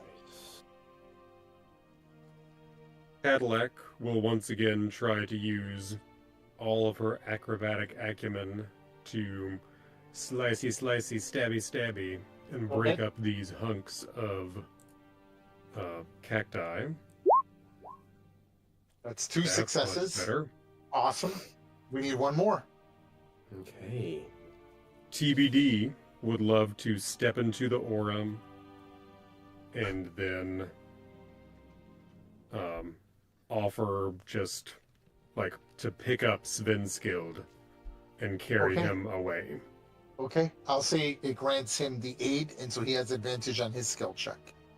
Pontiac. Okay. Pontiac. Does Pontiac get the idea that this kind of aura has a conscious or like a being or something that's... Yes, I guess that it's sort of, think of the obelisk as the spirit, a symbolic spirit of the wreath, Okay. and all this toxicity has made it angry, depressed, and anxious.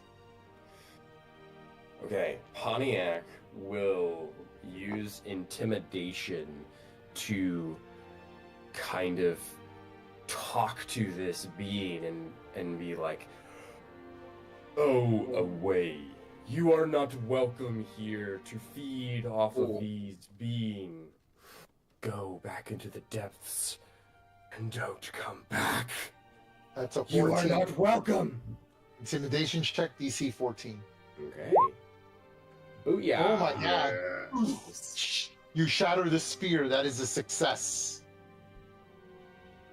All right. Better than ours. The wilts of the vine troll, the druid looks at him. He kind of like waves his hand, and the troll just sort of like topples and continues to push in. And goes back to provide itself as the defender of the tree. Okay, this is a good place to stop. It's getting late. We will handle the investigation questions if you want to speak to Dustthorn, what's going on, get the full story, all that. Let's give you experience and let's call it a night. Good session, guys. That was good. Good session. Awesome. Yep. Okay, here we go. You guys ready for experience? Yeah. Did you think it was going to go that way? No. So, right, I totally winged that. I didn't think that you guys were going to try to talk to her. And I was like, but there is conflict. I did leave that open, but you're the first players, well, you're the only ones who dealt with her. The other players are dealing with the mother. Ooh. So you're dealing with the daughter. Yeah, keep in mind they've got help? 6.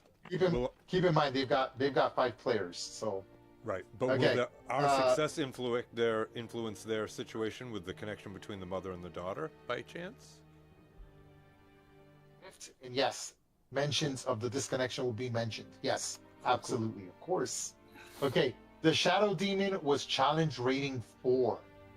Experience value 1100. Delicious. Okay, the Drake Cactuses were challenge rating 2. There were 2 of them. Each of them were worth 450.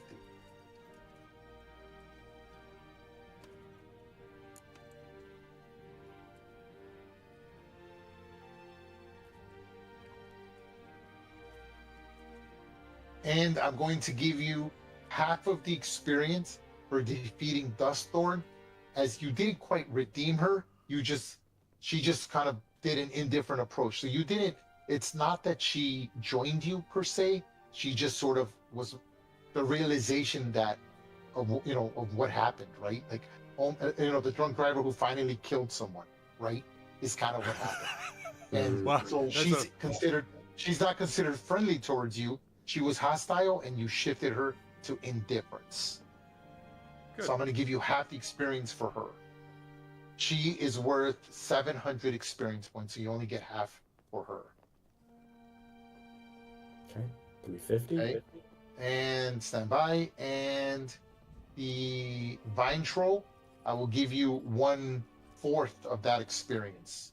The Vine Troll was worth 1100, but you got 1/4 of that, only 25%. So 275. Add it all up and divide it amongst each other. And Omar, you get the full experience for this because this is your character. Anything that happens to this character carries on to the next campaign, to your next session. Anything for the warg? Oh yes, I'm sorry. The warg, same thing. 1/4 for the warg. I'll give you half because you were able to shift the warg to indifference as well. Was worth 100. So you get 50 for the warg. Okay, I got 2675, so 2700. Yep, I got that too. And then divide it evenly amongst each other. Cool. Among 5 players. 540. Are we playing it so that Adrian is just So taking 600? off, or are we going to try to help him? Because I mean, our objective is essentially taken care of because we were hired to find Sven's guild there, right? Well, I'm about to explain really quick on why Adrian needs to get going because I actually had something. I knew he was going to come, and I had to plan something. So I've got a reasoning for him on why he's going to have to get out of here, and it's up to you. I don't know what you're going to do. I don't want to know. We'll discuss it. I just need a basic idea. Is your intent to look everything here, talk to the Dustthorn, get the real history, the real story, what's going on, and then pursue here and go deeper into it? Because there's passages that go north, right? Or are you going to be like, okay, we're fucking done. Like, this is just too much. Are you going to rest here and take a long rest? I mean, she's indifferent. She probably would let you rest here, right? And then continue on, or you're like, no, we need to get the hell out of here. There's something going on, and it's beyond us. That's up to you to decide. I don't know about you guys, but I need a long rest. Yeah. And By the way, Need nappy nap. by the way, you guys never went looking for the treant, which was right here. Where? Hold on, let me zoom back. All right, boys, I gotta let you go. Sorry about that. Yeah, All right. it's all Hey, have a Good good night. one, brother. Good night. Nice playing with you. Oh yeah, see that. Manage XP, add 600. Oh yeah, baby, we getting it going. Oh You guys- man, You guys never went exploring over there, so you could still go speak to the tree. The tree is actually good, so you could go. You know, Dustthorn can tell you this and be like, "Oh yeah." So now that you've gotten rid of the threat, the emanating aura, but the seal's not broke. So think of it like this: the seal, the rift was sort of like expanding, right? And it was leaking out all of this necrotic energy, but now it's stabilized. The reason it's stabilized is because it was trying to either become a bigger portal or a permanent fixture. So it's no longer radiating that radiation, that necrotic energy. It has stabilized, and this is now a Shadowfell entrance, which there are several in the campaign. So this is now the third one that I've created. You failed in closing one the players did not get to, and they failed to close the third one. So the more openings I have, this is allowing Shadakai and Netheril forces to move here instantly and not have to, right? They can basically teleport there. It's like moving through the Underdark, and then right, because the Shadowfell's time and space is different than the material planes. Sometimes it can go faster, and sometimes it can go slower. The more you maneuver it, the faster you can go. So they could clear, like for example, you getting to the Moonshae Isles took you guys like days. They could probably do it in half that time. Okay. Yep. That's it, folks. This is a good place to stop. Don't worry. So just put down in the notes that we still got to do treasure and investigation. Okay. Okay, cool. Okay. Hey, Ray, we have a discrepancy in our levels. So if it's 23, 25, or 20, 2350, because I would imagine that since we round up to the nearest 100. 2325. Sorry, my first one. I just typed it in. Really No, fast. It's but why 2325. why do we even have the 25? Because we normally round up to the nearest 100. So should it be You can go to 24? 2350. I have no problem. Go to the 2350. It's fine. Not a big deal. Go to 2350. You're good. And I'm not trying to nitpick over XP. Thank you very much. Yeah. It's a nice map. Yeah. Oh yeah. No, Oh, definitely that's great super fun. session. Great Yeah, dude. map. So we don't necessarily have to leave, but we can stay here because I think that I totally don't want this dude to leave our site and get him back, because you said first come first serve from the Duke or whatever it is, right? Or from the chief. Yeah. The chief, yeah. So like, Yeah. he's our bounty. I mean, don't forget what you remember. Your job was to discover why the wolves are attacking. You found out goblins are somehow involved. They don't know anything about goblins.